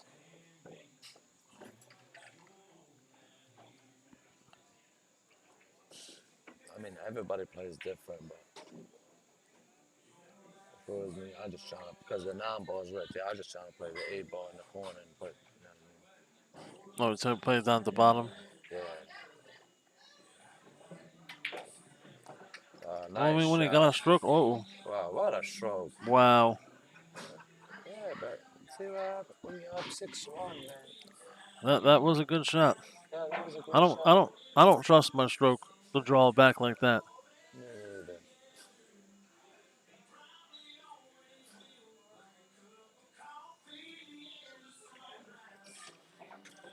Great shot by Jimmy.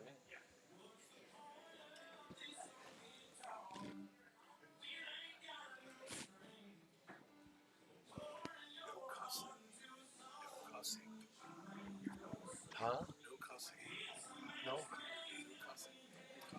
I didn't do it yet. Oh, I yeah. ain't do it yet. He's been good. Oh, well, there we go. Mikey just had to be reminded not to cuss, even though I think he's been doing pretty good. I didn't hear anything bad at all. I mean, I've been really good lately, boys. Hey, everybody can work on something good, right? Yeah, seriously, man. Yeah, yeah. I mean, yeah, I've been pretty quiet today. I don't know. I've been wondering what's going on. The last time I saw you, we were at what, Champions? And like you were real quiet, but I understand you didn't know anybody, like know the Yeah, earners and well, stuff. I mean, but also it's still kind of early for you here. see, white people are racist to me, man. You know what I mean? I don't want to say on the stream, man, but I'm telling you, they don't treat me good, the white people. Oh, see, but I love you. I know you So love me. You know, I love you too. I mean, but sometimes it's not all about how we treat you. see, I'm minding my business, and Lloyd comes up here, he's like, no cursing. I've been behaving myself, man. And he has. We all can admit to that. Yeah, man. Even I don't like the Italians either. Well, Shout I out to can't say nothing about that. I mean, my last name is Bloom, so I mean I'm Polish and German. So there we go. Well, that was a good match. I mean, Jimmy's hitting them really well. yeah. So just gotta wait for the next one. We'll take it from there. Shout For, out to my boy Eric Holland if he's watching. I mean, he always supports my game anywhere I go. Every time I got a tournament, man, who he was that? texts me. Eric Holland. Oh, Eric. Oh, yeah. Yeah, man. Every time I got a tournament, he always texts me, man, and wish me good luck before the tournament. Man. He Eric's a supports good my. guy. He's a wonderful guy, man. He supports my game all the time, man. You know what Well, I I mean? mean, to be honest with you, a lot of people really support your game because you Yeah. are a really good player. Thanks, man. I appreciate it, man. I try to be, man. I like all people, man. I don't hate nobody, man. I'm good to everybody. You know what I mean? I respect everybody. I don't harm nobody. You know what I mean? I don't want to be talking about myself, like, but I love all players, man. Just like family to me. You know what I mean? Like I What? really enjoy coming around here, man. And man. Well, that's the thing. It's like you look at it like in reality, like growing up. Like I've been playing pool. I mean, I'm 42 years old now. I've been playing pool for 30 years. Obviously, my game doesn't show it at all. But I'll tell you, it's a big family. We all know that. Yes. The pool world, you get in there, is a big family. Yes, man. So, it's like doesn't matter where you're from or anything. Like there's people that I haven't seen in years. There's people that I haven't seen in years. Then all of a sudden, when I see them in a tournament, they're like, "Oh, Johnny, where you Yeah. been, buddy?" Like it's like we saw each other 2 weeks ago. Yeah, man. It's Like, like full family is the best family ever, man. You know what I mean? I mean, thank God, I know a lot of people. And sometimes I don't even know their name, to be honest with you, man. But yeah, here I see you play on the stream. I mean, because I'm always out in tournaments, stuff like that, you know what I mean? Like, I'm here every week. You know what I mean? Yeah, about every weekend I'm here. But I'm going to start charging gas money, you know what I mean? To be honest with you. It's getting expensive, buddy. You know what I mean?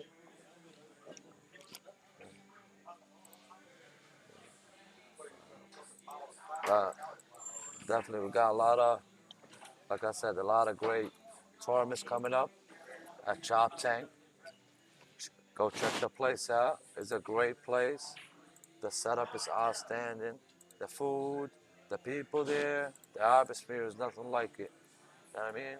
We got a couple big tournaments on a big table at Champions coming up soon. I mean, there's a lot of great things going on for pool. I love what's going on for pool these days, man. Every tournament, here's a weekend. Every weekend, here's a tournament, and the payouts has been excellent. Nobody's complaining. Everybody's, you know what I mean, happy. You know what I mean? Some people complain about, you know what I mean? I understand, like, some people complain, you know what I mean, about the tables and stuff like that. But look, we all playing on the same tables. well, that's what people have to look at. Yeah, You know what I mean? like wherever you go, there's like no table is gonna be perfect, right? Yeah, Like we at Brews and Q's here, we take pride in our tables, and some of them aren't gonna be perfect because of people still playing on them. But we try to fix it as best as possible. We level the tables every single time right before tournaments. yes, And like we felt them when they need to be done. It's yeah, like we spend the money for it, absolutely. But it's like not every place does it, which is understandable because it does get costly. But everybody's playing on these same tables, so Absolutely one of my favorite places to play pool. number one is the Blues and Qs. I'm not saying that because I'm here, because the setup is really good. I mean, the best thing about Blues and Q is not the setup, not the people around here.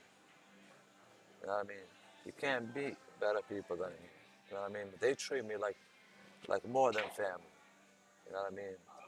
And Tony Manning, obviously, he do a lot of good things for pool. Shout out to him. You know what I mean?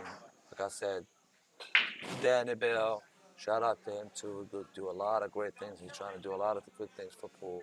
You know what I mean? For all the pool players that run tournaments or play pool, shout out to everybody, man. You know what I mean? For without the amateurs, without the younger players, we would have no tournaments. So, you know what I mean? That's who's, you know what I mean, gonna keep pushing. And the juniors, man, the juniors playing really good pool, man. You know what I mean? Like you got Nathan Childers, but he's 18 years old. Like, man, that guy, next year he's gonna be a pro, hands down. His stroke is unbelievable. That's the only match. So he's gonna have to just go back. Okay, Jimmy Barris and who's the Alvin Thomas? Is it? Alvin Thomas. Okay. And Jimmy again. Okay. Because I don't have enough.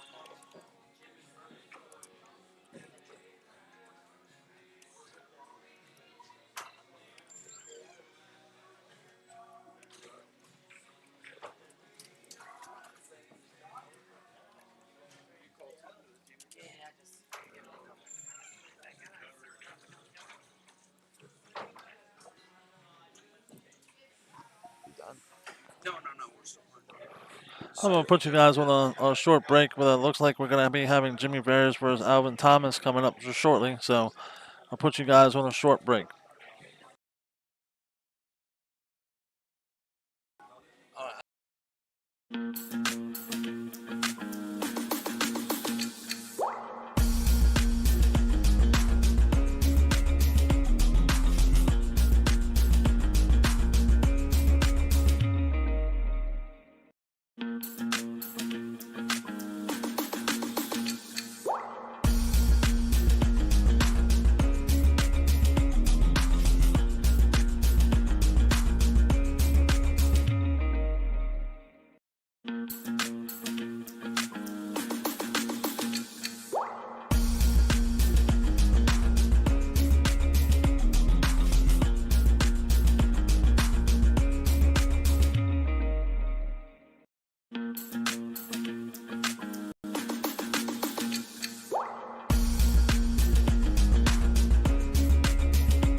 All right.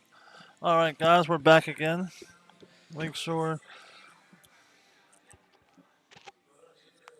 your mic is on. Looks like your mic's on.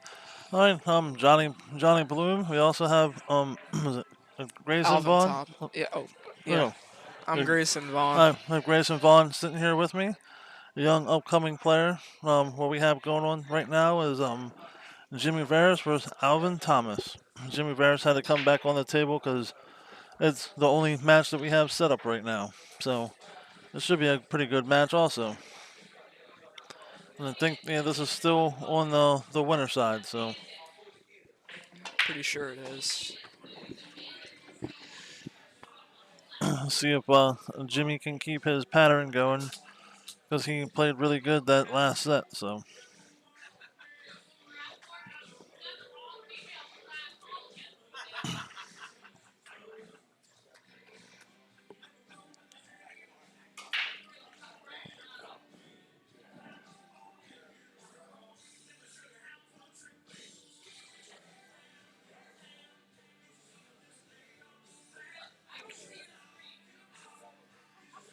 Looks like he got a little aggressive at first there. Hit the point and left him a shot. Yep. Just a little bit. Oh, wow, it won't stay. We gotta get it closer to you. Yeah. There we go. That should be fine. You use forward and go towards the 3 or bottom. This I would use forward going through because you have a gap in the middle between the 6 and the 9 to come up. Just gotta make sure you get past that 7.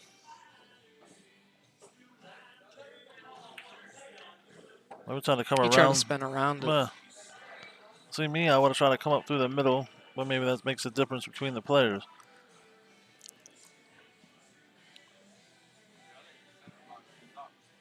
I mean, he's still got the right angle to get onto the 5 ball from here. Got to 2 rails. Some outside, I think.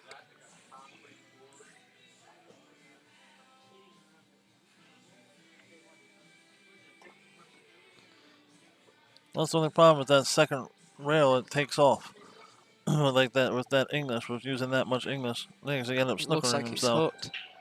Yep. He's kicking at it. Jimmy's pretty good at kicking. He hit it. See if he gets a little lucky. I think he's got an edge of it. Well, it looks like Alvin can see. Can't. Probably the best angle. You can see a little piece of it. Probably going to play it safe right here. We can probably see more than we think. Down. Whoop. Oh, he banked it. Well, he Missed skimmed it, the 9. I think he got a little lucky. He skimmed the 9. Oh, he did? Yeah. Oh, But let's see if Jimmy saw it or not. Guess he didn't. See, as a player, I would definitely call that on myself.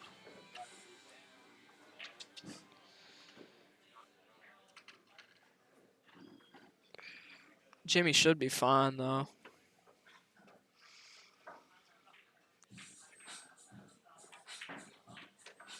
Yeah, he's out. Probably. Oh, yeah. He's a pretty precise player. He can. Only 3 balls left. They're all all open. So, yep. Natural shape, I'm pretty sure, to the 9. Pretty much you just roll up just a slight bit.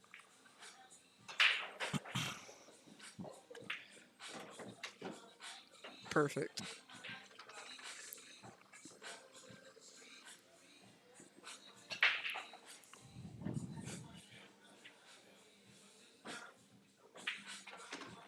On nothing, Jimmy. Now let's see if Jimmy can keep his same break that he was going before. Like basically he was just squatting the ball or drawing it back and just getting perfect shape on the 1 and making one of the wing balls.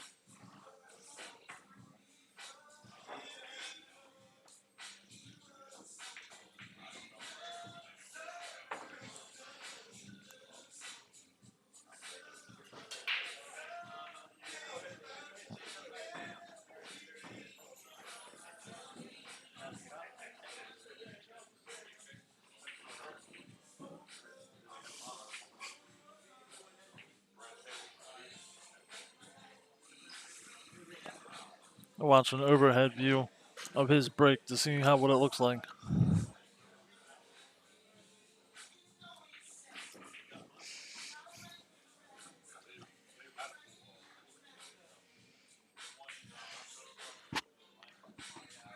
See where he breaks.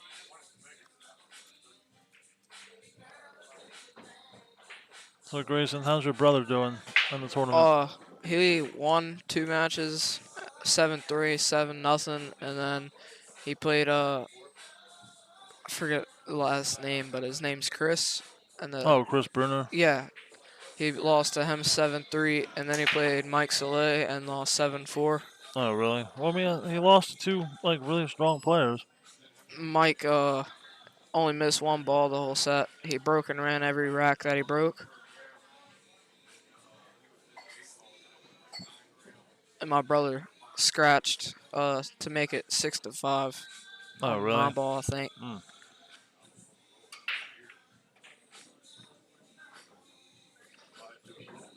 Well, Jimmy goes with a good save. Pretty Look safe. at Pretty good. I think he was trying to hook him on the 9 ball, though. that. Yeah. Well, I mean, he still got him, though. Yeah. But it's always nice to see the younger players coming out and playing.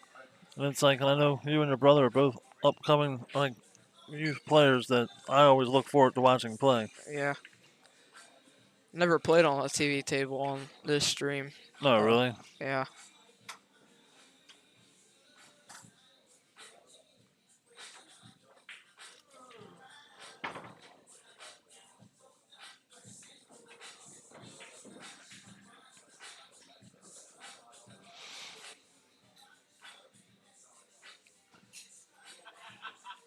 Make sure all the viewers know. Make sure you like it and you share it.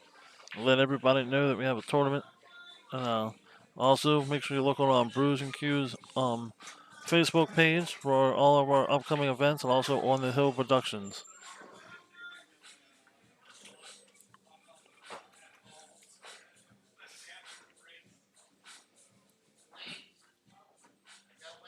He should get out.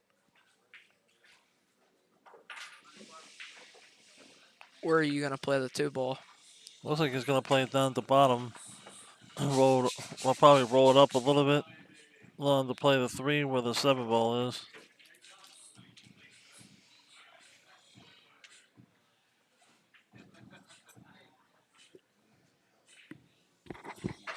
Oh, water. Hey, you want something to drink? No, thank you.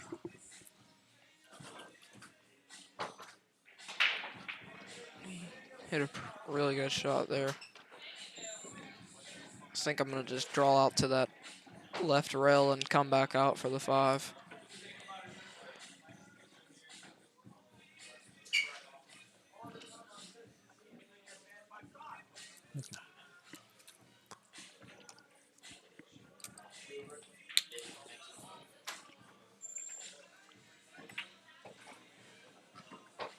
Ooh.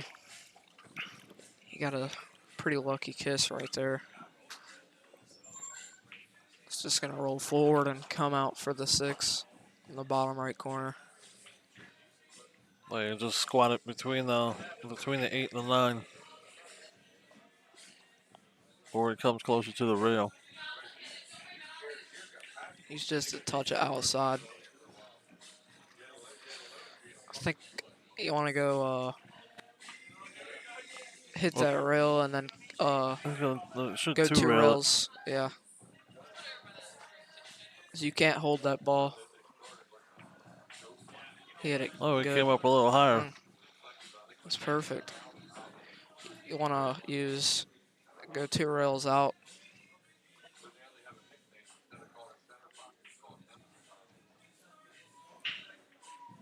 I mean, think this one. top left, or he's drawing it, I think. Well, yeah, the same. Probably with him, he'll draw it. I mean, but either way, like you go top left, you're gonna go 3 rails. You go 1, 2, and then 3 over, or you draw it like that and get perfect shape like you did. Just roll forward on this ball. Wow. He tried to hit a stop shot, kind of. should make this ball.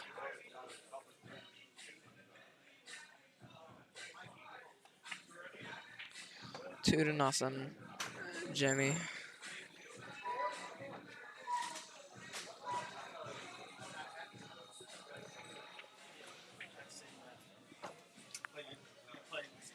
But yeah, we had a good turnout today. I mean, like for being last minute, like 30-some players, but there's a lot of strong players. Yeah. Anybody in here can definitely cash the tournament.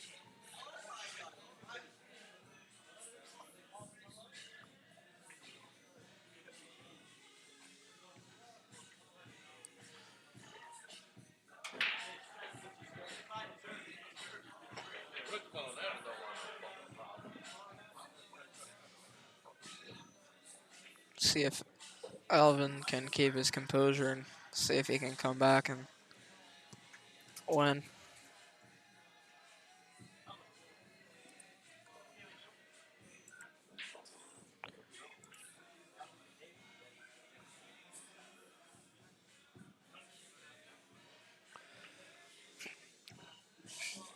I'll say the winner of this match plays against Chris Bruner.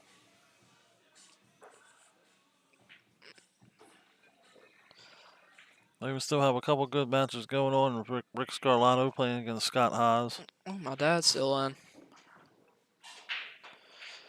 He's got to win 2 more matches.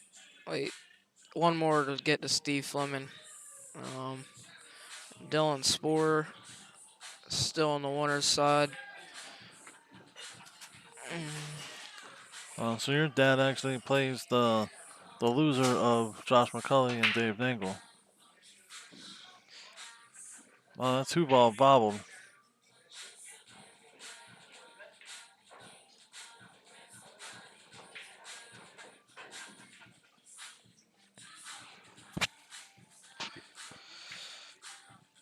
Oh, we need to get back paying attention to the match. He's already on the 2-ball. Oh, Oh, you're trying to skim off it of the looked like one he to was make the looking 2. at the 2-ball. Well, yeah, well, it looks like he was skimming off the 1 and trying to make the 2 in the corner.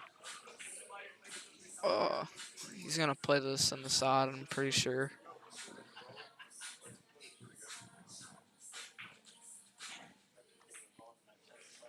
The 3 and the 4, a little bit of trouble, but Well, he's trying to break out that 3. I don't know if it goes past the 4. I don't think it does. You play the banker safe on this ball. I would play a bank. I mean, because that 7-ball makes the side pocket a little bit more. Or you can try to now you have to play the bank. The 7-ball makes it a little bit bigger pocket, in my opinion. And I've seen this guy bank. He planks pretty good. He should make this ball. And plus, he is an aggressive player, so. I think you got to use a touch of outside spin on this ball, too. Looks like he's trying to play safe. Don't know. Yeah, I think he's banking it. He's banking it. Yeah, outside. Yep. Let's see if he gets any luck. Got a little bit. I don't think that 3-ball goes past the 7. You definitely can't play it in the side. Well, it gives him an opportunity to play it safe here. There's multiple options. Looks like he's going to skim thin it. Yeah, skim it and then come around. Try to hook him under the 8 or the 4 and the 7. Yeah, he tried to. He's pushed the 3-ball in a bad spot, and I think he was trying to hook him on the 7. But he can still see all the ball. And if he tries to cut this ball up in the top, he will scratch. Now with this one, he does try to bank it, or I mean, because it's 2-way. If you try to bank it, you miss it, you're gonna come around and play him safe. Whoa! Yep. Wow. Called that scratch. It's probably gonna. He needs to stun that shot. Jimmy's probably gonna get out here.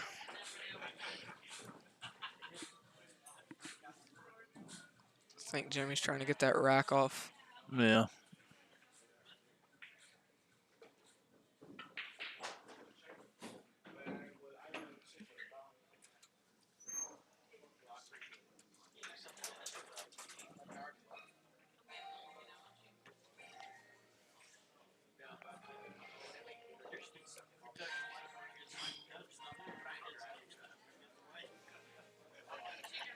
I'll say with ball in hand here and Jimmy shooting, he should be out.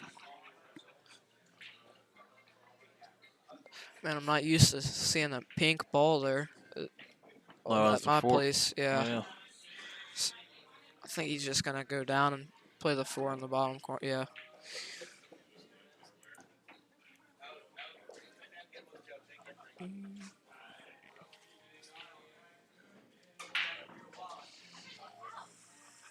He should get out here.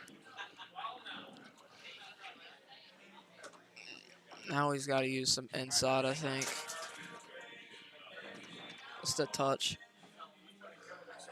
Well, so you can come straight across. Probably Yeah. going to go above the 8 to come up. Maybe go two rails and come out to the center of the table and just cut the 6 in. Look a little bit past the dot. Oh, wow. Ooh, that's not what he Yeah, but he wanted. hit it. Hey, I can't believe he hit it like that. He's probably going to play safe here. I don't see him trying to make the ball.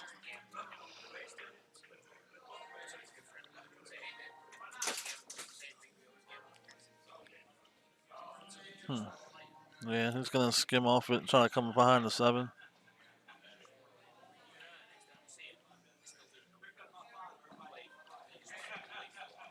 Oh, the other way. Pretty smart.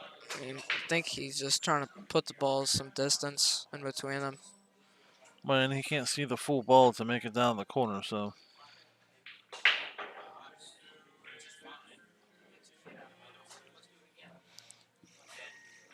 I think he's just going to thin the 6 ball and stick it on the bottom rail and try to do the same thing pretty much. Oh, he missed it. That's the toughest shot, though. Well, let's say you have 2 ways. You either miss it like that, or in my case, I hit it too thick and I'm scratching in the corner. Yeah. No, we're going for the I think I'm 6-9. going to go for the out here. It's pretty easy. Combo's missable anytime.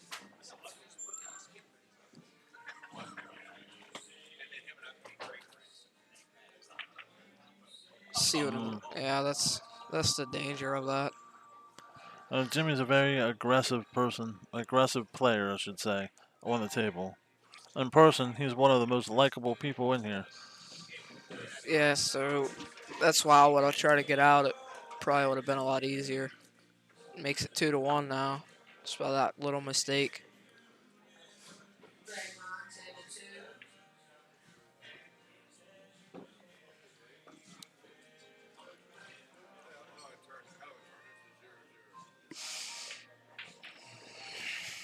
Jimmy to break. See if he can make it 3-1.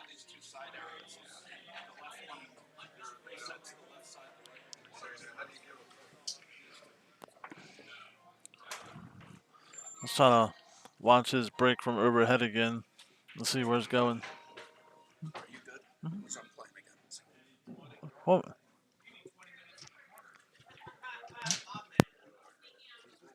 I lost till hell. I gave him 3 racks. Shut up.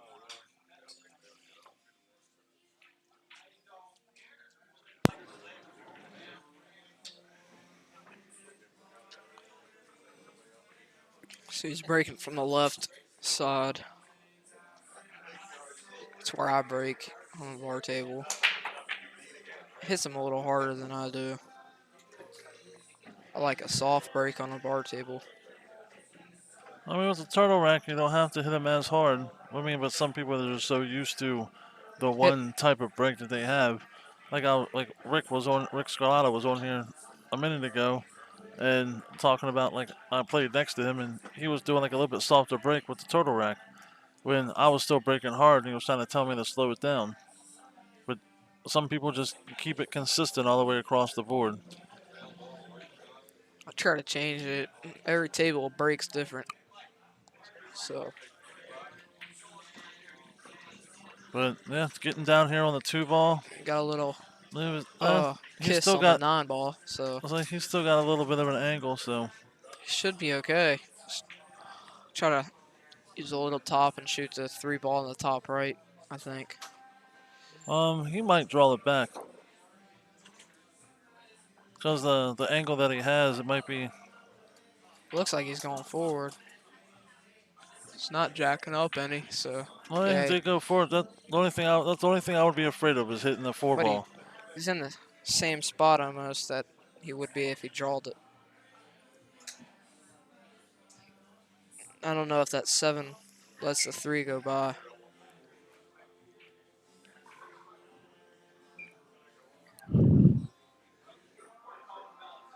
Yeah, Maria, you are right. He should have tried to run it out. But some people just see that combo instantly and just want to do it. They don't look at the full table 100%. Like a player like me, which is a lower caliber player, playing against a higher caliber, I would try to do the combo. But I probably would have done the same exact thing that he did. I'm going for the out. It's just use the little top and come out for the 7 on the side, and then it's pretty easy. It's like connect the dots from there. It's all right. Should be okay. You got a good kiss off that. He got a little bump. Straight. Got him straight in and just draw back a little bit. I think he's just going to play the 7 in the top right corner. Unless he can somehow get for the 7 in the left. Yeah. Nah, it's He's just playing the natural. Move the ball as little as possible to make it simple for yourself. Jimmy has been playing good today. Well, Jimmy's been playing good for the past couple of weeks because he plays up here all the time. He's been hitting them really good. I've never really talked to Jimmy before. He's a pretty quiet guy, but like I said earlier, he's probably one of the, like I would call him a gentle giant. He's aggressive on the table, but very, very nice off the table. He defeated Rick earlier today in the back. Rick Molinaro or Rick Marinette. Yeah. Yeah. Now you got me confused. Yeah. Oh, look at that. Nice out on him. Nice out for Jimmy. So it makes it 3-1. Alvin's breaking. Yeah, and it's Rick Molinaro. Sorry, you're having tongue twisted for a second. So you'll always be a low caliber. Well, I'm not gonna be hopefully never. I'm not always gonna be the low caliber. Sometimes I catch a gear or a flashback. You say, like as I said, I've been playing for over 30 years. I used to play good, but I've always been that guy that had to take breaks. I had to take breaks because the life just gets in the way. But now I work at Brews and Q's and one of the managers here, so I have plenty of time to start putting time on the table. And plus, I've had some mishaps in my life because I was thinking, like, if you don't know me, I'm called peg leg Johnny because I have one leg. So I started learning my stance again. I'm sorry. It's You've won 3. It's 3-1. 3-1. 3-1. Yeah. So, I finally found a stance that I'm comfortable with and starting to shoot again. Jimmy was trying to figure out what the score was.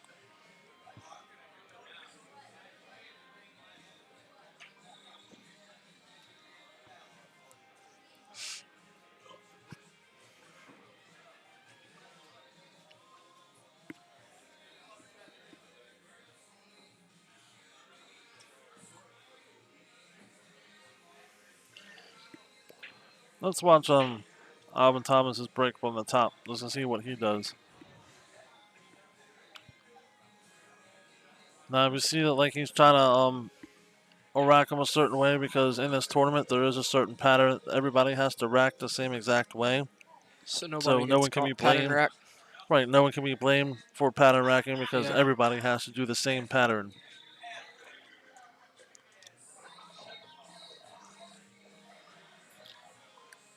There's books, movies, tutorials about how to manipulate the rack. So if you make everybody rack them the same exact way, it eliminates that as little as possible, as much as possible. Try to make it fair all across the board.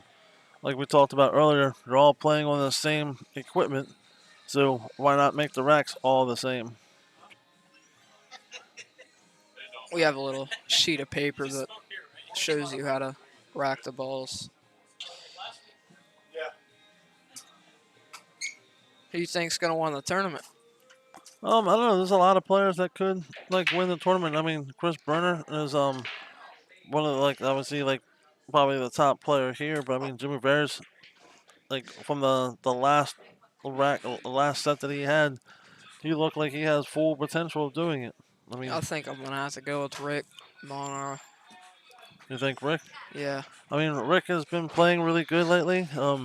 All of our basically our local tournaments and our weekly tournaments, he's been getting that first, second, and third place. Well, second, third, and fourth places. He hasn't gotten that first. He's due. Uh, He's definitely due. Mike But you also Saleh have and Mike Saleh walking by yeah, here. Mike That boy, Saleh and Rick is my top pick. Mike Saleh always has that confidence when he walks into a pool room. That's one thing I love about that guy. Yeah, Rick and Mike is my top pick, and then it's probably Chris Bruner.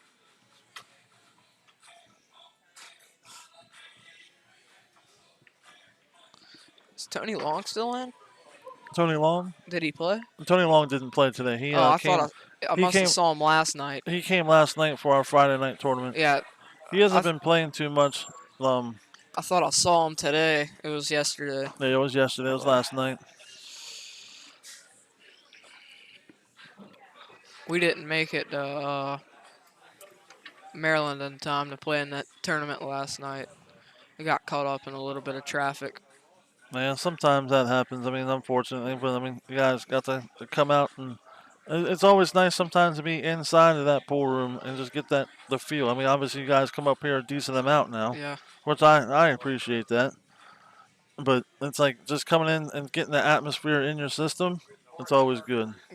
I've always played good. I've came here. I've had maybe one bad match I've played here. I've never. You did good. You did pretty decent in the juniors too, right? Yeah. Like, I mean, I fourth place. I lost to the two kids that got first and second. well, yeah. But To they be were all honest with you, 14. to be honest with you, there's nothing wrong with that. I mean, First, I really wish that they had that stuff when I was your age. Like, they didn't really have too much stuff that I knew of out there that for all the juniors. Like, I was basically stuck in a pool room. The way for me to learn was I had to play all the heavy hitters that gamble. And just like this guy coming up here, like we have, like everybody knows, Josh McCulley. His nickname used to be ATM. I mean, there's a reason behind it. We don't call him that anymore because obviously he plays a whole lot better. I lost to the kid that got second, 7-3, and my brother got first, and he had me down 4-0. Garrett was shooting really good that weekend. And he beat me 7-6, and I was down 4-0.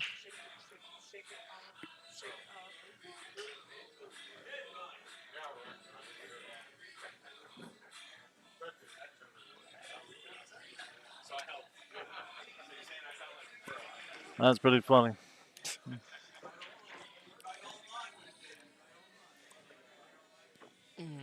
Okay. You playing the combo here or safe? He looks like he's playing the combo. Well, yeah, I mean, he's probably going to play the combo. Like I said, he's very aggressive. I'm playing safe. I'm not very good at combos, but... Well, that's the thing with him is like with Jimmy that he makes that. I mean, obviously, a lot of people look at this like, uh-oh, what do I do now? He'll cut that two ball all the way down and hopefully come out, and then he'll be able to see the three.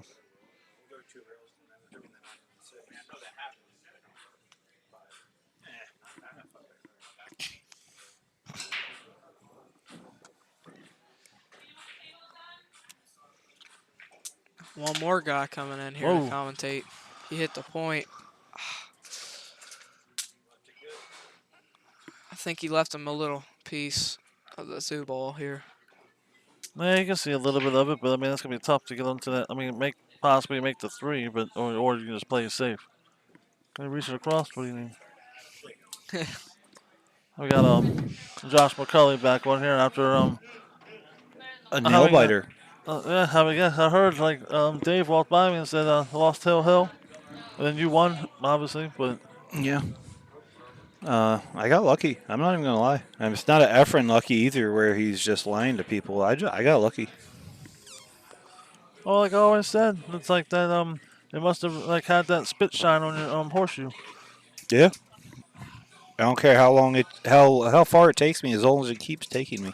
You know, a lot of times people do say I'd rather be lucky than have a lot of talent. I mean, because when it comes to 9-ball, sometimes it is luck. I mean, luck is a big part of this game. I would rather have luck than skill and I talent. mean, to be honest with you, I want to have a combination of both. I mean, in reality, Me Macaulay too. does have both because he is very talented. Well, thank you. But But I don't and want it, I don't want to put up his head any more than it already is. But oh, hey, you can't. It's already feeling like oh, huge I right know now. that he's got to Yeah. turn sideways to walk into the building. I mean, Yeah. But in short races like this to 7, I'll take luck all day. If we're well, doing long races like 21, all right, I'm gonna need skill. well, I'm that not gonna is get lucky 21 games. well, that is true.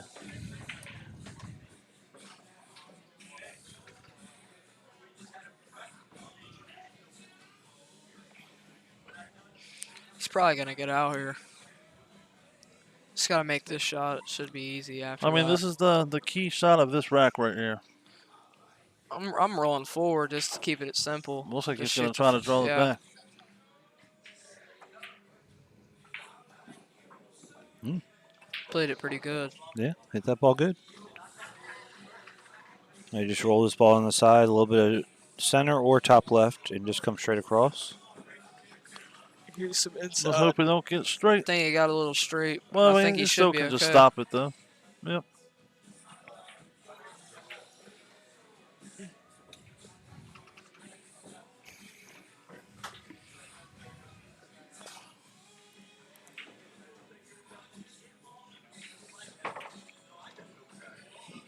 A little short there. 3 rails. He should be okay. He should be okay, but he wants to be higher than that.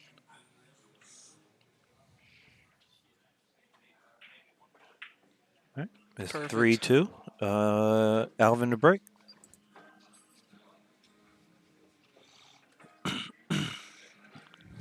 So I see the two of you have gotten comfortable in my seats since I've been away. Well, I mean, just to let you know, you can't sit in both of them. So, I have. I mean, you probably have stretched out, but Yeah.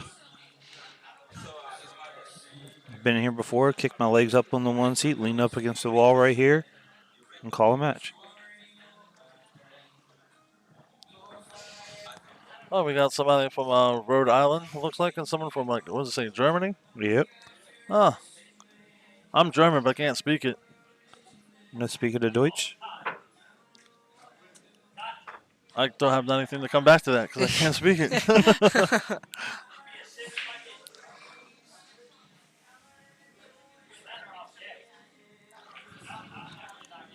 All right, so it's going to be Jimmy to break.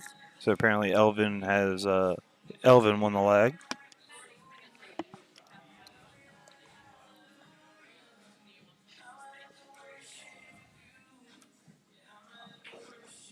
Yes. Now thinking about it, Alvin did break first. Then it's going to be Jimmy's break. Still in complete control of the match. Just hold, serve, and nothing Alvin can do. So everybody that's out of state, obviously, Brews and Q's is from in Maryland. It's Glen Burnie, Maryland. Don't know where Glen Burnie is. It's between Annapolis and Baltimore. As us Baltimoreans say, Baltimore. Yeah, that's why I still say Baltimore. Because I'm not a Baltimorean.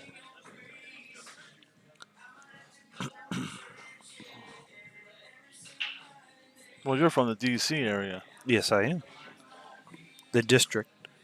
I'm Italian, living and teaching. We're not the in Hunger Germany. Games.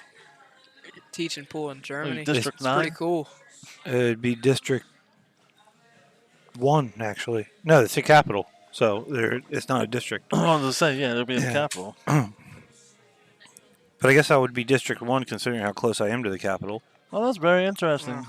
Like, she's Italian, living and teaching in Pool Germany. in Germany, yeah. So she must be pretty good then. I will take lessons. I was going to say, like, I'm always up for lessons. As we talked about earlier, I'm just a Joe Schmo when it comes to this. Enjoy playing. Been playing for a long time. Always willing to learn. That's why I like watching. Yeah, there's always something to learn. I don't care what level you're at. You can always learn something more. 100%. I mean, what I understand is like Shane Van Burning practices his break. Like, when he practices his break, it's practically 8 hours a day. I mean, he's always learning everything. I mean,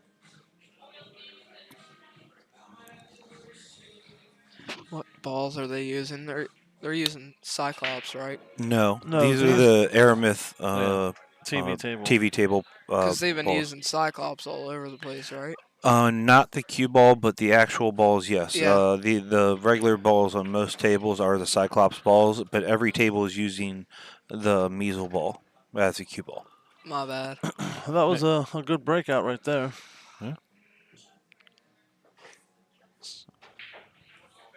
Let's see how far that ball is over.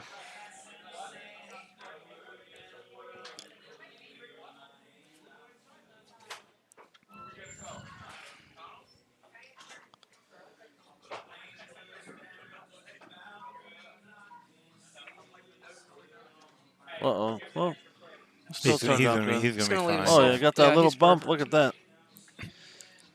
He got that bump to be easier to set on. I mean, it's Well, Jimmy. But he's absolutely. a little Yeah. jacked up a little, but he's I just fine. said, oh, because it looked like at first it was going Yeah. to hit that 9. If it did, might get behind that 8, but it didn't. Yeah, he would have been in a little bit of trouble. Oof. Ooh.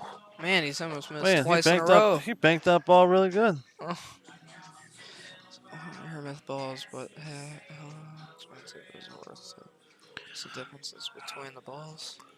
I do believe honestly getting any pack of Aramith balls. It doesn't have to be the TV balls. It doesn't have to be the black. It doesn't have to be anything The special. blacks are my favorite. The Aramith balls are just made different to me. I prefer the Aramith balls, like Yeah. So do like I. from the Cyclops, because to my knowledge, like the older Cyclops, they used to skid a lot, and Yeah. they're also like the older ones are hard to see the edges because of The clear the resin on them. clear right Yeah. on the edge of them. So, Aramith have always been my number one to go to. Um, here, here Did at you win, Scott?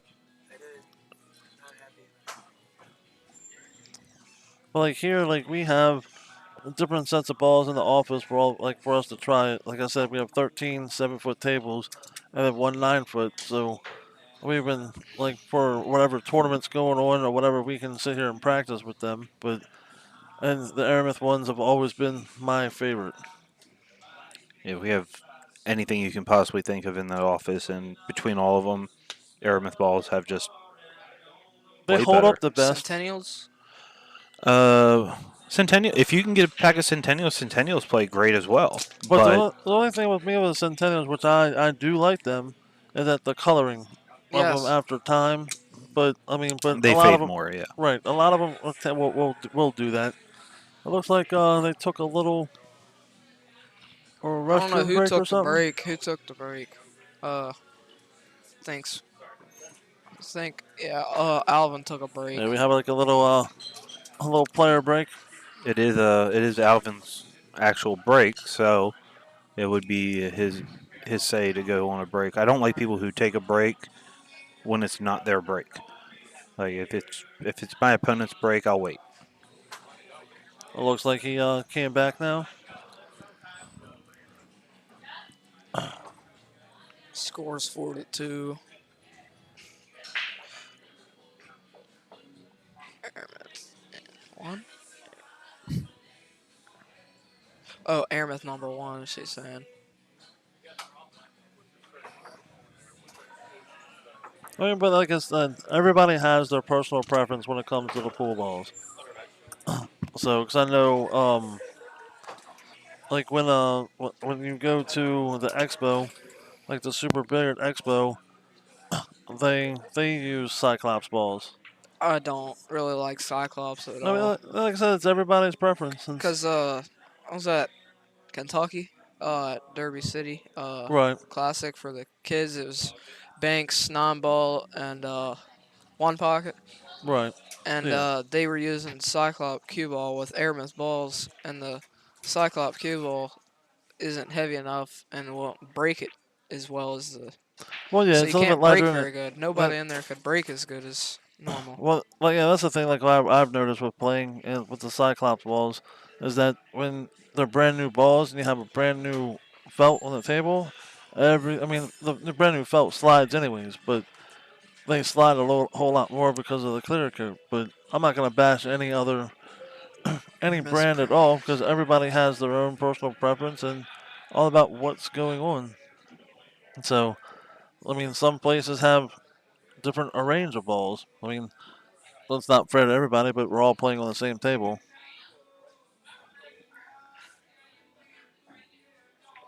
I'm pretty sure Cyclops went out of business, right?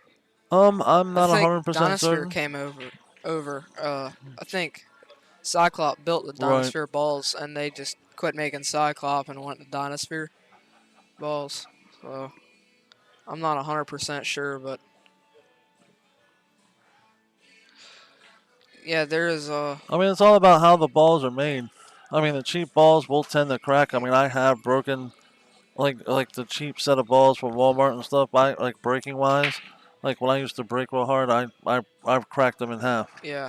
There's a place called Elkton Community Center where I play sometimes, like not a lot, but maybe like once every 2 weeks, just because we don't go to our home pool room all the time because it's 45 minutes away to drive, Right. and we don't have a table at our house, so we drive an hour almost every day to play. That But was a nice bank. Elkton is just 5 minutes away, and they have the Walmart cheap balls.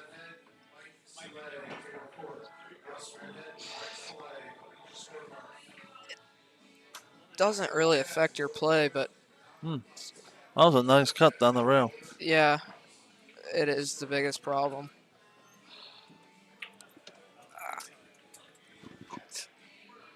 Is my dad ready to leave? What? Cold. He's Oh, gone. looks like he's gonna be out. Is it Oh, a yeah. break and run? Yeah. So everybody can hear you talking. Yeah. Well, it was a nice break and run there. It came from his break. Did a little break and run, makes it 4-3, keeps him in the game.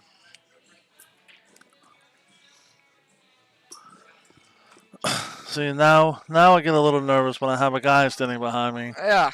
Mike Barton, he's standing behind me. He's from Josk. Yeah. He's one of our sponsors. Yeah. Go.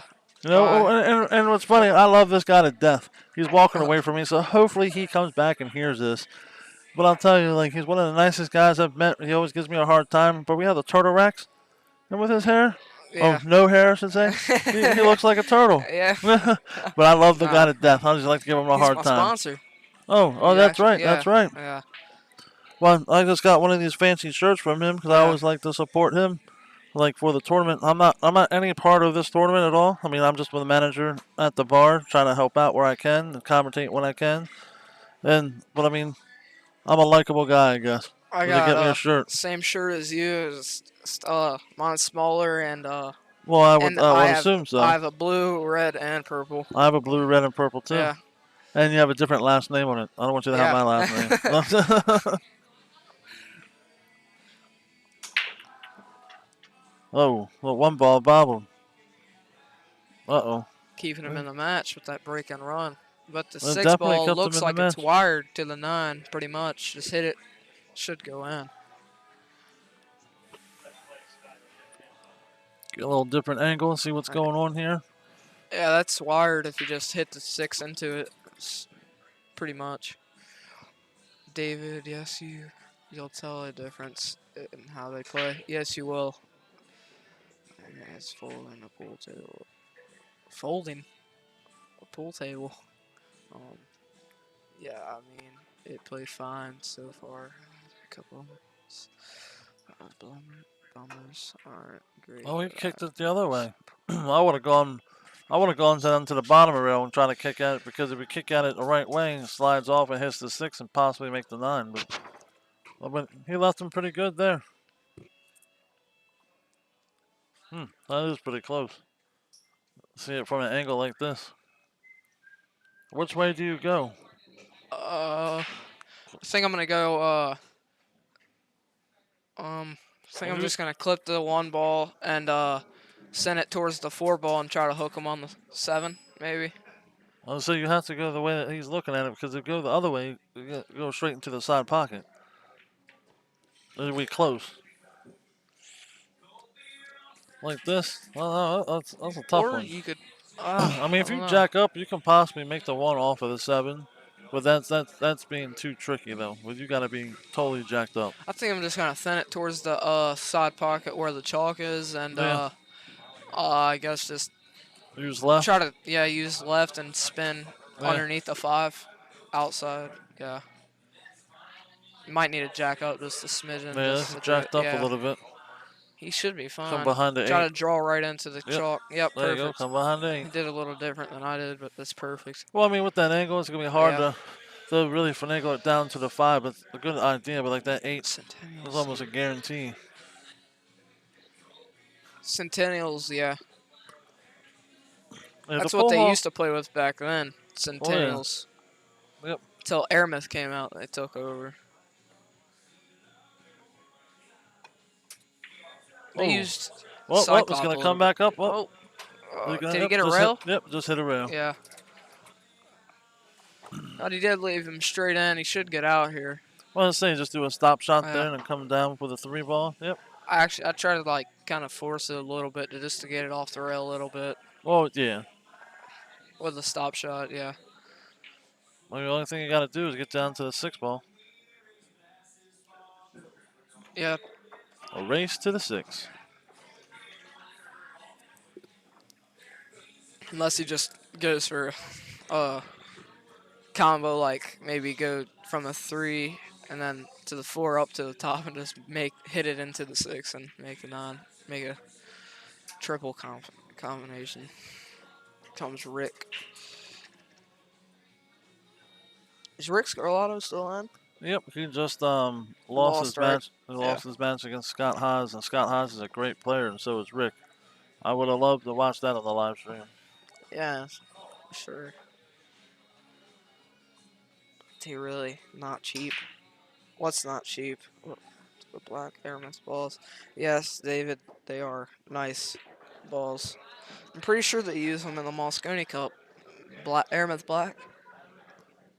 Or they've used them in some turn. Well, they like just that. did the World Cup. I think they had them. They had Yeah. the black balls. I don't know if it was like what the Predator black or was the I think the they Airman used black. yeah, I don't know Airmouth. which one it was. No, they used Cyclops, I think, actually. That I don't know. I don't either. I don't know if everybody heard that like the U.S. Open this year is actually going to be in Atlantic City at Harrah's in Atlantic City in September.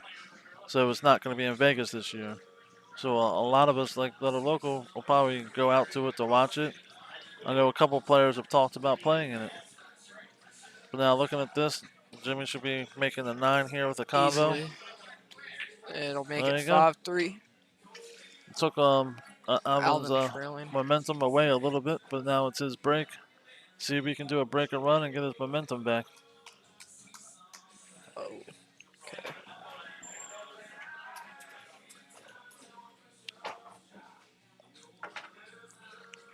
And now we have our other manager here that manages the kitchen.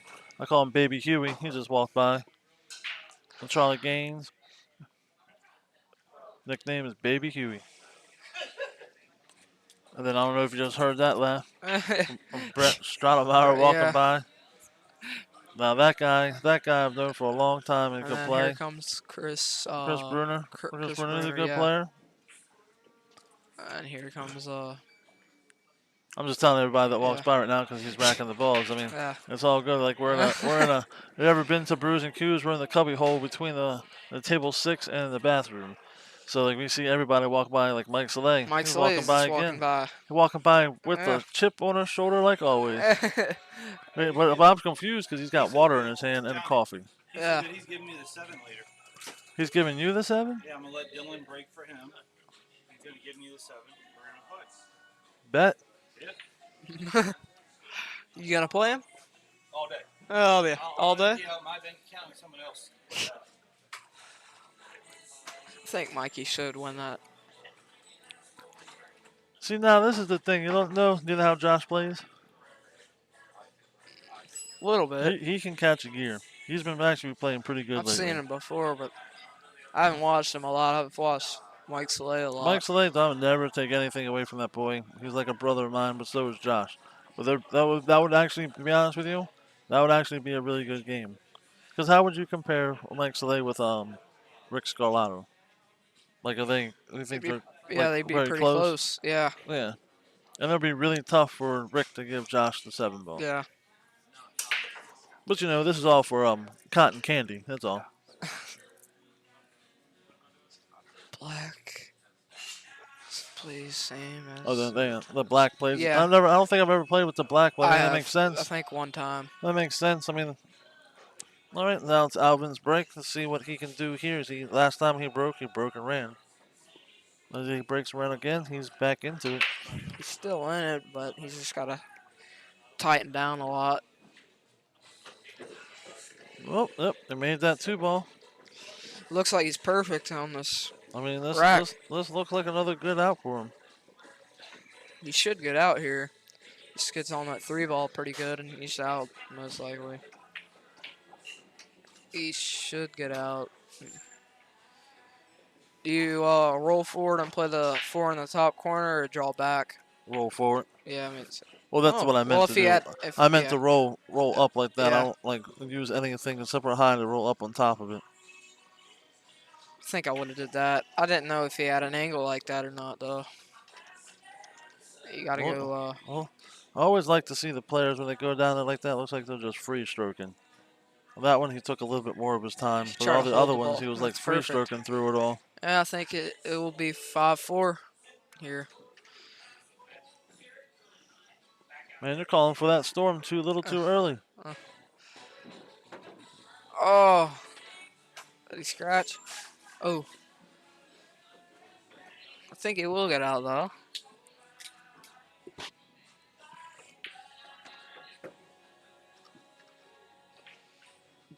Make it 5-4. I would be nervous here leaving that rack me on too. there.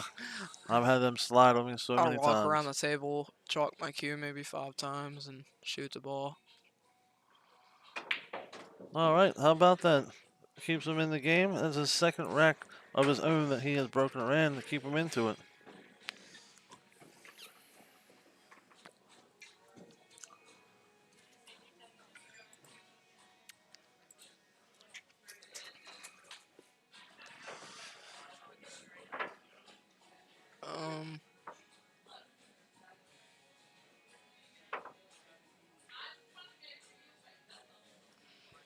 Oh, looking at the bracket.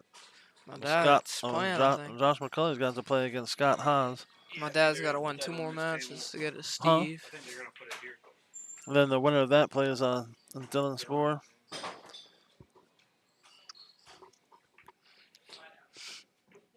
Scott Haas has to play Joshua McCarley.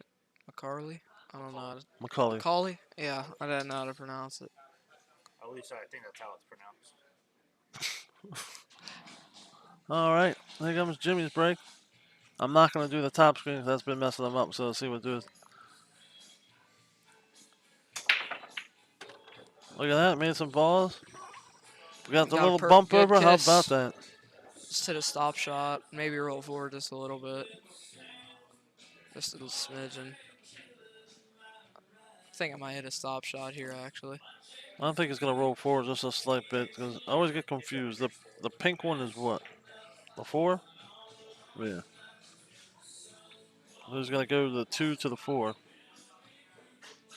The 1, 2, then 4. That's what I meant.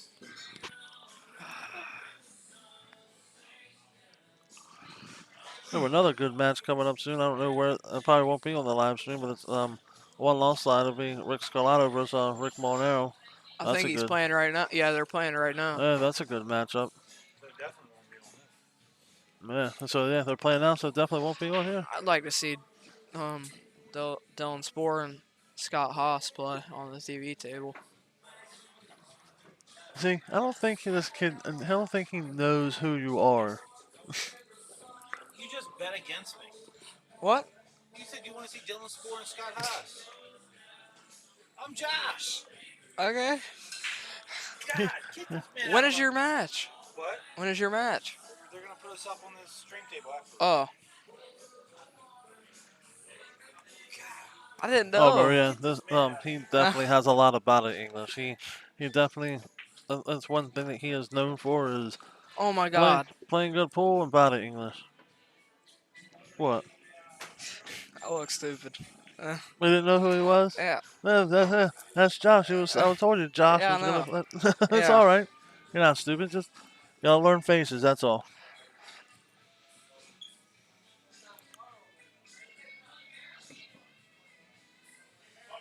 But yes, Maria, that Jimmy's always been a dramatic player on the table with the body English. I love watching him play. Sometimes it gets entertaining, especially when he gets really tired. If he's been playing all day and all night.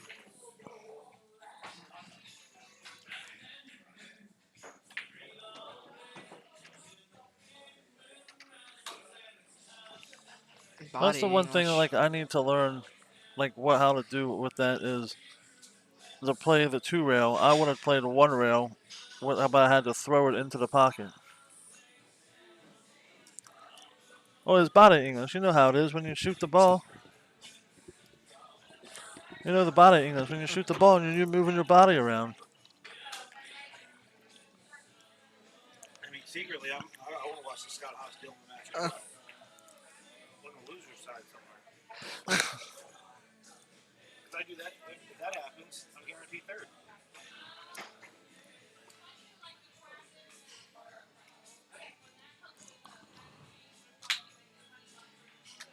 Which might cover my bar tab tonight. I said if I finish third, I'll cover my bar tab tonight. Because with how bad this tooth is hurting, this is my seventh. I've taken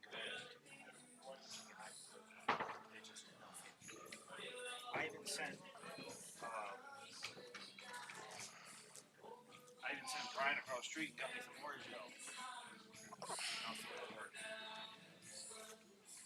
Except for continuously drinking. That's why I peed like 19 times today.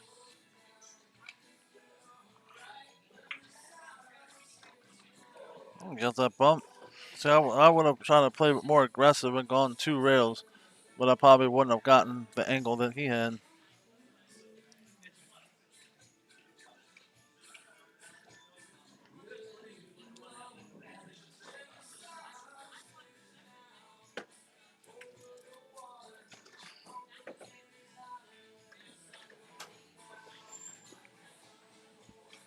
I'll just draw this ball back just a little bit. What? Just draw this ball back. It's alright. I did it before. I like it, yeah. I do it a lot, actually. You can learn a lot from commentating. I do a lot of commentating, actually. I did it on, There you go. That's a good out there.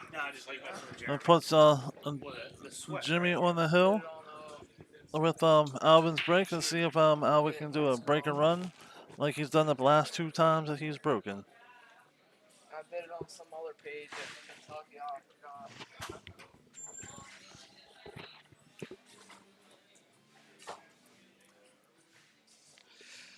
Yeah, Dewey. I will tell you, Scott and his son are both great players. I mentioned earlier I had to play Thomas Haas first round. Race to 7, he missed 2 balls. He beat me 7-1. I mean, and then I've always had respect for Scott's game. Always had respect. I remember Thomas was starting to come around and start playing a lot more. The kid has always been that gentle person, super nice, super quiet and respectful. Like, he does a great job and shot really good.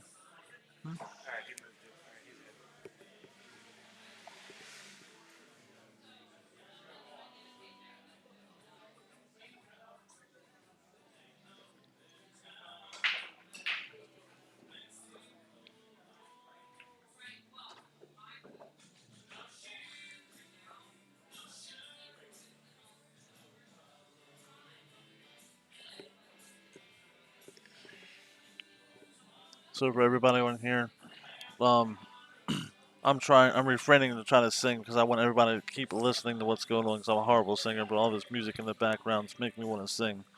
It's just because he's racking the balls and there's nothing else to talk about at the moment. I mean, but here we go. It's about to break. Let's see if he can keep the trend going to what he's been doing.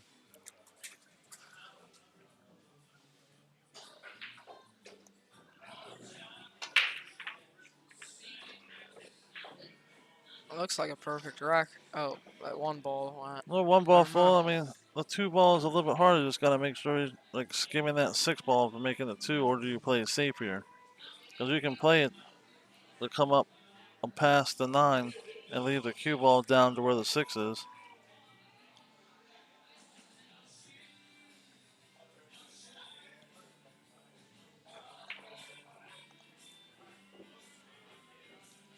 It looks like he's going to try to make it.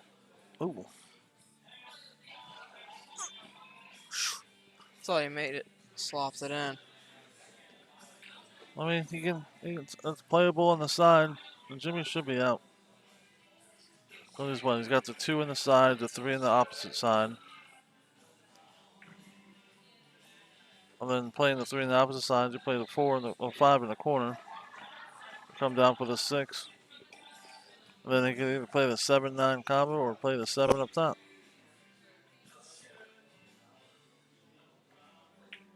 Ooh. Slopped. Nope. Well, He he got got a the little safe. luck. He got the safe. Maybe that's what he was You trying to kick do. or jump here. Oh, I'm horrible at jumping, so I would kick at it. I think I'm. But Yeah, I'm kicking too because I could easily jump that off the table. I would have gone the long rail to kick at it Yeah, to me try to too. make it to be more aggressive. Because it's hanging in the pocket at most. So. I'm not fan just hanging in the pocket, but the angle that it possibly could get position. But playing it like that, I mean, he still played it pretty good. BJ Usher told me to never kick to make a ball unless it's almost hanging in the pocket. I mean, that's a good way to think about it. Saying Mike, his last name spelling. I don't know if when.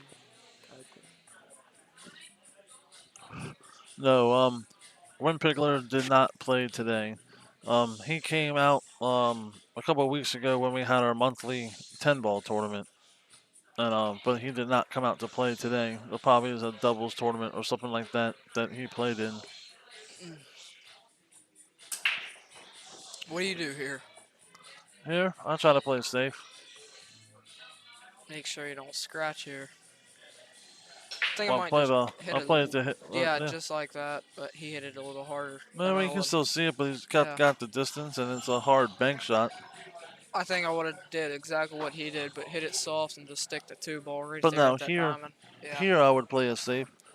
You hit the. I think I'm just gonna hit it and go right into the 3 and the 9. Right, you want to hide it behind the 3 and the 9 because it brings the 2 ball up on the side rail. Yep. Is that what you do? Yeah. Yeah.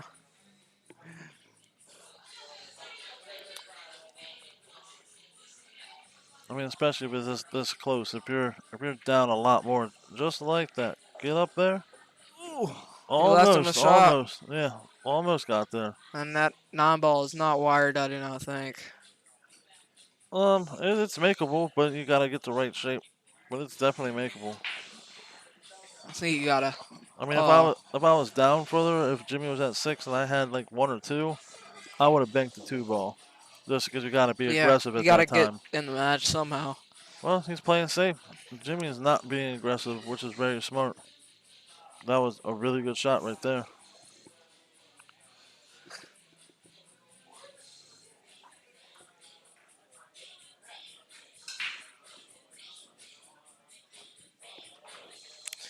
Alvin should play safe. Yep. He did.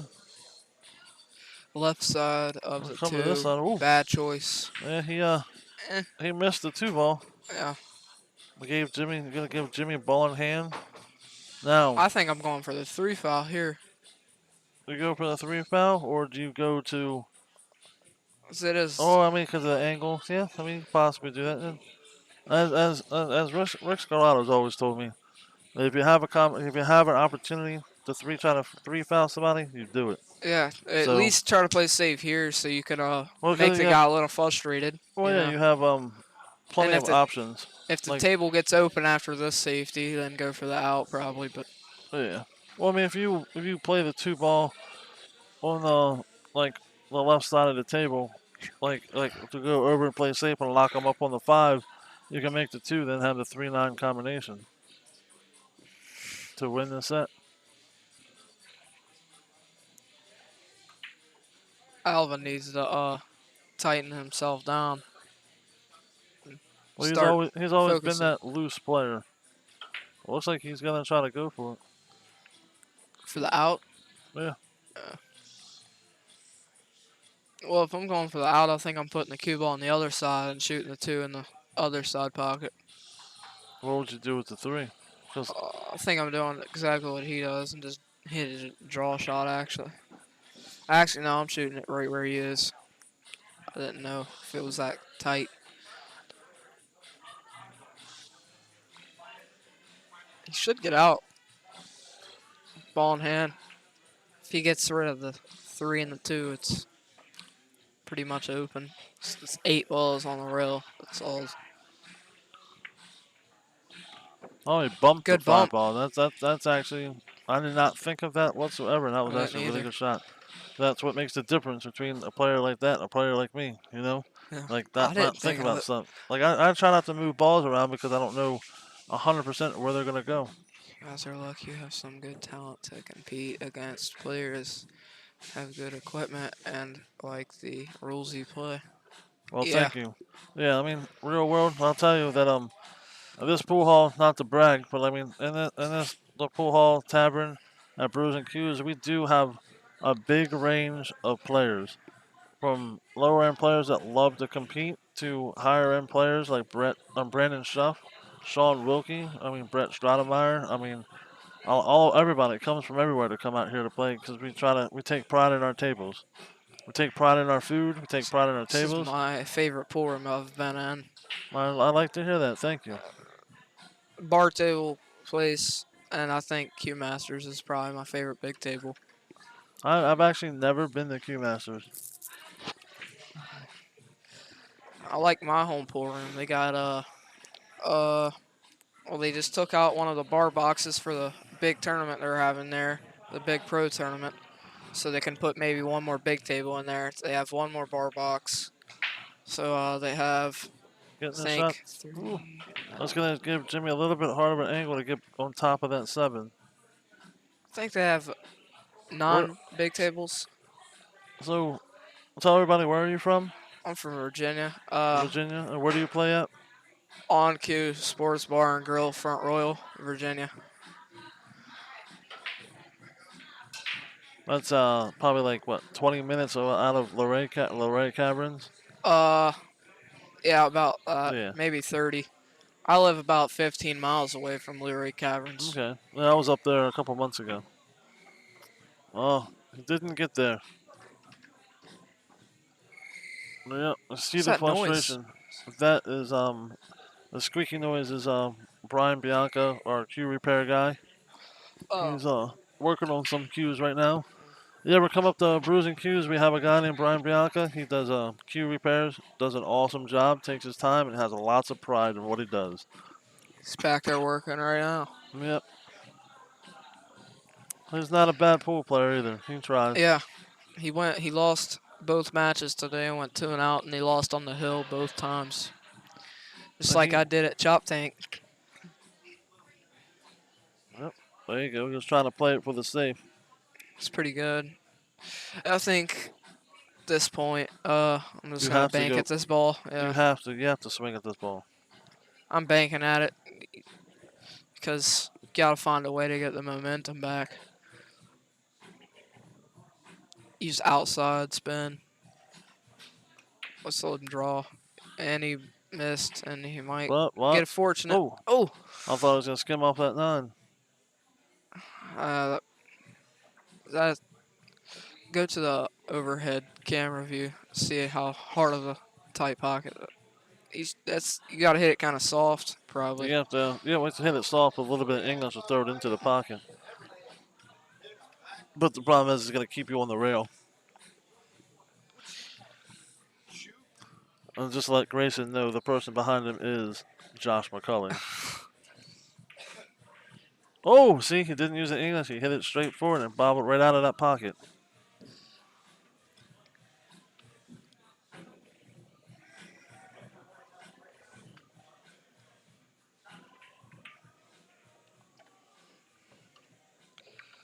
You roll forward and shoot a 9 in that corner, draw back and Draw shoot on the back a little side. bit. Yeah. And less movement is key. Keeps himself in the game. I want 2 in a row to win. Keeps himself in the game. Now it's Jimmy's break, and I don't think Jimmy has broken rands yet on this set.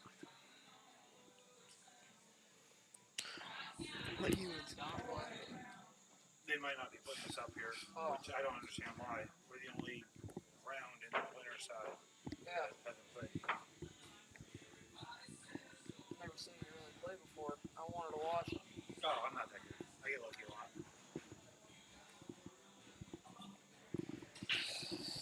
Did he just say he gets lucky a lot? Yeah. So if you're going to be here or listening to the commentating of Josh McCulley who's on here, I do say that he shines his horseshoe a lot. I wasn't talking to you. They have a big tournament coming up at your home pool room. Me and Sammy Smith just finished playing, and we were talking about going. You should come. They got a lot of good players there. Which are you talking about, bruising cues or on? I think that they're talking about on cue. I think on cue. I still haven't been up there. I've driven by on cue when I went to Loretta Caverns. Yeah. We took the back way back and we drove by on cue. I have not Yeah. been there. So that I would like to go there. Who was commentating? My name is Johnny Bloom or Peg Leg Johnny. We also Grayson have Vaughn. Grayson Vaughn, which is one of the upcoming junior players. He's been shooting really good. Comes up here. He's sponsored by MBQs and also by Alley Cat Apparel. And On the Hill Productions. And On the Hill Productions. And I'm sponsored by Bruising Hughes. That's what, yeah. I've always played good when I come here. Yeah. He's talking about on cue. Yep. Did you like the place?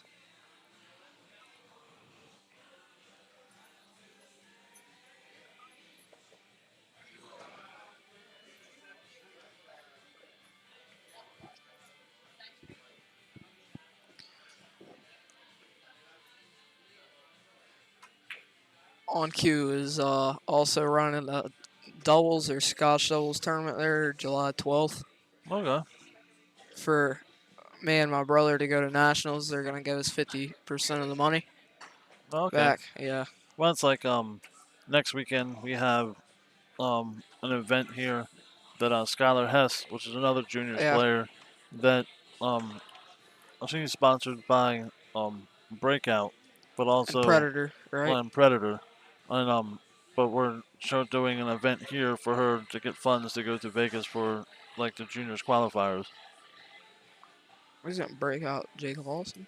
Yes. Yeah.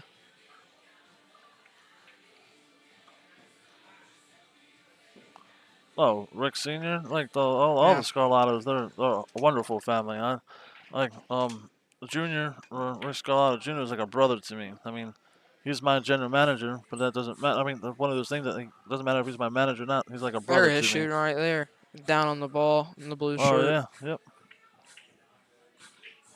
Oh. Did he get him? He got him. Yeah, he got him on the I 7. think he got him. Sorry, we're not talking about the match going on, but yeah, it looks like he might have snookered him. What kind of chalk are they using? It's not Masters. Well, we have Masters on the table, but it looks like somebody has taken it. No, there it is, right there near the side pocket. On the left, yeah. Yeah, the Masters, and it looks like a Kamui chalk or Predator, maybe. I don't know if it's Predator. Maybe. I don't know. It looks like a Kamui. What kind of chalk do you like to use? Masters. Just like the regular old Masters? Yeah. I used the I've used Tome before. I used the Tome. Tome, I don't really like Tome because I feel like it's kind of pasty feeling, and I Well, don't like how it's circular because it doesn't fit in my hand right. no. Well, see, I like it a lot. Well, that was a good hit. Oh, and what?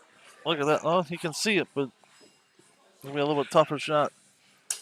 I like the Tome because it holds onto the cube a little bit better for me. But like I said, just like with the pool balls, everybody's got their own personal taste. Almost Mike's leg again. I He's guarantee dancing. Mike Saleg is a dancing machine, just like a pool playing machine. Should get this game if he makes this ball and gets on the 6. He hit that ball really good right there, actually. Yeah, it turned out Perfect. good. Let's see what. This guy might make a comeback on him.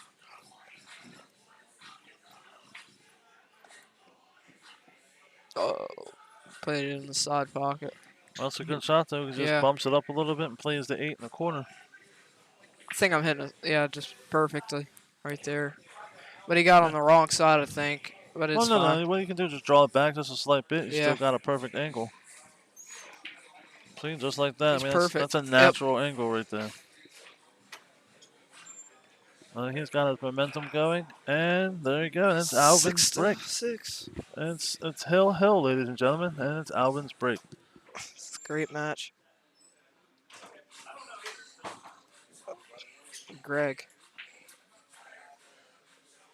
It's his name's Grayson. Yeah, it's Grayson. No, I don't have Facebook. I have Instagram.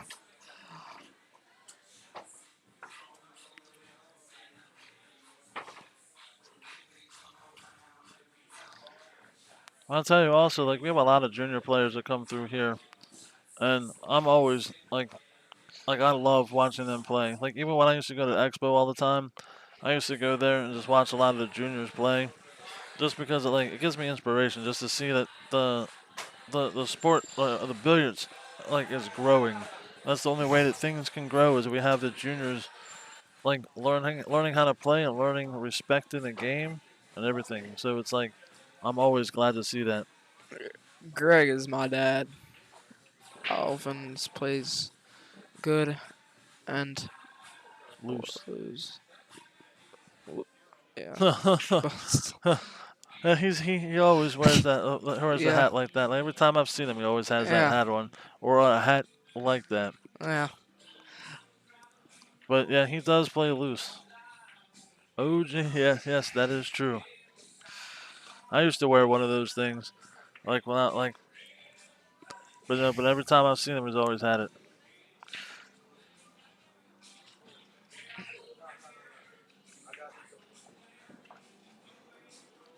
See if he can get this last game and make a 6-4 comeback on him. Pressure's on.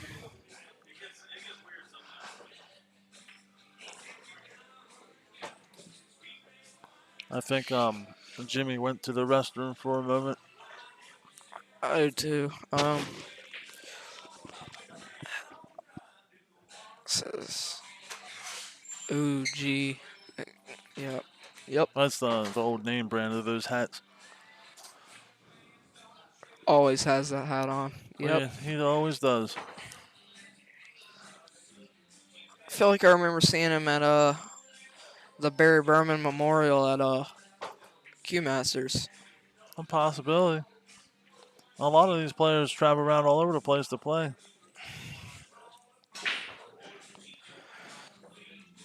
They just fist bumped. They say good luck to each other because it's Hill. Yeah. TZ, yeah, it's Grayson.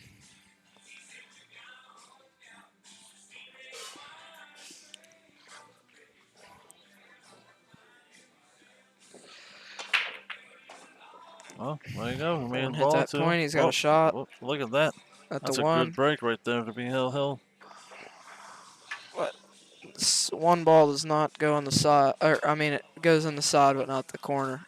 Yeah, but it's one of those things that you play it in the sides because where the 3 ball is, or do you bump it up and try to play safe?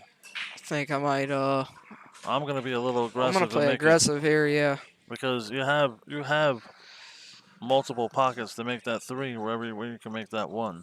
Yeah, Jimmy has had numerous times to close this out. Oh, yes, he has. It's probably. And it's funny to watching it that, like, Jimmy plays good. Jimmy is playing good. But and Thomas Haas plays good like the match right before this. But it's 2 different Jimmys right now. I mean, even though he is playing good, but he didn't play locked down like he played against Thomas. And how ironic. It's It's tough to say Thomas if Haas and he's. then Alan Thomas. They're both Thomas. It's tough to say if he gets out here because there's a lot of pressure. Hill to stay in the winner's side. I'm pretty sure this is winner's side, right? Yes. Oh. Oh. But he snuck him. He got a roll on I it. think I'm jumping at this shot. He jumped up a little bit on it, but I'll tell you though, he did get. Yeah, look at very that. Fortunate. For me, that is too close to jump. Because like I said, I don't know how to jump. But like this, like I would actually kick. I would try to go 3 rails and make it in the side. That's just how I am. I think I'm jumping. Yeah, I think he is going for the jump shot. I don't know. No, he's kicking. Yeah.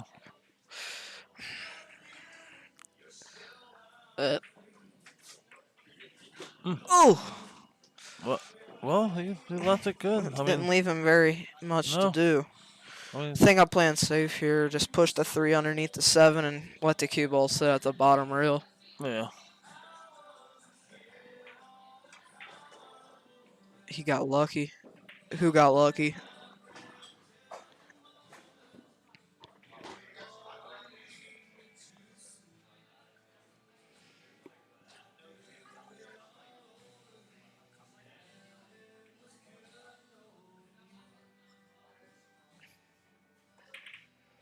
Oh, he tried to be went for the aggressive and go for it. He still didn't leave him very easy shot.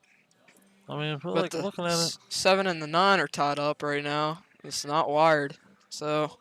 What's the thing with me right here? I would try to make that 3 ball on that side, because you can come up and get pretty much almost a natural angle on that 5 ball. But yeah, the only problem is you have that 7 ball tied up. So Alvin did get pretty lucky. Jimmy did have times to close this match. White behind the 5. White behind. Oh, yeah. White ball yeah. behind the 5 ball. Yeah, just like, oh, he tried. He tried to do it. Yeah. He's a little aggravated with himself. Well, that goes back to what we talked about a long time ago, is that showing that frustration at the table is hard. I got mixed up because they have a Greg Vaughn. You also have a younger brother, too. No, he's my older brother. I'm the younger one. Garrett is the older one. He's 15 and I'm 12. I can dog that one. But look at that. Man, he keeps getting lucky, man. Well, I mean, that's the thing. It's a whole part of the pool game. Yep. I mean, it looks like he can see it, though. I think he can see it. I think he can get through them and he can make that ball. He's got to hit it kind of soft, I think, to hit it and make it go in the pocket. Oh, it's hard that we want to have. I don't know. It's hard to. We can't get that full angle. I think he can make that ball. I think he can too. But yeah, TZ, there's not the like. Obviously, he can explain it better. But you have Grayson, which is the younger one, and Garrett is the older one, and Greg is the father. Greg's the one that drives them all around. He's the daddy-o. And then my mom stays at home with the dog. What's your mom's name? Julie. Julie. Does you have the 3 G's and the J? Yep. There you go. What's your dog's name? Clyde. What was it? Clyde. Clyde? Yeah. Like Bonnie and Clyde? You're too young for that. Yeah. There we go. He He got it. He had to put some English on it got to throw it into the pocket. He's got to worry about that 7 and the 9 ball right there, though. Yeah, on the brackets you have, I don't know how they have it worded, but yeah, they're all 3 of them. Greg, Garrett, and Grayson. Oh, not Grayson wasn't playing today. We had Greg and Garrett playing today. Grayson wanted to come out here and grace us with his presence. and help us with the commentating.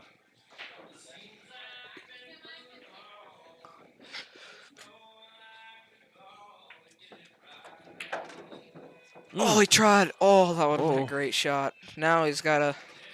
I think I'll play safe on this ball because just push the 6 into that rail and stick it up into the 9 ball. Well, you also look at the angle that he has. He can make that 6 ball, give him position to bank the 7.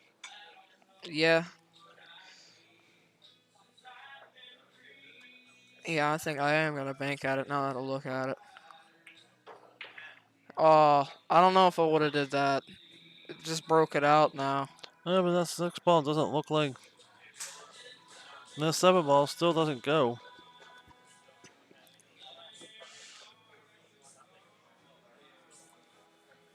I mean, he's got to get inside of it to play the combo, or on the outside to slide it down. Or he can get on the outside and just play the rail first into the 7.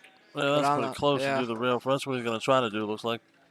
Actually, he's just probably I don't know, possibly man. skim off of it. I don't know. Cross bank it. Who knows? Yeah, he looks like he's playing the combo. He's playing the combo. He's got to get behind it. He's got to play the rail first on it.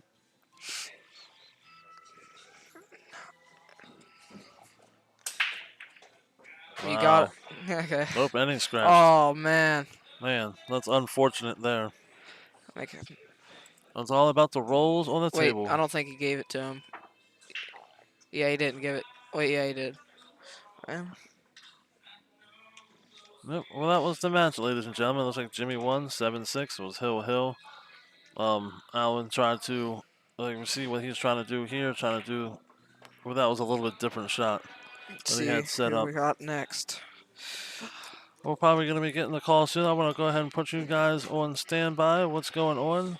And I'll be putting up the players soon. Thank you guys for tuning in. And like, share, and enjoy. We will be back in just a couple minutes. All right? Thank you very much.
All right, ladies and gentlemen, we're back here with it looks like Mike Soleil and Russ Redhead. I'm gonna go ahead and put their Yeah, that's names in his here. name.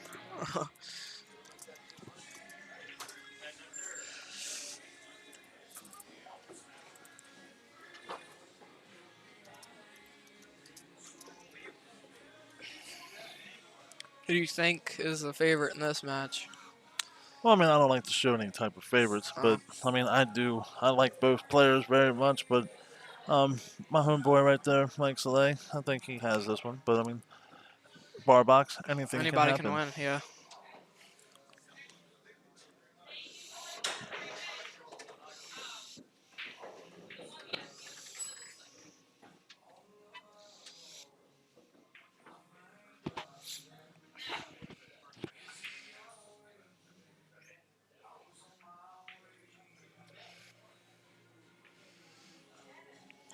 Mike got a pretty lucky roll, safety, I think. He's gonna jump at this shot, see what he can do. Russ is pretty good at jumping the queue.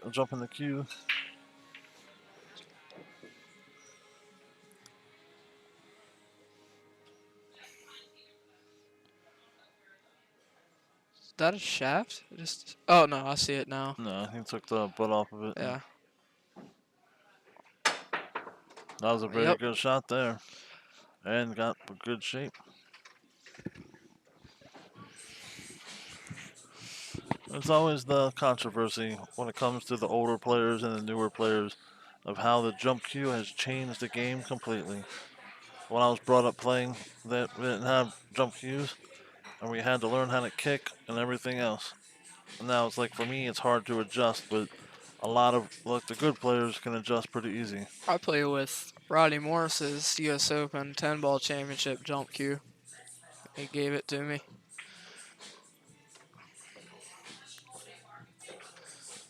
Gave himself a little bit of an angle. He can get back It's on the perfect. 9-ball. Now, how do you play it? 2 rails, or do you play it? Well, I just think slide I'm just it gonna back. draw back. Yeah. Yeah. Just like that. It's perfect. Uh-oh. Put up. All right. Russ. Russ 1-0. comes out the gate, winning the first rack.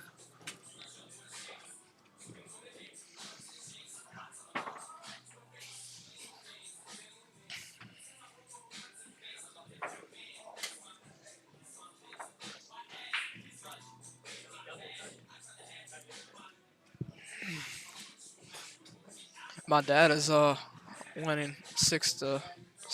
He's on the hill, and I think he's beating them 6-5 or 4 or something. I don't know. Oh, your dad's playing against Dave Nangle right now. Yeah. The other commentator that's normally on here. I think he's winning actually 6-4 or 3. I don't know.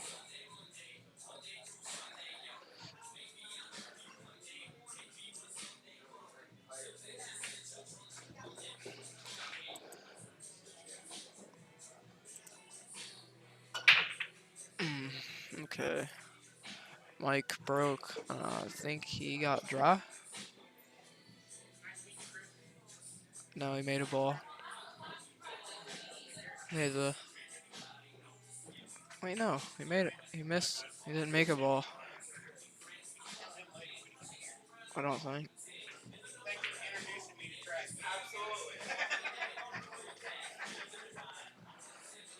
Yeah, he didn't make anything. He broke dry.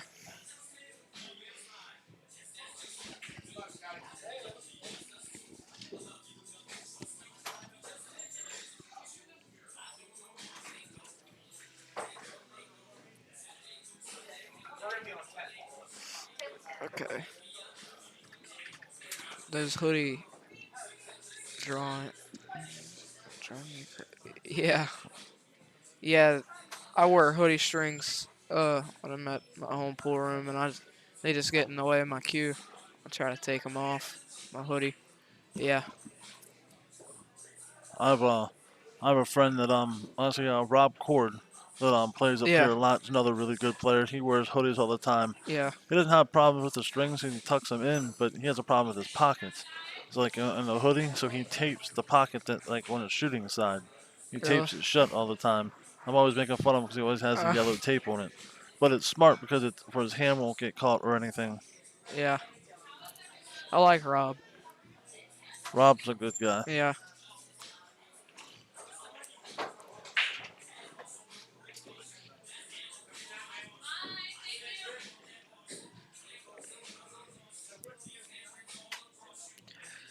I just ordered some food.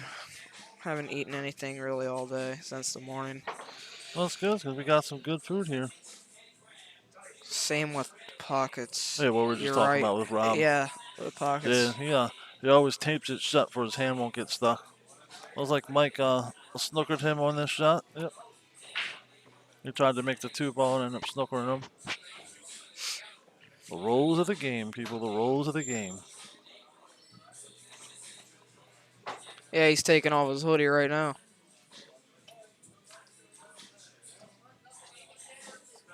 These are probably fully charged.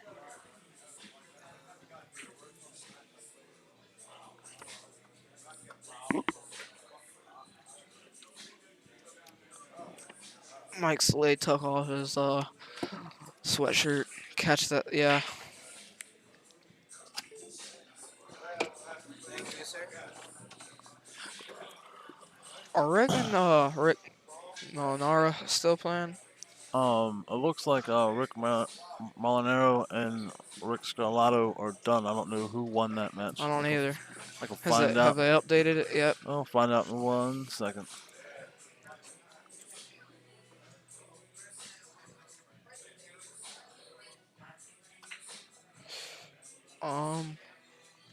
Pretty sure it's down here. Yeah. Rick Scarlato beat him. It looks like Rick Scarlato beat Rick Molinaro, so now Yep. he's waiting for the winner of Dave Nagel and Greg Vaughn, which is Grayson's father. Yeah. Looks like he's got a whole family of pool players. How about that?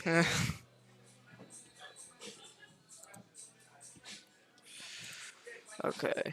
I think I'm just gonna send the 5 balls, put it underneath the 7, and go back down to the bottom of the table. I see. I have a problem with fitting balls like that a lot, so I would try. I mean, because like when I would try to hit it a little thicker.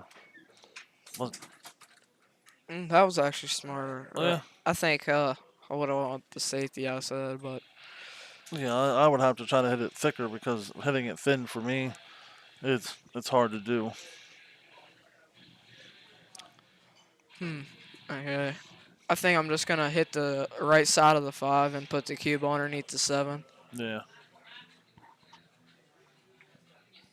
Oh, he went the other way. He went the other way. I think his way was actually smarter because there's more balls to hide. Yeah, and the way it's way harder to hide you under 1 ball than it is 3. I think he left Mike a piece. Yeah, but he's got to worry about. Well, it looks like he's going to kick at it. Mike is phenomenal at kicking. I mean, he's really good good at at banking. say what happens afterwards, but he is phenomenal at kicking. He's very good at banks. Yeah, I've seen him kick balls out of I thought it was a total lockdown and hitting it.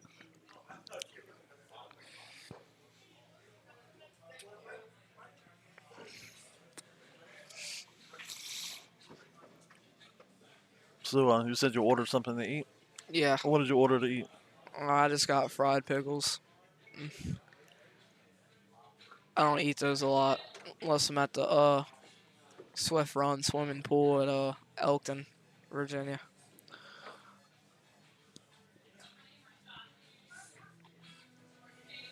Okay, I'm going bottom. Yeah, just like he did, but you got a little aggressive. Yeah, I think you're trying to swing at it. It's a little too hard. I don't know if you can go to the top camera, see if he can hit the 7 and make it. Yeah, I think he can.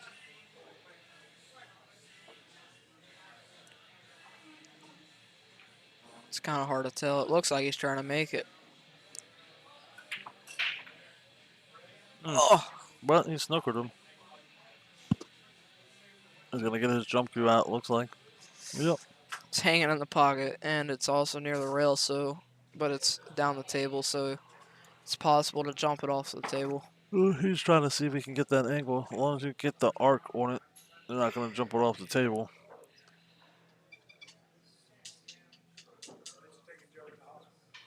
He uses the dart method. Yeah. I use both. When I'm trying to draw a ball on a jump, I use the dart. When I'm just trying to hit it, I use the regular way. Made it again.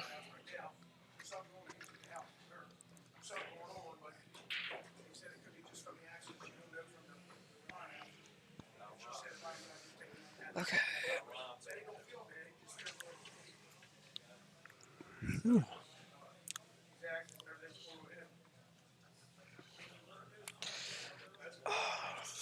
Okay.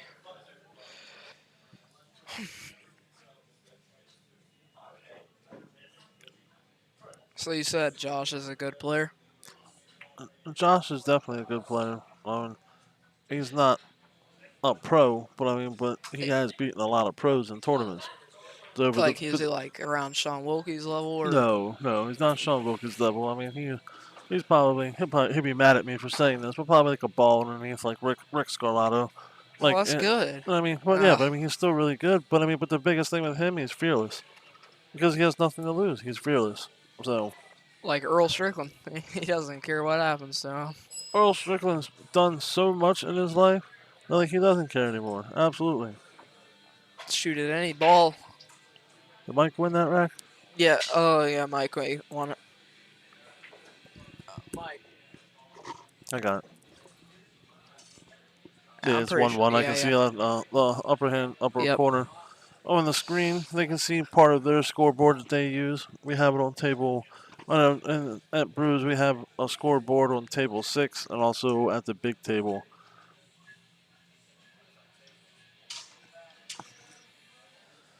Okay.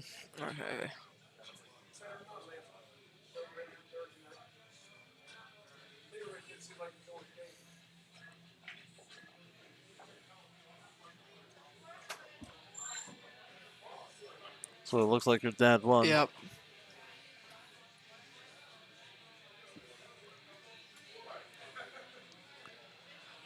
All right, now my dad has to play Rick. All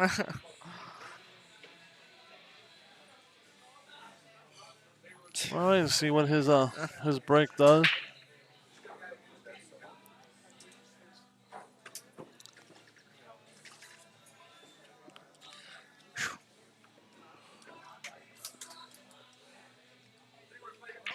My dad always does good on these tournaments here. It's like me. He doesn't play that much here. He's played a couple times, like a handful of times. Last time in the Steve 10-ball Fleming tournament, walking by, acting like he's gonna knock down all my screens. In that 10-ball tournament that was here last year, Right. 10-ball one, I think it was in November. He made it to day 2 and had to play Tony Long and lost 7-5. No, really? Yeah. Well, but really look at it. He gives you guys the opportunities more than himself. Yeah. That was a good shot there with Mike. Mike? Like I always say. Go back down to the bottom. As you always say, it looks like Stella's getting her groove back.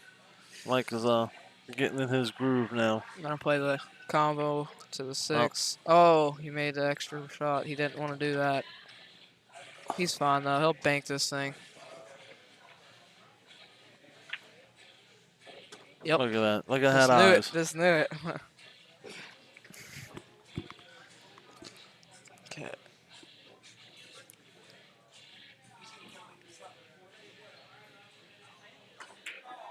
Oh. That's a tough shot, though. All the way down the table. Well, it is when you're stuck in the corner like that and trying to draw it back a slight bit, or just like trying to stun it.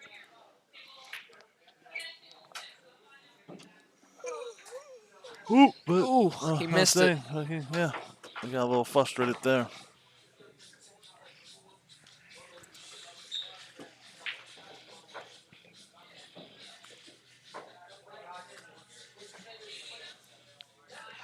Mike's up 2-1.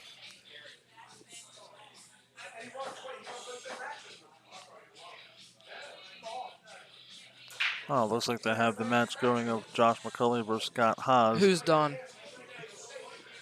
Huh? Who said he's done? I don't know. Russ is always one of those guys that he'll show a little bit of frustration, but he always collects himself. Then he'll Before the forget next about it. game starts. Yep. He'll collect himself. He's good with that. Like he does show a little emotion at the table at times, but he's also one of those players that I've seen it being down, and then he finds his gear and comes back. But you always get scared when Mike Saleh gets his groove.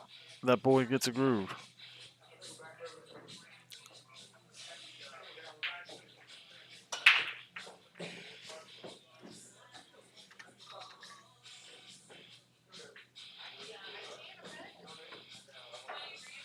Mike has the 2 ball right on the top of the 4. See if there's I any don't. type of gap. What do you do here? I don't really you have know. to play I it think I'm safe. just gonna hit thin the 2 ball and try to stick him right underneath the 9 ball. Yeah, like you have to do the same. You can't make that ball. Oh, that was. I mean, you push it over like that. I mean, I that didn't works really too. see that shot, did you? No, I did not see that at all.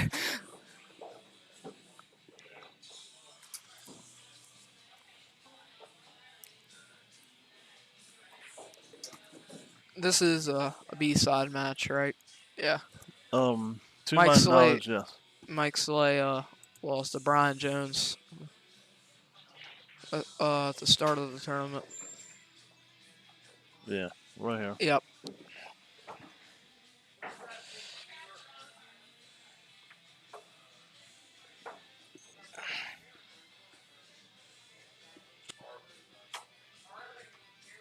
Well, that's always good. Like the winner of this match plays the loser of Scott Haas versus Joshua McCulley.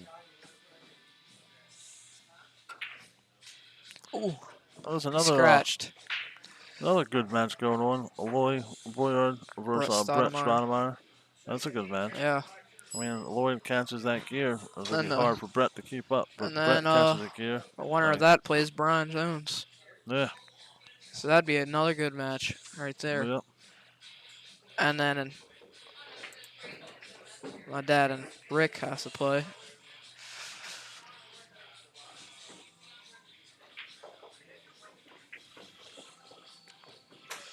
He left him a combo. I think he was trying to get underneath of the 4 ball.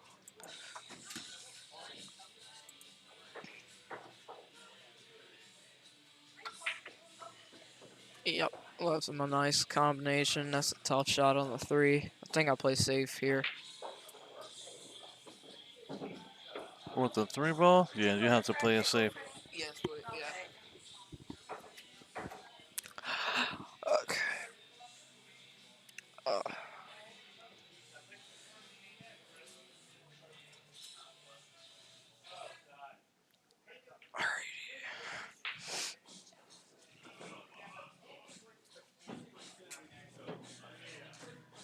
Thank you.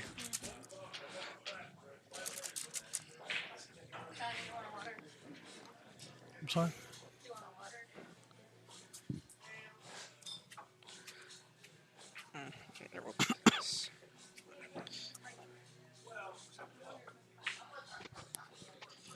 Oh, wow, he banked it and he made it.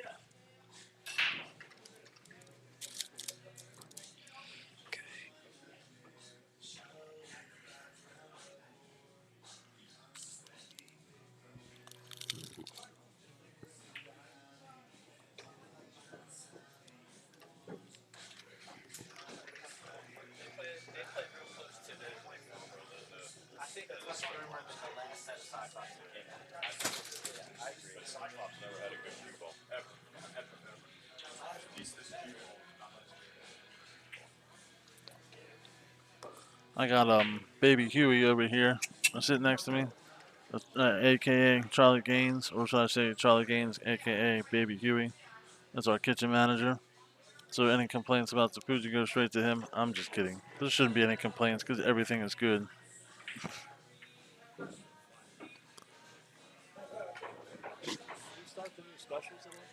Do you try to go through rails, or well, I already did it. It's perfect.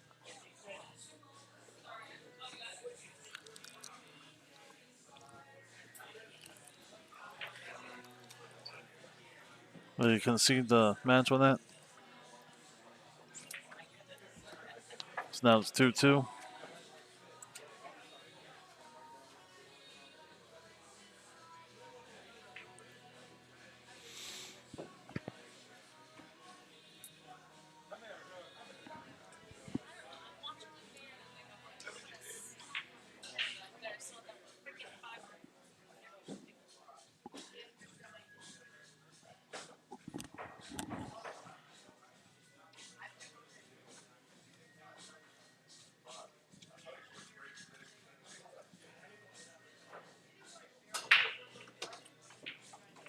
Well, that was a pretty good break there. You see the one ball.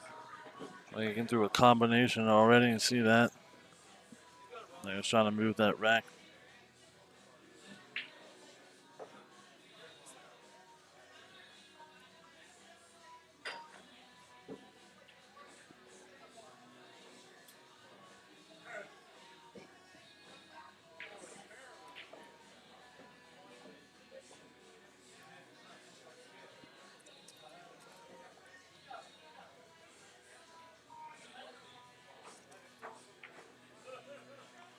See me, the aggressive player, I try to do the combination. Well, yeah, that's the other way to do it. Well, maybe he can get a good bump. Just gotta shoot the one ball in bottom left corner.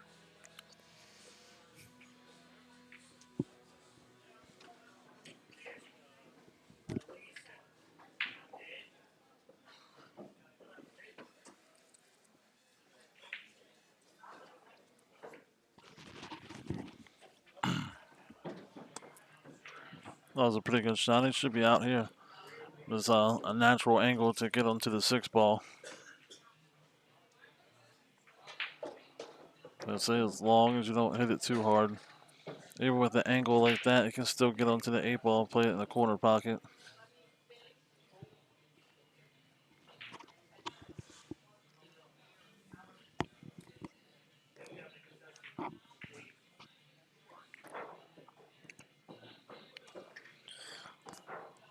Perfect. Don't Yep. know if you can Mike, do anything about the Mike camera. gave it to him.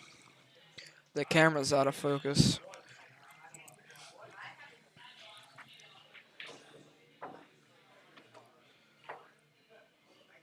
It's not showing up on our end, and I can see it on the live stream on Does YouTube. anybody else have that problem? Look on your phone, see if it's doing that.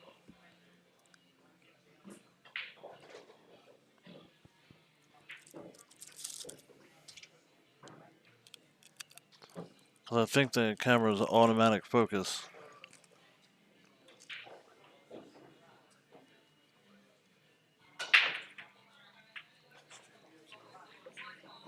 Clear on my end, yeah. Jeff, how about you, are you watching it, closed down,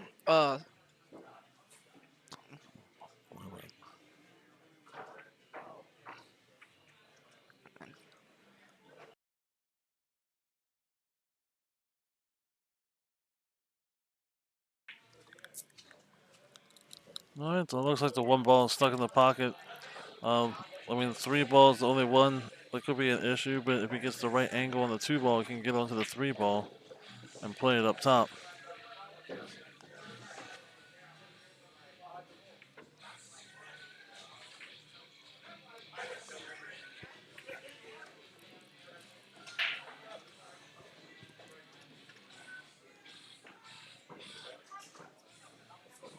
Yeah, it looks like he has an angle to try to play it in the other corner.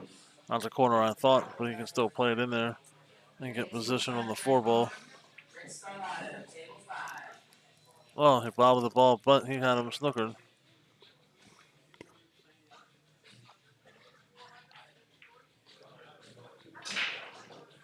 Now, what do you do here? Do you kick at it or are you going to jump at it? I think I'm gonna jump.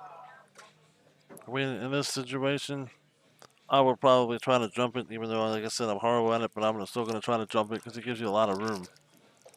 I mean, the ball is makeable. And really, if you jump it, you skim it, you could take the 4 ball down to the 3 and tie it up. That was a beautiful shot there. He's 3 out of 3 on jump shots. Oh, yeah. He's a beast when it comes to it. He was practicing for the longest time. I forgot where he plays out of. I think he's from PA.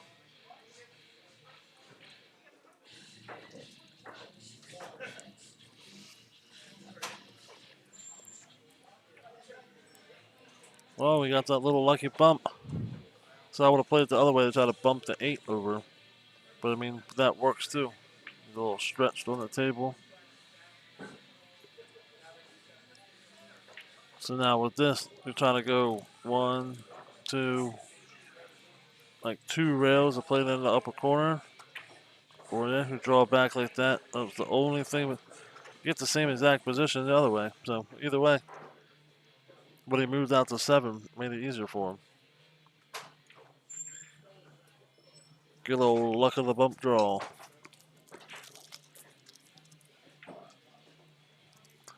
I think Rick Scarlato just came out of the bathroom and forgot that we had the commentating table here and almost walked through us. He threw his hands up and had to walk the other way.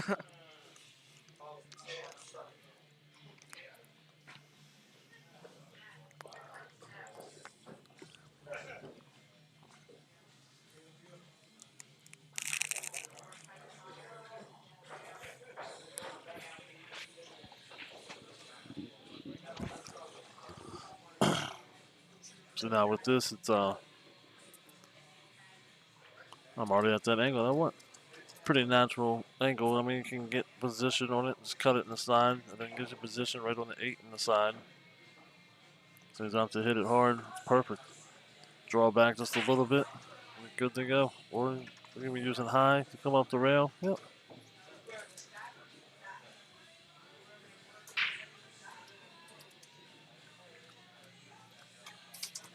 All right.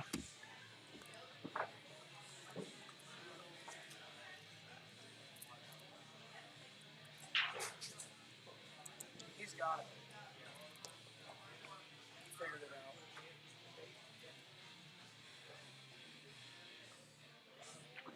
Yeah, Jeff Greener. Yeah, sometimes that happens. You got to look at what you're looking at, and I'm trying to assess from there. I know it's like because we have it popped up on our second screen. It looks like it's staying focused because pretty decent cameras. I don't know what kind of cameras, but they're pretty good cameras. And I know that you're smart enough to try to figure it all out. You did a good job, buddy. Oh, does he make that 7? No, it's a problem.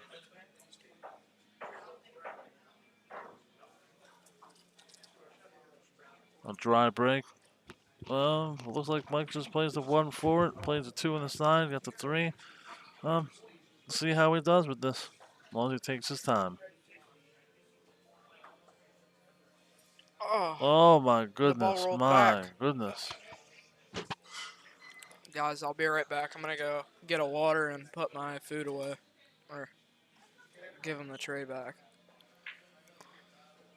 The old saying that they say, he forgot his purse.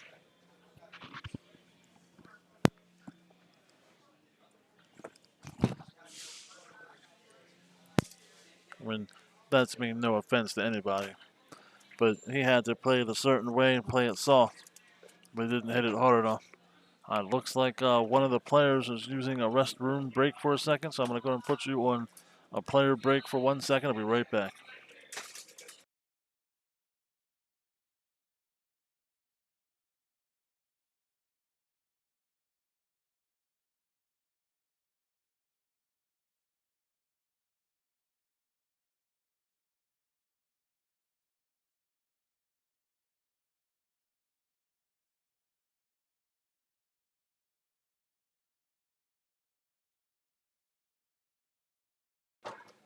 Ladies and gentlemen, the players are coming back now. Looks like Russ and Redhead had to get some water. It's nice and cool in here. We got everything working. Everything's nice and cool. It's comfortable weather outside. But we are all inside playing pool. Well, I am now commentating.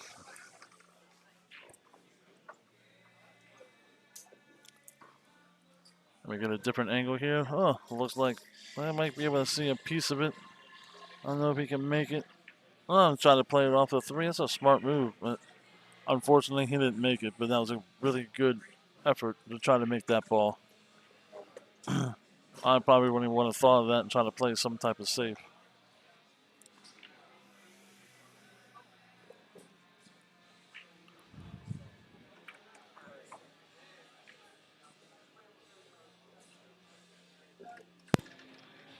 All right. Looks like Mike made that ball. He's hovering over the 5 ball a little bit to make the 3. Gotta get up for the 4, give him a bump. Oh, well, it looks like he's having a little bit of a rough time with trying to get his groove back. The 1 rack, he got a nice groove going. Then he got his momentum slowed down a little bit. He'll probably grind through it though. Look at, oh my, I thought he was gonna make that ball.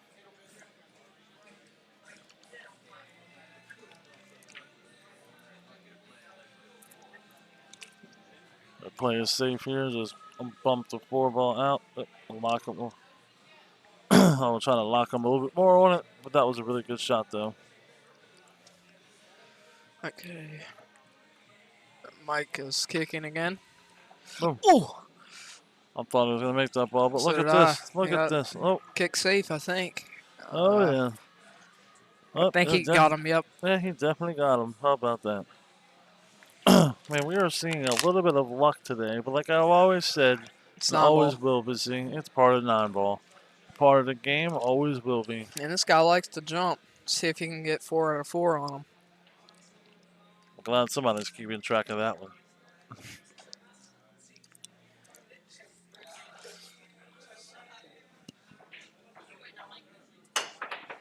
Oh. Well, at least he hit it. He's 4 for 4 for hitting, but 3 for 4 for making the ball. But you know what? That's still impressive because I'm not very good at jumping. I'm I just was good saying, at I hitting don't the get over the ball. ball. I might get over the ball 1 out of 100 times. I mean, I know you're not that bad. I'm that bad. I can jump over the ball and hit it, but I'm not very good at making them.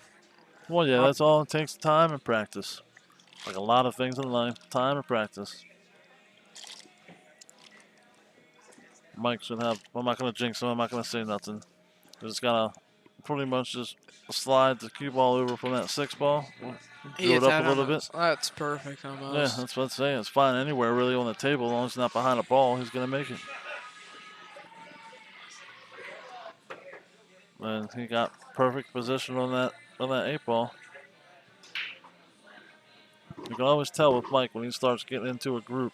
He goes a little faster, too. He goes a little faster, but it's funny that he's more slick when it comes to the table.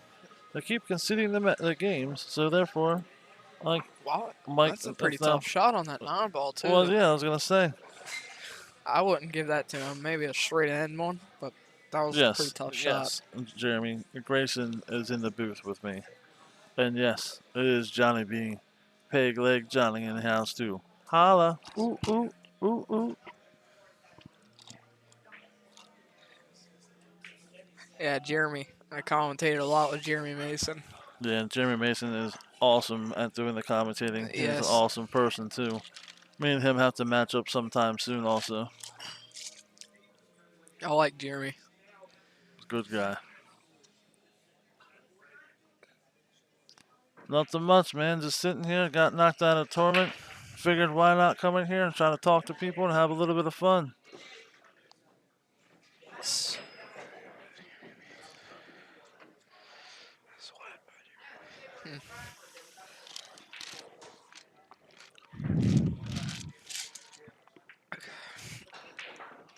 I got a good position on that one. Gonna draw back a little bit for the 3 ball. Trying to give himself an angle to come down for the 4.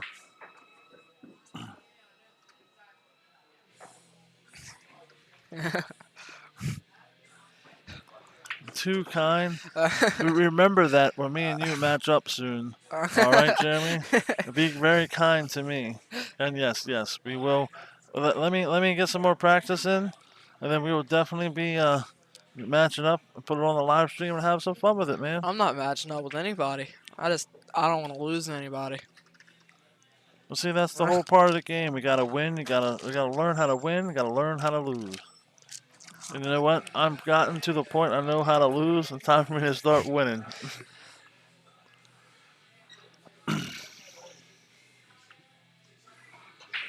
Trying to get out of that pocket. Oh my goodness. The rolls today for Mike are not going for him. He was hoping that things will change at this point. He conceded the game. Yep. I mean, it's tough when you make a great shot like that and it comes around and it scratches. Maybe, you want it to come around a little bit more, but that pocket got him. And the pockets don't move here. I know some places the pockets might move, but the pockets don't move. They're set in stone. We might have moved them in different spots for today, but you never know, right? Yep. We'll see if Mike can come back and win this. He looks a little frustrated in his chair. Just a little bit.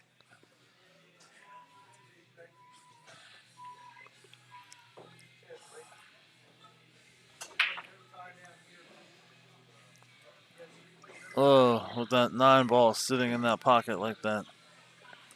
That's you can't win on the break here, which I do like. But at the same sense, when that 9 ball skirts over like that, and it's hard. Yes, the pockets have been in the same exact spot, but I don't know if you've ever noticed. You always think sometimes when you miss, that pocket moved on you. Or the side pockets move because they appear out of nowhere sometimes. Oh, see what he's gonna do here is gonna call a push and make the 9, which is smart. Smart to do, especially when it's 5-3, and you don't want to take the chance of him getting some type of combination because you don't have to call the 9.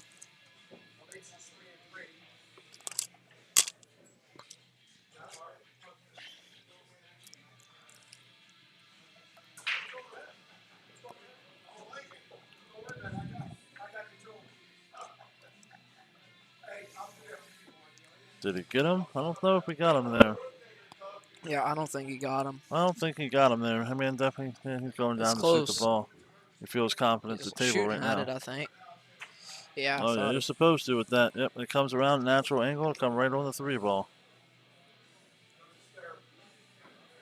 Now what I would do here, I'd shoot the 3 ball in the upper corner, to get position to play the 5-7.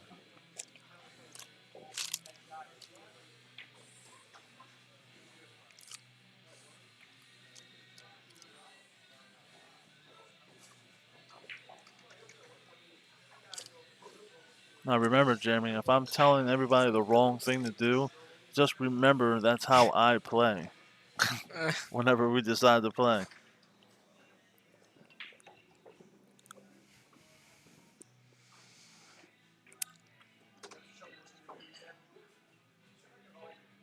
Came up a little bit short, but he's fine.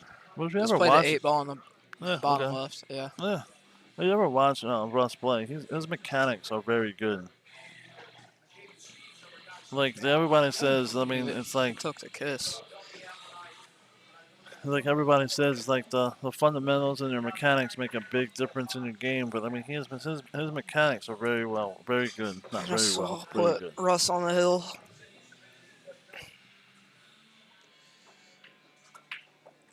There we go. Russ is on the hill. I think if I was Mike right now, I'd go ask to use the bathroom and try to slow him down. He just went to the bathroom. He did that direct before it. But Russ is left? Hey. Oh, I didn't know.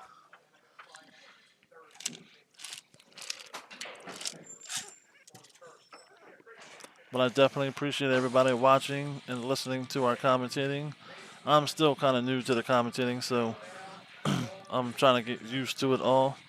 I might sometimes go on a tangent of stories or something like that because I've been playing pool for a good while and I got a little bit of stories. I have fun with it. It also teaches me a little bit more. Because I have my own patterns, and they have their own patterns as well. Okay, Mike made a ball. Looks good. Has position on the 1 ball. 2 balls in a 2 pretty. balls a little bit tied up, but if he can get back over to at least play it safe and take control of the table, that's the main thing. Yeah. Larry who?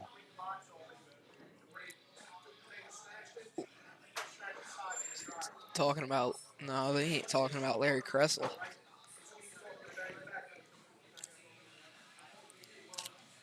And you're welcome for the free stream. And thank you for watching and listening. What do you mean by who's Larry? Russ and Larry. Oh, so he played him safe on this shot. Is Larry in the tournament? I don't see no Larry.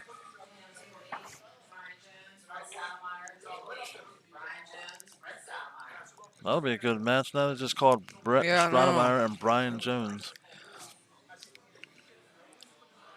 I think with that 2 ball don't. Oh, they're showing the 1. I didn't see that there. Yeah, we can do an overhead view. I mean, Are you kicking or jumping here? I have to kick that. That's too close for me to jump. Yeah, but I don't even I'm know how I would too. try to kick I it. think I'm kicking.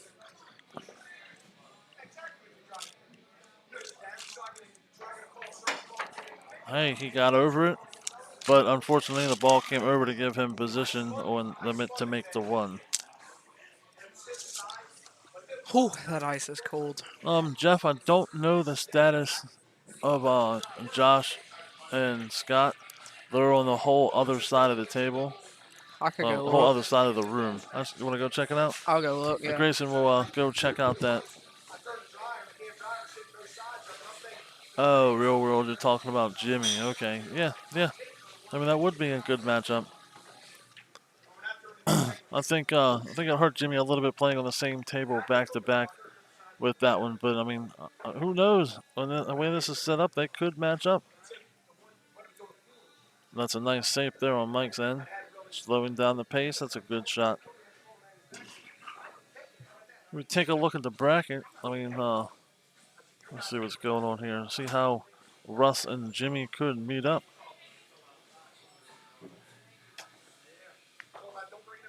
Well, I mean, to look at it. All right, Scott is winning 3-2, and my dad and Rick Scarlato is tied 1-1.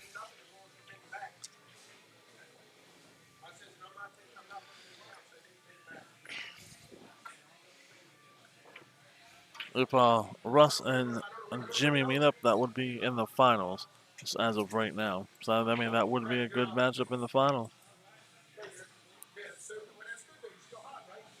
Not Larry, but Jimmy. Jimmy, yeah.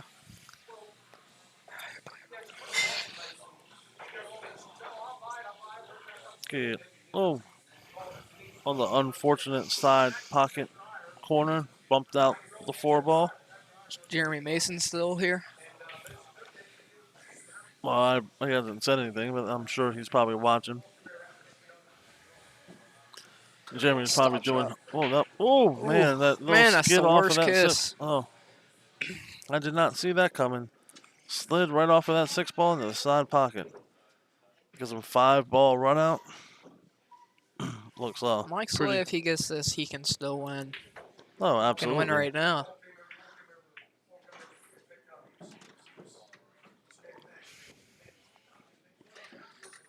There we go. It's going back to taking his time. Are you gonna just keep the cue ball on the rail and shoot back cut the 7 in, or just come off the rail? We have to come off the rail. Yeah.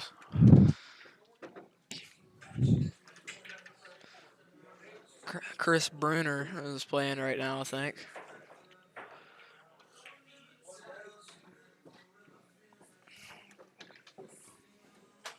Stop shot, and another stop shot. Gave him the game there. They're being very generous to each other. 6-4, and it's Russ is breaking. Break. All Mike's got to do is just hope Russ doesn't break and run a rack, so he can get back to the table. Oh yeah, if he breaks dry, Mike has a shot. Mike is 100% back in this game. That's the key thing about what I talked about a while ago about alternating breaks. I mean, anything can happen with that. You break dry, your opponent can run out your rack, then all of a sudden he's breaking running his rack, and all of it, guess what? It's tied up 2-0 at that already. point, Yeah. right? But at the same sense, you're playing against a lot higher caliber Yeah. player. It's tough because if you don't run your rack or control that rack, then it hurts you bad. And that's what happened to me earlier. He Oh, just got see, kissed there we in. go. See, and that's Left Mike also a pretty wide open rack. another thing that a lot of players do, and I'm prone for that. You're on the hill, guess what? You break harder, you break a little different. That's what happens. You know, they always said keep your breaks consistent. So if you decide to break a little bit harder, you're changing angles, you're changing a lot of other stuff, and it goes right into that pocket.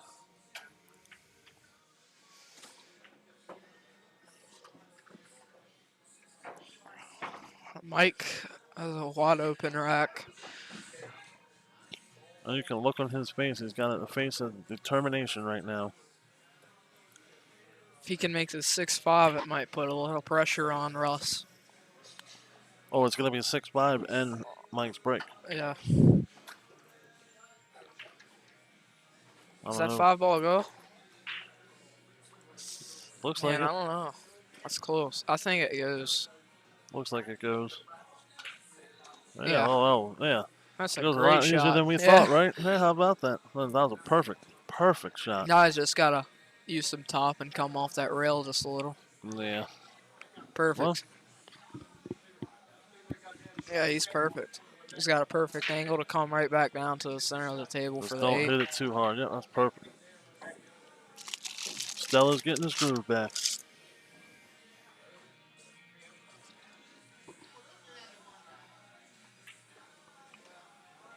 All right, you can see that. It makes it now 5-6. Mike's break. There we go. Mike can break and run this. It'll be Russ Redhead's break on the hill. And we'll see. Mike's starting to get loose again.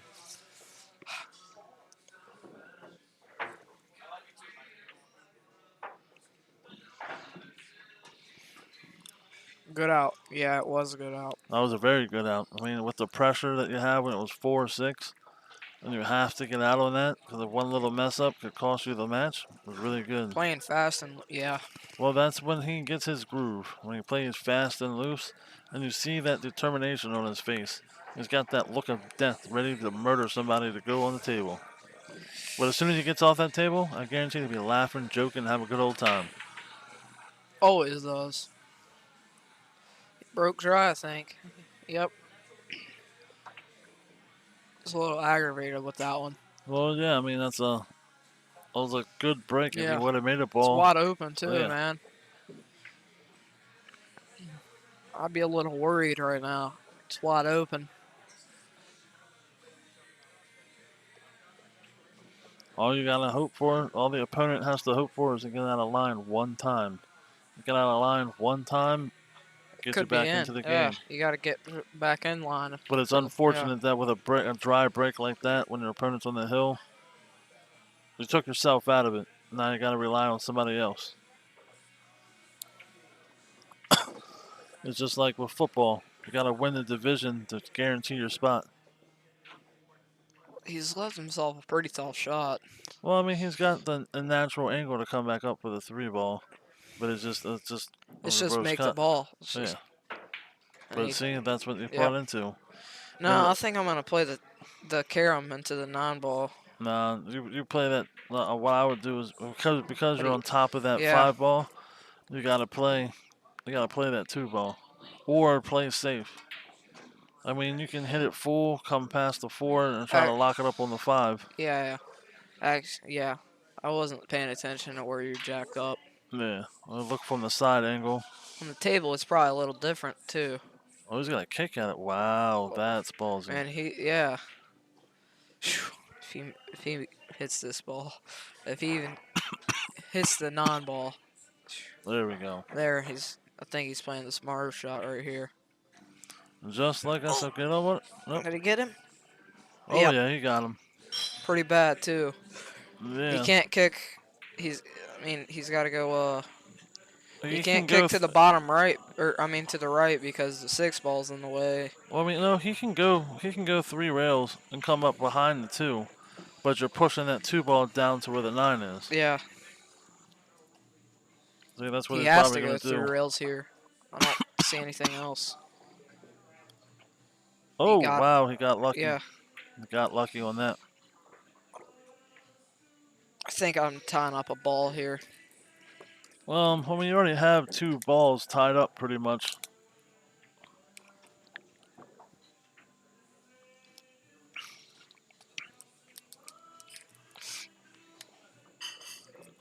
Let's see if Mike tries Let's to. see on the side angle. I think he's gonna kick up and down, try to make it or something.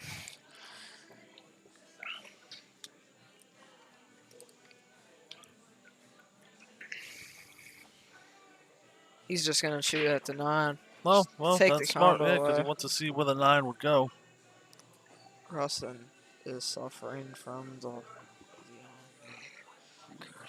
Well, that is true, real world. That is true. Yep. Like when you, well, especially with playing caliber players like this, when you get on that hill, you cannot loosen up at all. You cannot change anything. He's gonna try a 3 foul him. It looks like. I don't think he's gonna be able to 3 foul Mike, man. Mike's so good at I'll kicking. do a top angle on that just to see. Go 2 reels into it, I think. Yep. Yeah, good hit. No, we just broke it open. He should be fine though. He makes that 3 ball a little bit difficult for him. He's got to come up top for it. Excuse me, sorry about that.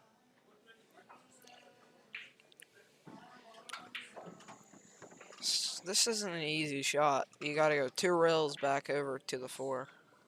Right, and then to get position on that 5 ball, you gotta be almost straight.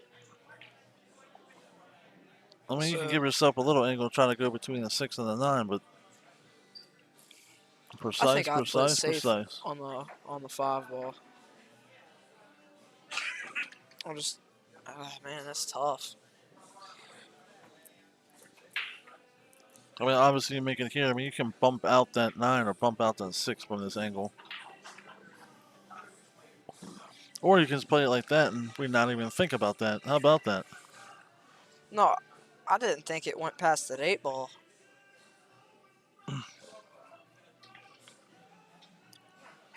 He's on the reel, and I don't know where he'd play the 6 ball straight in like that.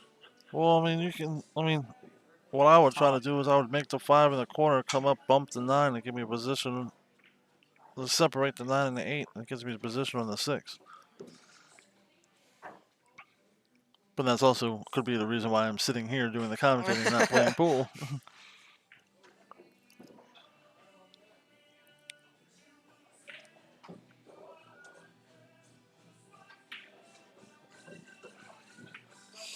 I think he's gonna just roll forward and stick him right on the 9 ball. Just push the 6 to that rail. Let's say I didn't think it goes. It doesn't go on the side. I don't think it does. I think I'm just gonna play safe and use top and stick the cue ball right on the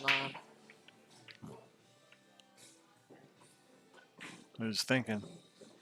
He's got those wheels turning. He's looking at the different angle right now where it's gonna go.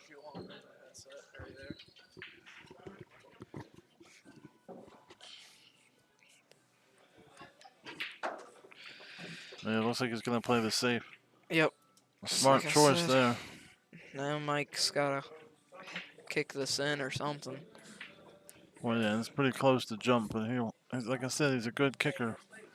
Do the 1 rail. Hopefully he makes it. I think he'll make it. I got confidence in him.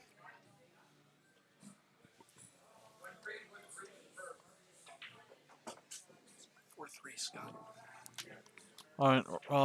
Just also let you know update on Josh and Scott. It's 4-3 Scott right now.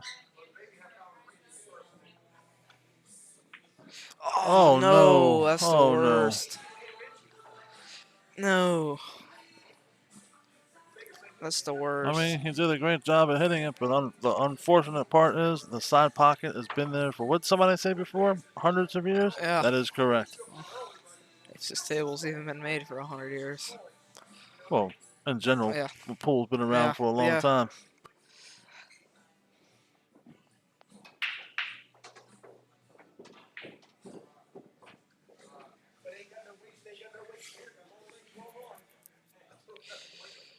Ah, I can't believe that happened.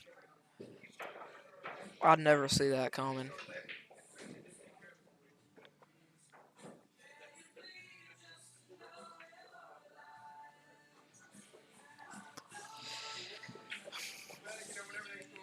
That was one of my shots.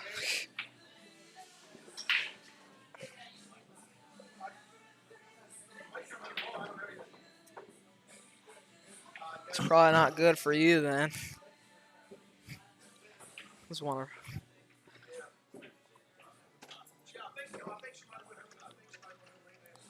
He's flirting with that other side pocket. I think that 8 goes. He should be able to make this.